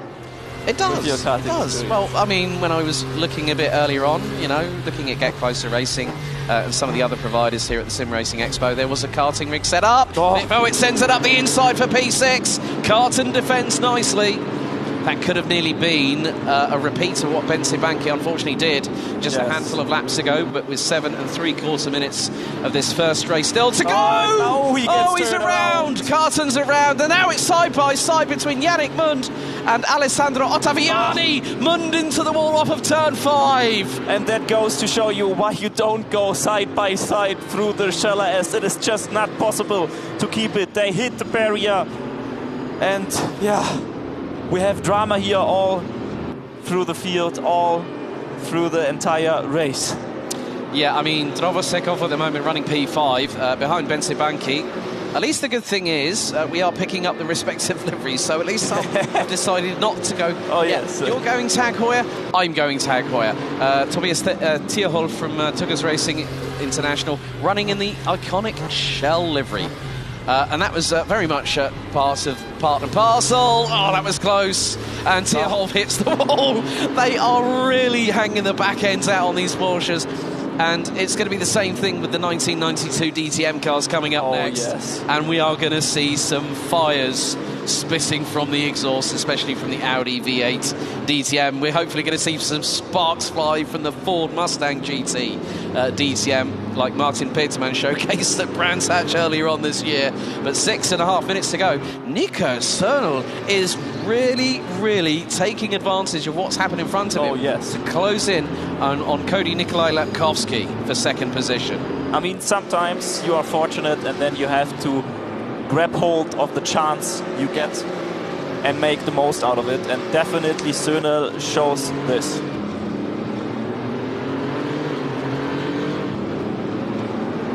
Yeah, so Nico Cernal, with just under 6 minutes to go, it really has been as Latkovsky sideways through turn 4 into the Scheller S's.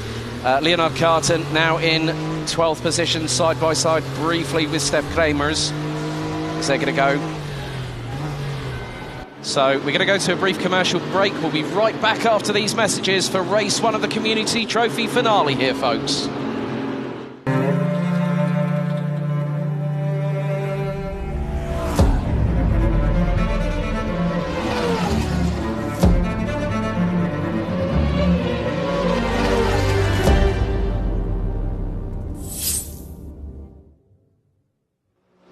5 minutes to go on race 1 of the Community Trophy. Battles through the entire race, through the entire field.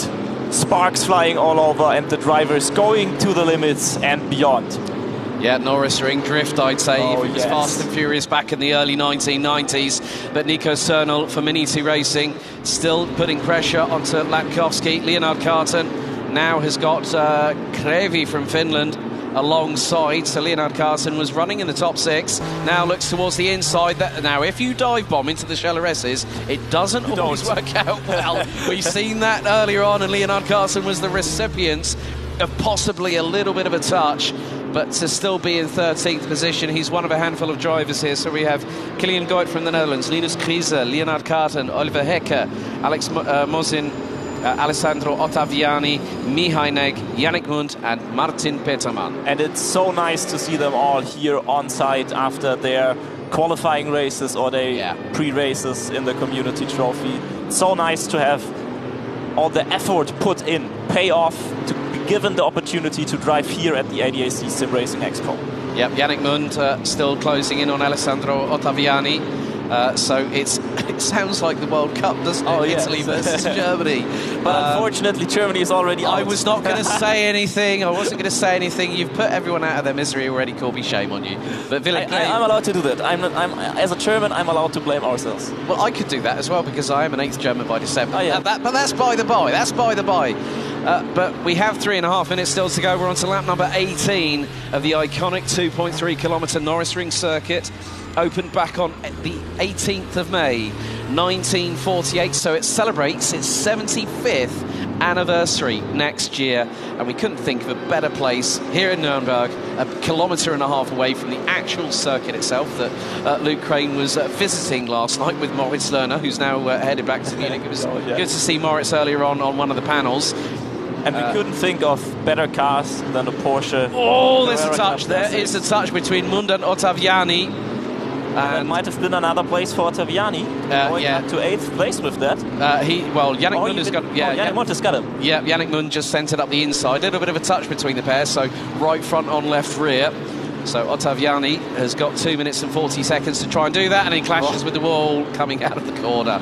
This is so difficult with these cars. I'm going to have to give it a little bit of a go once I get the opportunity a little bit later on this weekend, because tomorrow I'm going to be up here with Paul Glover for the final round, the 5th and final round of the ADAC SimRacing Expo Professional Trophy by SimRacing.gp.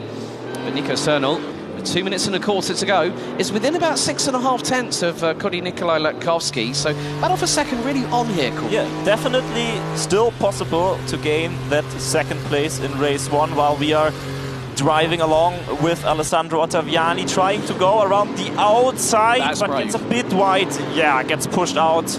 Maybe loses a bit now with the better exit, maybe send it into the shallow S's, but we've seen that this is a very, very difficult he's thing going to to try do it. indeed. Is he going to try? He's brave, pushing him wide, going wide, now it's into the wall. Yeah, but they're all there, and he bounces back off the wall into the right-hand side of Yannick Mund, and they're side by side once again. Cernal, in the meantime, has nearly halved the gap between himself and Cody Nikolai Latkovsky as a minute and a half to go. Oh yes, and this might be one of his last chances to get hold of that second place. Oh, folks, I mean, the adrenaline level has kicked up another gear. We're not in 5th gear, we're in overdrive. Oh, Cernal's gone straight on at Grundig for the 3rd place driver. He manages to recover it. Oh, that was the perfect... Unfortunate. That's the perfect explanation of how to outbrake yourself. But here's the send and a half. Ottaviani overcooks it on the brakes. Yannick Mund up the inside. And that is Tobias Tierholf trying to go up the inside of Ottaviani. They've all lost their marbles with under a minute to go. Yeah, they see the final flag. They see the finish. And they're all going crazy. They're like, I need to get up one more place. And going wide. Yeah. Going straight, everything. We are driving along with Luciano Vidway here, who started out so well in this race, and then unfortunately, due to an incident, got pushed back. I think it was to 7th place at least, got back to 6th place. Can he get another one onto Ben Spunky here ahead of him? That would be the sweet revenge he was hoping for. And it looks like we're on the final lap with 15 seconds to go. Let's see if we can catch up with our race leader, Emre Cihan from Team Fordzilla, who'll probably be the best part of nearly halfway through the lap. There he is. And he gets so close coming out of the shoulder S's again, Corby. But we're not that far away for concluding race 1. Corby, take it away, buddy. Yeah, we see Emre Cihan, and what a drive it has been. Pole position, and then a true start to finish victory. Driving along the last time, the Dutzendteichkehrer, and now it's back on the start finish straight. Emre Cihan, what a drive! What a dominant drive up into 1st place. He wins the first race of the ADAC Expo Community Trophy, and there is Nikola Tovsky coming in second place, Söner getting third, we have Drosekov on fourth, and back there still some discussion fights going on. No, Ben Spanky manages to keep this sixth place, and Lucas and Wittvoet gets up one more into fifth. Oh, Steph Kramer's put a number on Alessandro Ottaviani coming across the line, the Italian finishing in 11th position. Also, folks, with the fastest lap of the Community Trophy over 2 races, they're going to get a Rig headset, courtesy of our good friends at Rig, who have also been doing that for the... Oh, right. Martin Peterman's front end looked a bit... well, it looked like it had 1 rather than 2 eyes. But there's your results. Emre Cihan winning the opening race ahead of Kori Nikolai Latkovsky. Great run by Nico Cernal. He could have had Latkovsky had he not lost it under braking. Going down into Grundig, Ilya Drovosekov not that far away from clinching. I think he might have pretty much clinched the overall victory. So, Emre Cihan, pole position, race winner, lights out to checkered flag, and it's the Grand Chelem because he's got the fastest lap. What an opening race, Corby. He basically wins everything that's there to win, so that's really the full house von Emre Cihan. And we've already seen on our first race such great racing action. Intense from start to finish. I think that only is going to improve in our second race, or it's only going to get better, because then we go to the DTM 1992 cars, and they are truly monsters. Yeah, some welcome. Well, Yannick Munn just taking some welcome refreshment. So let's have a look back at the highlights of race 1. The 964 Porsche Carrera Cup car. It was Emre Cihan that got things underway with a lightning quick start as the field make their way down to turns 1 and 2 for the opening lap out of north of 20 of them. We did have the likes of Luciano Wittvoet being, I had Kori Nikolai Latkovsky ran the outside through Grundig as it was 3 wide. Bit of a moment for one of our drivers, that was Alex Moisin, I believed, early doors, but Latkovsky embroiled in a battle. And then Wittvoet also showed his hand, also showed his nose many, many times throughout the course of the race. And what we had the most dramatic of moments. It was the contact between Ben Sibanki and Leonard Carton that decided their fates effectively. But great side-by-side battling. Sebastian Rie from Maniti Racing. We then had this spin here from Mihai Neg, who's been at the Then there was the moment that decided the fate of 2 drivers, and there was afters for good measure, unfortunately. So Ben Sibanki and Leonard Carton, not probably on the best of friends terminology. I think the Christmas card list has definitely been dropped down a peg or 2. Definitely, but Luciano Wittvoet, he's not giving up. He's driving through the field, trying to gain as many places back as he can, and indeed he manages up to 5th place in the end. Still another spin here in the Scheller Esses. That was Leonard Carton. Yannick Munn was getting it a bit feisty, getting his elbows out with Alessandro Ottaviani, especially through turn 2 at Grundig, and got the undercut done with a little bit of an assist, and it was a tap on the right front to left rear, but then Ottaviani went side by side through the Scheller Esses. Mund was up the inside, and then they clashed, and then Ottaviani was like a pinball off at the wall and onto the right-hand side of Yannick Mund. That was the moment that Nico Cernal lost his opportunity to get P2 from Kori Nikolai Latkovsky, and that was pretty much how it finished. Then we had more more crazy maneuvers in the last rounds. Ottaviani having Tierholf closing in, but then we had this little exchange between Berka and Wittvoet coming across the start-finish line. And there's the iconic grandstand on the left-hand side, but it was Emre Cihan from Team Fordzilla winning by over 8 seconds, his second win on the 2022 ADAC SimRacing Expo Community Trophy. But boy, oh boy, folks, we really bring back the classics because we return to where it all began, the 1992 DTM season. You know what I'm seeing here?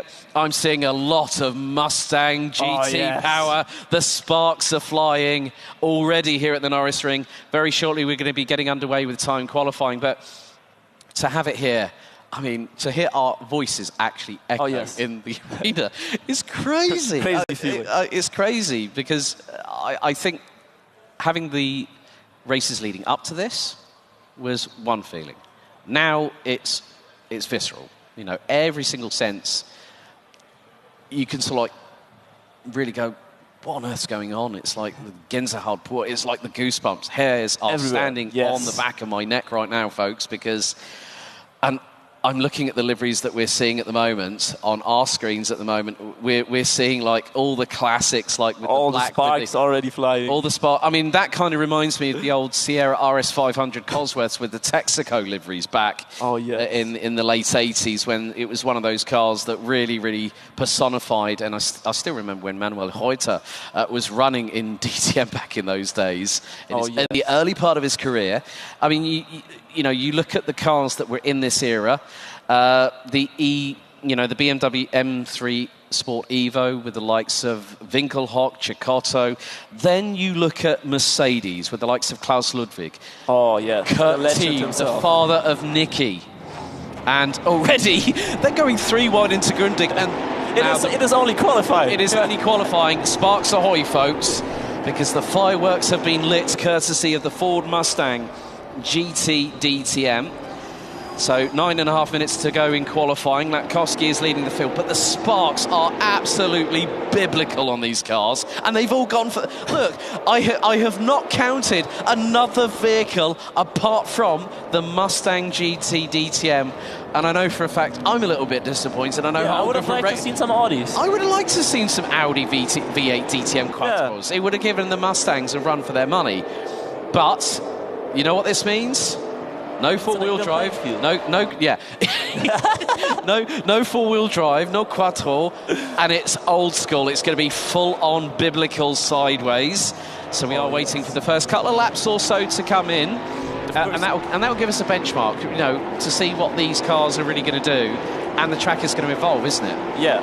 And just to give you maybe a quick comparison, the lap times with the Porsches were around about 56 seconds, and we're then going to see in a moment that those DTM cars will indeed be quite a bit faster.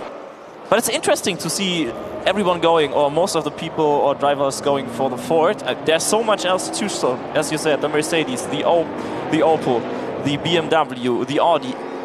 Great cars all over, but still somewhat the Ford, the fan favorite.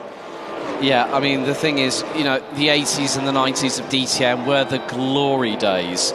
And everyone said, the Audi V8 was cool, but the Mustang brought the ponies to the racetrack. It was one of those cars where, we're not talking turbochargers, we're not talking superchargers, we're talking natural aspiration, we're talking carburetors, double overhead carburetors, and it's just absolutely brilliant.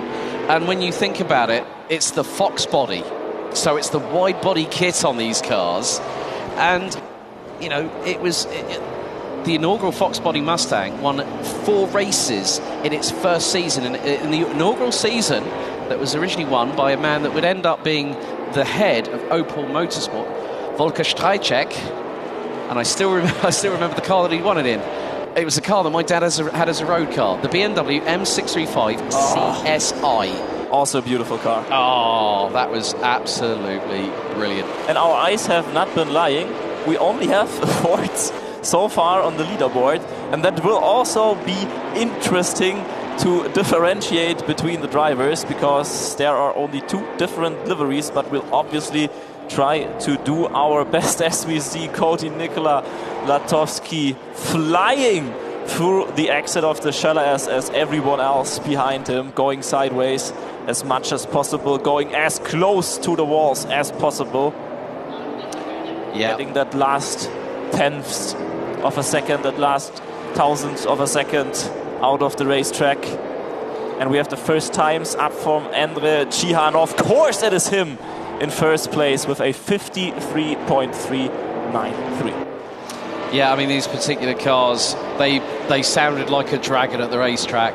Oh, yes. And at the moment, the top 18, rounded out by Alex Morzin from Balast Esports, covered by just under 1 seconds. Romania's Mihai Neg from Virtual Drivers by TX3 currently sits in 12th position, 8 and a bit tenths behind Emre Sihan.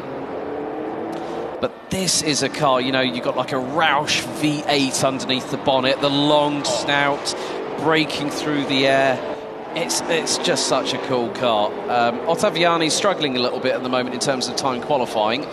And folks, if you thought it was going to be crazy with the Porsche 964 Carrera Cup cars, believe me, you ain't seen nothing yet. Oh yes, it will be even crazier with the Ford Mustangs here.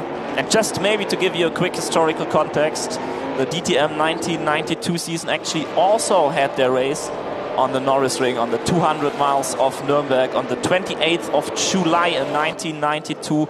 First run won by Joachim Winkelhock in the BMW, and the second one by also another very famous person. It's Steve Soper, also in the BMW. Two really like legends in the race. You know what's really, really funny? I'm going to make an automotive reference here. Steve Soper actually runs some BMW dealerships in the northeast of England.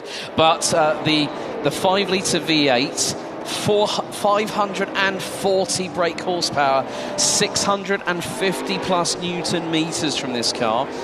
And Gerdhul actually raced a C-Class Mercedes back in the DTM in 1995 as the result of an attempt by former Mercedes AMG Motorsport head Norbert Haug. Oh yes, we all know him. To keep the crowd's favourite in DTM.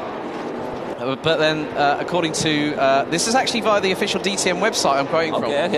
They said that the fans resented for the changes. They considered it as treason. And if you were in the Middle Ages, you get hanged for that. But 4 minutes to go in time qualifying. Emre Cihan still leading the way. Leonard Carton doing a great job. Less than 2.5 tenths of a second. Make that 4 tenths as Cihan has just improved. And the livery you see is the same as what Gerdhul actually ran back in the day.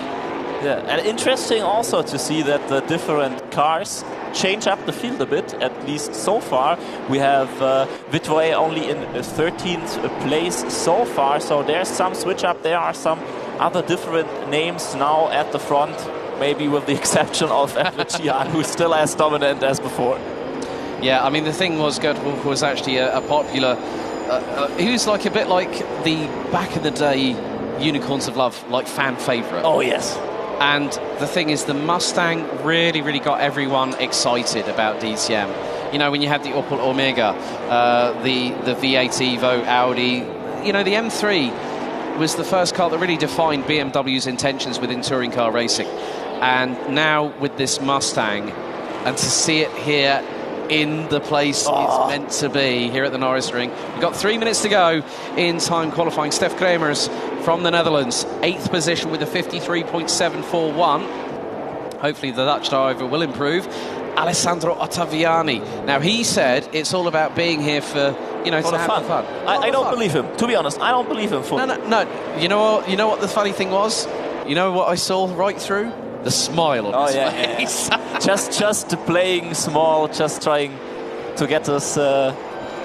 Emre Cihan absolutely on the limits of adhesion. He's gone fastest of anybody in Sector 1 again by 21 thousandths of a second on his previous personal best. He's down in Sector 2 by nearly a tenth of a second as he's going to make his way through. Sparks flying. I mean, I keep on thinking, is that the undercarriage or is that the fact that the lip of the wheel rim is actually too close to the ground like rubber bands for tyres? Maybe both. Maybe both. He's going to come across the line. Now, is there going to be an improvement?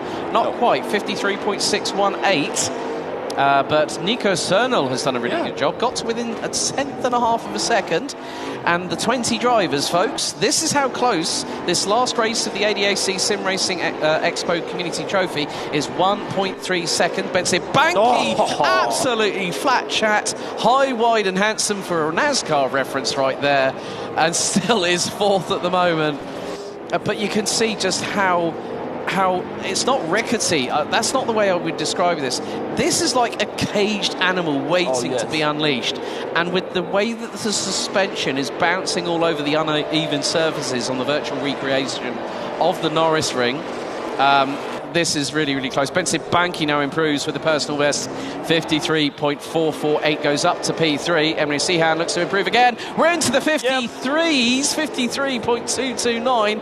It was so close to the 52s, the high 52s. Leonard Carton was up into the top 3, now in 5th position. Looks to improve again as he's going to hug the inside wall towards the start-finish straight. Is he going to improve? 53.640 goes quicker by a tenth and a bit to remain in P5 as we're into the final 40 seconds of time qualifying. Now we have Daniel Berka pushing up into 6th place with a really good lap, and Ben Spanky trying to gain up on that 1st and 2nd place on a really good lap so far. Only greens, but won't manage to complete it and still stays in 3rd place. So going through the grid here, we have Emre Cihan in 1st place, Nico Söhnl coming in 2nd, about 1.5 tenths behind Ben Spanky in 3rd. Cody Nikola Latkovsky coming in 4th, Leonard Carton 5th, Daniel Berka 6th. In 7th place, starting Luciano Wittwey, 8th, Alex Moser, 9th, Ville Krevai, and rounding up the top 10, it's Sebastian Reh. Half a second separating the top 10 after that qualifying. So close. 1.3 seconds completing the 20 strong. Emre Cihan is the man with the target on the back bumper of these Mustangs, as now we are within the next minute or so. We're going to get things ready for our last race of the 2022 Community Trophy, and it's the pony, it's the Mustang that is going to bring the crescendo to its eventual conclusion. We're going to have a loss of dragon roaring before we close the chapter on this year's Community Trophy. So we can see that it's 20 degrees air temperature, 30 degrees track temperature, 5 km/h wind, roughly equates to 3 miles per hour. And we're 20 or so seconds away from everyone readying up on the grid. There's Martin Peterman on your screens at home. So, ladies and gentlemen, red lights are starting to flash. 20 minutes for the final race of the Community Trophy for the Sim Racing Expo. We wait with bated breath as the revs rise, the lights go out, we're underway. Brilliant start despite getting all squirrely, putting the power down as Emre Cihan, as Cody Nikola Latkovsky rounding out the top 4, and there's a spread of about 4 Mustangs in the back as they head into Grundig for the first time. And it's side by side. It's going to be a 3-way scrap for around about 3rd, 4th, 5th, 6th position. The Mustang train is in town here at the Norris Ring, and Emre Cihan hasn't got away like he did with the Porsches here, Corby, as they go through into the Schuller S's for the first time. 2, 3 abreast, everyone struggling for traction, trying to keep away from the outside wall of turn 5 here at the Schuller S's. But after what has been an interesting first lap, Emre Cihan in first, Nico Söhnl, Ben Spanky, they're all trying to go for it. They've got cold tyres, cold brakes, even with these temperatures. And look at it, this noise is ridiculously brilliant. Oh, yes, and it's also ridiculous how they all managed to keep it clean through that opening lap, because there was contact, it was close, everyone was pushing their limits, and still no incident, still everyone on track. Yeah, and we get on board and you hear the rumble inside the cockpit. That's even more furious. And it's 3 wide coming out of the corner. There was a little bit of a squeeze to the driver to the outside. 18.5 minutes remain on the clock, back through into the Schuller S's once again through turns 4 and 5. Some trying to go towards the outside to get the inside run through turn 5. Ville Krevi nearly gets squeezed into the wall, battling for 7th and 8th position. And there is a touch a little bit further back. Ottaviani has sprinted up the order. Well, he was 18th in qualifying a little bit earlier on, but he started 11th. He is currently still in 11th behind Alex Moisin, and Ottaviani's just jumped up 2 places. Up to P9 goes the Italian. Great start, great first 2 laps from Alessandro Ottaviani. We're now heading into the first corner of lap 3. Emre Cihan already building a little bit of a lead, 1 second to Söhnl in 2nd place. While we're driving along with Luciano Wittwey in 6th place, trying to gain back that place from Nikola Latkovsky, trying to put pressure on him. Yeah, Ilya Drovosekov started down in 14th position, now in 9th behind Ottaviani by about nearly 0.3 of a second. And with double the horsepower here at the Norris Ring comes double the danger. Oh, yes. They've really got to be eyeballs on stalks. They've got to really control these cars. These are absolute brutes. The suspension bouncing up and down like a bungee cord as they make their way coming out of turn 8 onto the Boithenstrasse. Running it down into turn 1. Maybe an attempt along the outside from Cody Nikola Latkovsky. Oh no, he's defending against Wittwey. No, it's no, No, that was Slatkovsky against Carton. Very difficult to differentiate. That's always the thing. It's always the thing. With tomorrow's professional trophy, folks, you're going to get a lot of colour, including the pink and purple of Unicorns of Love, amongst others. As all right into the wall. Now, that was Berker, I believe. So yes. if you've got the black Mustang between the two, then at least you know. Well, that's Vid Voigt, actually. So battle for second and third. Nico Cernal battling away with Ben Sibanki from DTWRE Esports. Oh, and Ben Sibanki, I think we will have an attempt on our hands here, down into the Grande Kehre in turn 1. Going already alongside Cernal here, trying to dive it into the inside. Nope, doesn't go for it. And there it gets even closer, some contact. Slatkovsky taking the curbs on the inside to improve his line and turning, and keeps it onto 5th place. Yeah, we ride on board with Kody Nikola Latkovsky from North Macedonia, from Makosi Racing International. 5th place at the moment in this second of 2 races. We had the Porsche 964 Carrera Cup cars, as they are all struggling for traction coming out of turn 5 through the Schilleresses. Oh, no. We have got a slight technical issue at the moment, so we're going to bring everything back. But the good thing is now, possible. You know what the funny thing is? The good thing is, from our perspective, we can see the drivers now that are here at the Expo. And one of the things that I like the fact that we have here is you can see them in person. You are not hiding behind a 1080p HD camera. And that is Kilian Goit from the Netherlands, who we are with at the moment. Following along as long as we will work everything up to fix the problem and get back onto the server again. Yep, so as soon as that happens, we'll get you back trackside as soon as possible, folks, so please bear with us. And also at the moment, RaceRoom have got their Black Week sale from November 23rd to December 7th, so if you want to try that out, please go ahead. Yeah, definitely. I'm hopefully going to get go on one of these rigs a little bit later on this weekend once I have the opportunity. There's so much to see and do, and obviously everyone's been seeing me nerd out over the past 2 days. I think you're going to have a whale of a time if you get the opportunity to do that over the next couple of days, Corby. Because there is so much that we've already seen, there's so much that is still to see, but we know for a fact that this is just Friday. Yes. Tomorrow is the weekend, and hopefully very shortly we will be going back to trackside itself. 14 minutes and 10 seconds as we return trackside.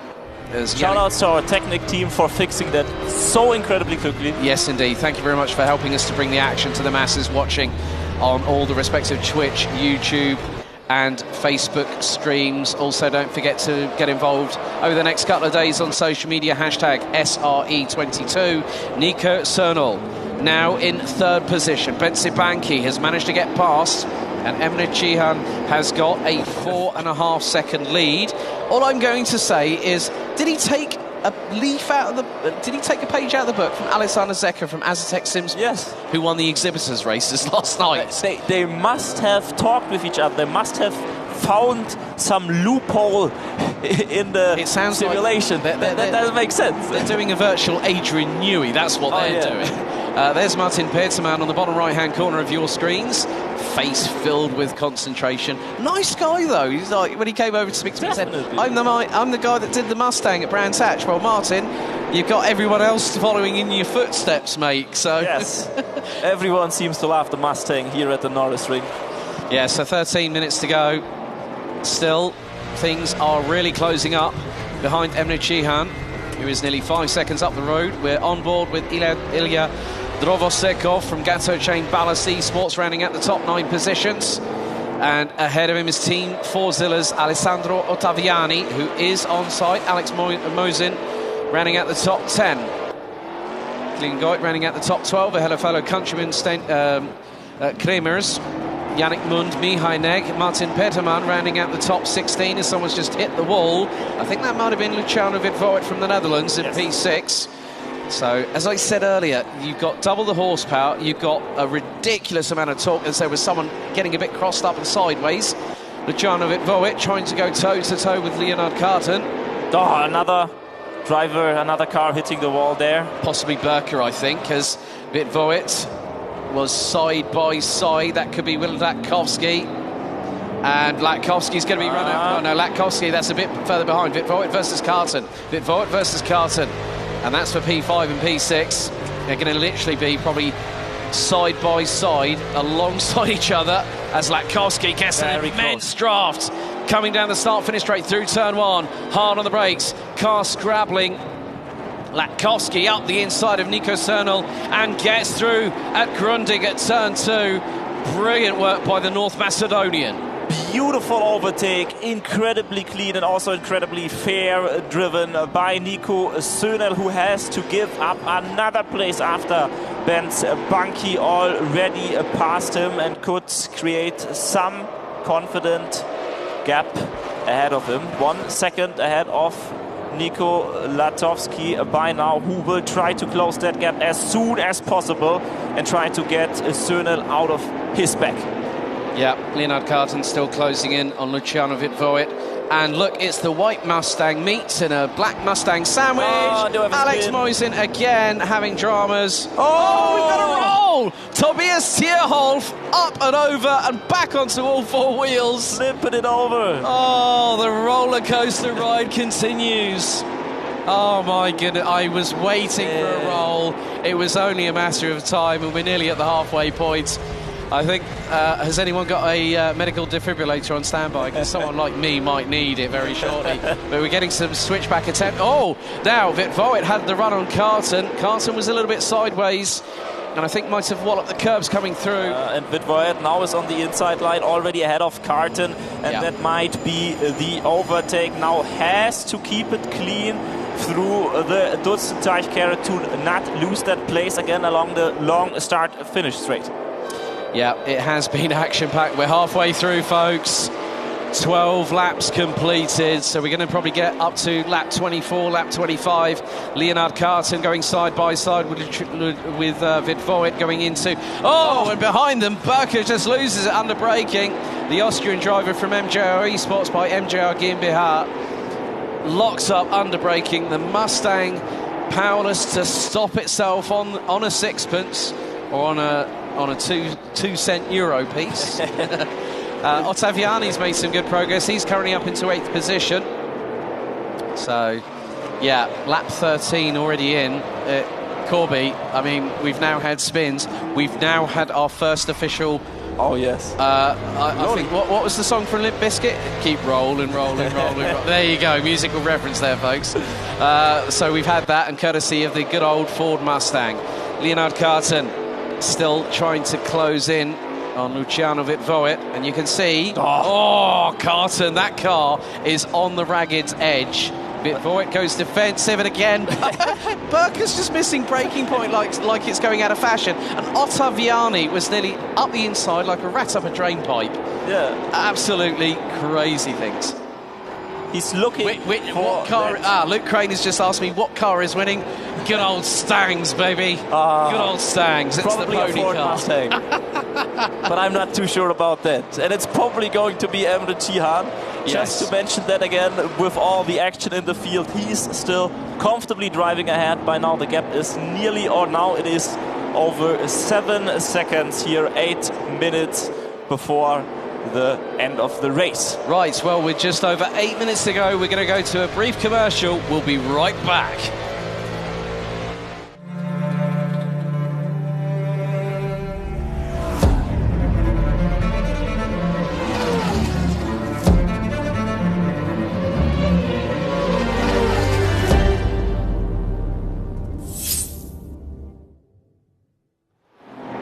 We've had incidents and accidents, and hopefully there's no stewards inquiry or a judge required after what we've seen. Oh, right, more contact with them all coming out of the Scheller S's as we're 7.5 minutes away, folks, from completing the 2022 ADAC SimRacing Expo Community Trophy finale with myself, Alex Goldschmidt, and Corby Hubenbauer, your commentary duo. It's been absolutely thrilled. It has, mate. It's been a real blast so far, and we've still got 2 more days to go. And 7 more minutes in this race. Yeah, running on board with Leonard Carton from T3 Motorsport as he's looking towards the outside of Luciano Vitvoet. The Dutch driver holds firm. And Carton was getting a bit opportunistic, I think, trying to go around the outside. If he did the old Nigel Mansell dummy, he might have had a chance. Definitely Wittvoet, but also Wittvoet defending here quite well for the past 2 or 3 laps, where there was always Carton trying to somewhat squeeze in the inside into the Grundig area, but just not possible because Wittvoet was covering it so well. Yeah, was really keeping it pinned on the racing line. As Alessandro Ottaviani, that's Burke leaving the door open. Ottaviani's got the inside run coming out of turn 8 onto the Bothener Strasse, and now we'll get the run down to T1 and to Grundig at turn 2. Ottaviani's trying to look to the inside, now has to go to the outside as Leonard Carton loses out to Luciano Wittvoet through turn 2. Oh, there's 3 wide through turn 1 back there. I'm hoping as Alessandro Ottaviani gotten through, the Italian currently showing on our timing in 8th position. There's a clash coming into the Chalaresses, and there's more contact. Ottaviani and Drovosekov has profited from all of that because that's also compromised Burke. But Ottaviani was the meat in the sandwich. It was 3 wide coming out of that corner at T5, and Ottaviani has lost out down to 9th position as he has now made it up into 8th place as a quartet of fox body black with red Viper stripe Mustangs on the circuit. This is incredible. 4 Mustangs just within a single second of time. 4 Mustangs battling it out through the Norris Ring here in Nuremberg. Battle for P2 really heating up between Nikola Latkovsky and Bence Banki. The pair split by just under 3.5 tenths of a second. 5 minutes remain. Emre Cihan now look at the lead. Nearly 8.2 seconds, and that is climbing every single lap. We're on lap number 18, folks, and there is your race leader, Emre Cihan. Man, what a man, what a driver. I mean, you know what? You know, when you compare him to drivers like Cem Buluk-Basi, who made the transition from virtual to real, a bit like Moritz Lerner, Lucas Ordonis, Jan Mardenborough, the list of people that have gone from real life racing from sim racing has just been absolutely brilliant, and it's great to hear all the different opinions of voices through the panel talks that we got. We've still got more to come, folks, over the next 2 days. But Latkovsky now right up the exhaust pipe of Bence Banki coming out of the Chalaresses. Let's ride on board with the 3rd place car. Right, Mihai Neg has just had a drama and has dropped all the way down to 14th position, the Romanian driver. Timon Krezeman battling away with Daniel in the in 18th and 19th position. So Krezeman from Geeks Energy Sim Racing trying to look possibly towards the inside, but the gap was closed. Luciano Wittvoet and Leonard Carton are banging each other's doors down. This is 5th and 6th position as we now head on to lap number 20. Wittvoet switches to the outside, going into Grundig. A little bit further back, Latkovsky still closing in. But I think that's Nico Cernal just behind them. About 1.3 seconds adrift there, Corby. So Nico Cernal has been like the silent assassin in both races. He's come from absolutely nowhere. And I'm just trying to remember where he qualified. And he actually qualified on the front row alongside Emre Cihan. Right, so swapping a place to Bence Banki and Nikola Latkovsky. Oh, Wittvoet. Latkovsky now was looking towards the inside, switched to the outside, going into. I mean, the sparks coming out to the Düsseldorf. Well, I think the words I'm going to say, it's a German term, folks. Wahnsinn. No? Yes. Completely crazy. Completely crazy, but we're loving every single second of it. 2 minutes and 40 still to go. And now we've got 2 battles here. Yeah, Carton versus Wittvoet. Wittvoet to the looking towards the outside. That's Cernal, actually.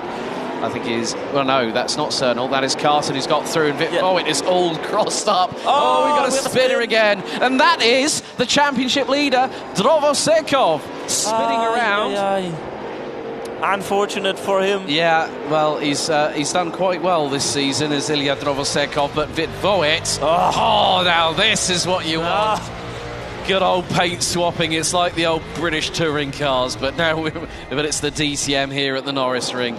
Witt takes away the position, but the switchback happens. Leonard Carton gets through out of turn 8 onto the Beuthenstrasse with just under 2 minutes remaining. We're on to lap number 22. We've got more side-by-side battles. And who is that who's late on the brakes? That is Bensi Banki. Bensi Banki's just outbraked himself going into Grundig. And there is Latkovsky side by side. This is going to be the run to the Schelleresses. Banki to the inside. Latkovsky trying to get the undercut. My goodness me. We don't even know where to look at because there's battles all over. There are battles up and down the order. Witt versus Carton, Latkovsky versus Banki. And then there's even more drama happening behind because Ottaviani's up into 7th position. Latkovsky towards the outside of Bensi Banki. Now this is going through into, I think this is Dusenteich. And he's right up the tailpipe now. Out of the final corner, is going to get the run. We're going to have 2 more laps, including this one. So lap 23 underway, Corby, 60 seconds on the clock remaining. Yeah, this might be close, and this might be the last chance to overtake Bensi Banki here, trying around the outside, but it's so difficult. You can try to switch back into the Scheller S, but you really don't want to go side by side through it, and at some point there will be Södel at the back who is trying sent from Latkovsky, and that was through turn 4 into the Scheller S's. Gunning for 2nd position was Cody Latkovsky, and he nearly got it through. 27 seconds on the clock remaining. This has brought Nico Sernal into the battle. Latkovsky being squeezed again. And there is Sernal to the inside. They're going to go hard into the braking zone, into Dusenteich at turn 7. As our race leader now goes on to the final lap. It's 3 line astern, Banki, Latkovsky, and now brings Sernal as we go on to the final lap of the 2022 Community Trophy. Sernal drove that so incredibly smart, taking a long line through the last corner and as much speed as possible up onto the start-finish straight, but don't manages to profit from it. Still up in 4th place, still Nikola Latkovsky in 3rd and Bensi Banki in 2nd. Right, let's catch up with our race leader as these 3 are squabbling like 3 young children battling over the last swing in the playground. Time has hit 0. Where is Emre Sihan? Because these 3 are squabbling away. There's your race leader out of the final corner. It's a double win for Team Fordzilla and Emre Sihan, but we're going to catch up with the guys battling away. It's Banki, Latkovsky and Sernal for 2nd position. As Emre Sihan makes his way into Grundig, it's going to be Banki from DTWRE Esports that takes 2nd position. Latkovsky finishes in 3rd position.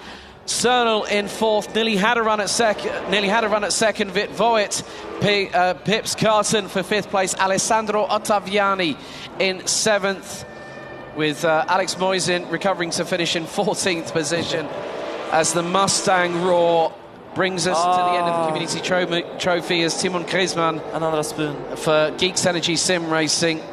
Well, that just goes to show how difficult, I did say, Corby. Oh, yes.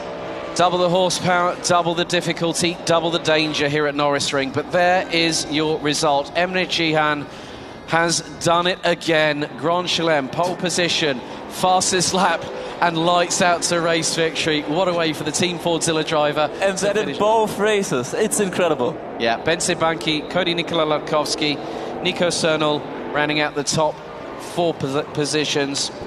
And then Luciano Witt, Leonard Carton, Alessandro Ottaviani. Then we've got Rie, Berker, Kremers. We've also got Kilian Goit from the Netherlands rounding out the top 11. Mihai Neg, one of the other drivers here. Willy Krevi, Alex Moisin, Martin Peterman. Not able to use the full ponies underneath the bonnet of that V8-powered Mustang. And that is the conclusion of one of the many competitions we've had here at the ADAC SimRacing Expo. So let's have a look at some of the brilliant highlights. We're going to obviously see that roll we saw earlier on. But once again, Corby, Emre Cihan. What a drive. What a drive.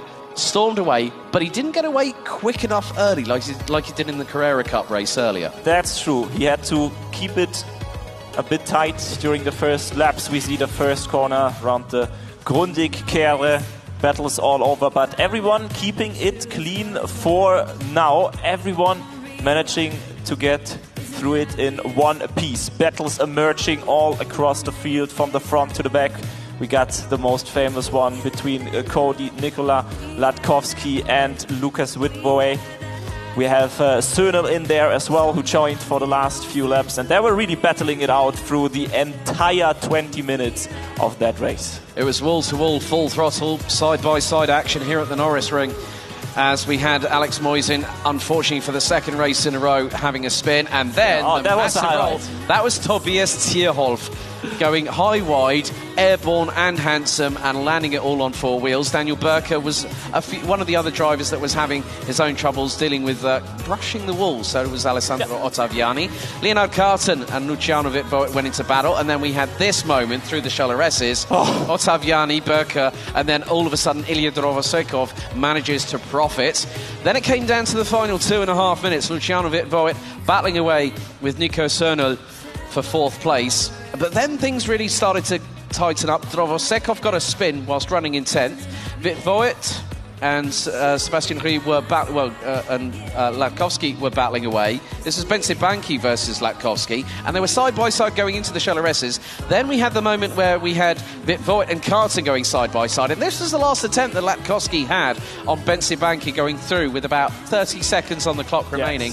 But as the timer hit 0, Emre Cihan taking the double victory here at the finale. What a race. My adrenaline levels are completely spiked. I mean, I feel like it was dominant for the victory, dominant for the first place, but behind that, it was like all over. It could have ended either way with how close it was between all the drivers. And I think that also goes to show how high the level of driving skills is in that community trophy final. I think at the end of the day, you know, the community trophy, I mean, Florian Bauer, who's one of the drivers here this weekend. Yes. Won the community trophy. I mean, for those that might actually remember last year, at the Nürburgring, we had an issue, and so we did the community trophy online. I still remember the words. And it came to this point, and it was sort of like, I'm so happy. I'm not going to throw the other word in, because we do have to keep a sense of professionalism here. But you know what? It's been great to see all the drivers, you know, Yannick Mund, Leonard Carton, Martin Petermann saying, I'm really looking forward to bringing the Mustang back. And he was like just one of the many in the Wolf pack with the ponies. But I think, you know, what a race. Yeah, I'm still a bit surprised that we only get to see the Mustang. I mean, I kind of want to ask everyone, why the Mustang? Like, did they talk to each other? Was it like a hidden agreement? Because there are 4 other cars to choose from. Like, how does everyone end up on the Ford? Well, there's 2 ways you can explain it from an English perspective, which is mothers' meeting or secret squirrel club. And I think it was either one or the other. I'm sure we're going to find out very, very soon when we hand back over to Luca Mazzi very, very shortly. But, folks, if that's an appetizer for what's to come tomorrow. Oh, yes. The SimRacing Expo Professional Trophy by SimRacing.gp.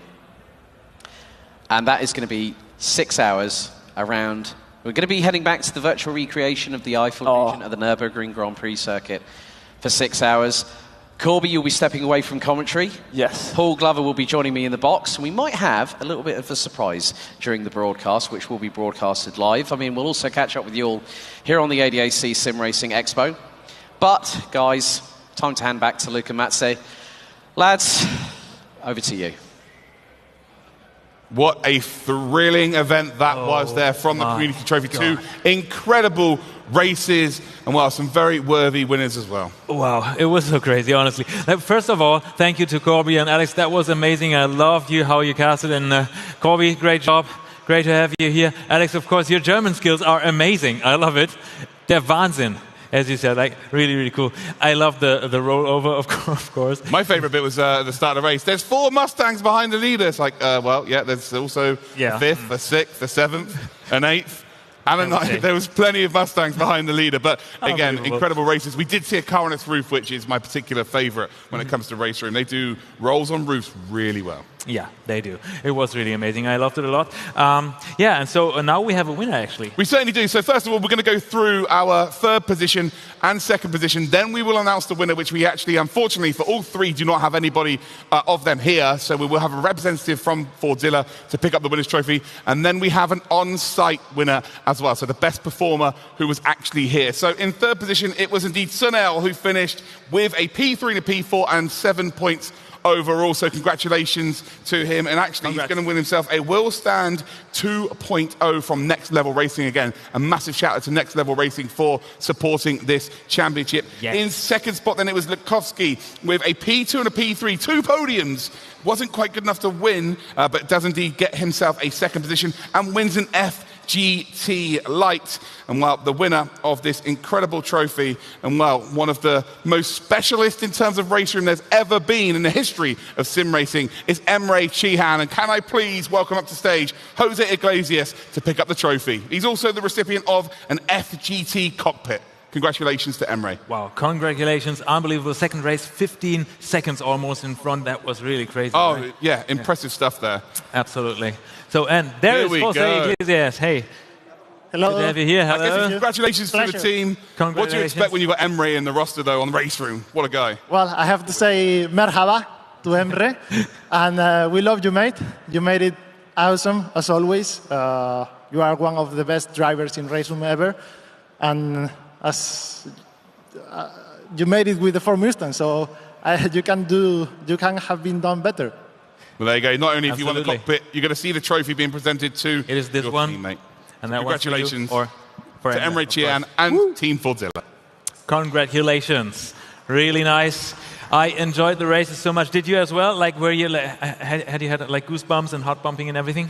Yeah, I was pretty calm with Emre because he always have everything under control. Obviously, from home is a bit easier when you know your equipment and you're more comfortable and you don't have the crowd. Mm-hmm. I was more nervous for Ottaviani. He was pushing too much, trying to be cautious on both races, but we're here. Yeah, it came to a good end, right? Now you're standing here. This is your chance for a shout out to your team or to everyone you like, if you like. Yeah, thanks for my guys from RaceRoom. Special to Emre and Ottaviani in this case, but thanks for all the other guys supporting them, Gianmarco, Juan Manuel, and Peter Pliska. They are the best RaceRoom squad ever. Thank you very much. Congratulations to your team again. Exactly. Congratulations. One more presentation to go then, and this is now to the best driver on site. And well, it's going to be a familiar sight here because it is a Team Fordzilla driver and the winner of a GT track cockpit. It is going to be Alessandro Ottaviani. There you go. Congratulations, mate. Thank you. Thank you. Very well done. So I could see on your face there was a little bit of nerves. Let's all come forward a little bit. This will be a bit more familiar. Right? I could see that there's a little bit of nerves on your face during the races. It's very new atmosphere, isn't it? Back to LAN again. It's not happened for so long. Did that maybe get the better of you? To be fair, this is my second on-site event ever. And I'm missing so much this kind of event. It's really cool because you can meet all the people around, all the sim racers, all the teams. And of course, it's pretty special because all the guys are at the same level. So, yeah. You have to take a bit of risk, but maybe it could be good, a good choice. So yeah, I take a bit of risk today, but at the end it paid off. So worked out pretty well. I'm really happy. Yeah. Really nice, really nice. I really feel you. Like it must be a little bit different to race like between all the others right here on the on side, right? So how did that feel for you? Like when you're just stepping into the seat? Yeah, it's completely different because you are directly in challenge with them, you know. And of course you are not 100% comfy because you are not at home with your rig completely set up perfectly. You know, you need to adapt very, very quickly, and sometimes it could be, could be better, could be a bit very, very difficult sometimes. Yeah, that's the cool part of the game, I guess. Yeah, you still seem to be like under a bit of tension. Like, what are you going to do now? I don't know. I'm still in tension at the moment. I'm really. Yeah, I don't know, but I don't know what to say about. Yeah, I'm really, really happy. Yeah. Maybe breathe, have a beer later. Enjoy. Yeah, and then I will do a party. So everyone is invited. Okay. Winning prizes on LAN is very, very difficult. So first of all, congratulations, but use that. Get rid of these nerves that you've got for sure, and push forward to the next one. But well done, mate. Thank you. Yes, congrats. Have a great night. Cool. Wow, all about celebration, I'd say. Was a great day, wasn't it? Yeah, he's a lovely lad as well. He thoroughly deserves that. I've probably casted 60, 70 races with Alessandro in, so yeah, nice to see him pick up a nice award there. Of course. So I hope you guys enjoyed the day as much as we did, obviously. We're still thrilled and super happy to welcome you tomorrow again, because tomorrow is going to be a nice day, of course, as well, with the professional trophy by SimRacing.gp, with the finale. We have the virtual Le Mans conference, also on stage, Track Racer, SimiCube and Grid Finder, and so much more. We are really looking forward to see you tomorrow again. And join in at 10:15. That's going to be the time when we start right here on stage. So thank you for joining us today. See you tomorrow. Have a great night. Bye-bye.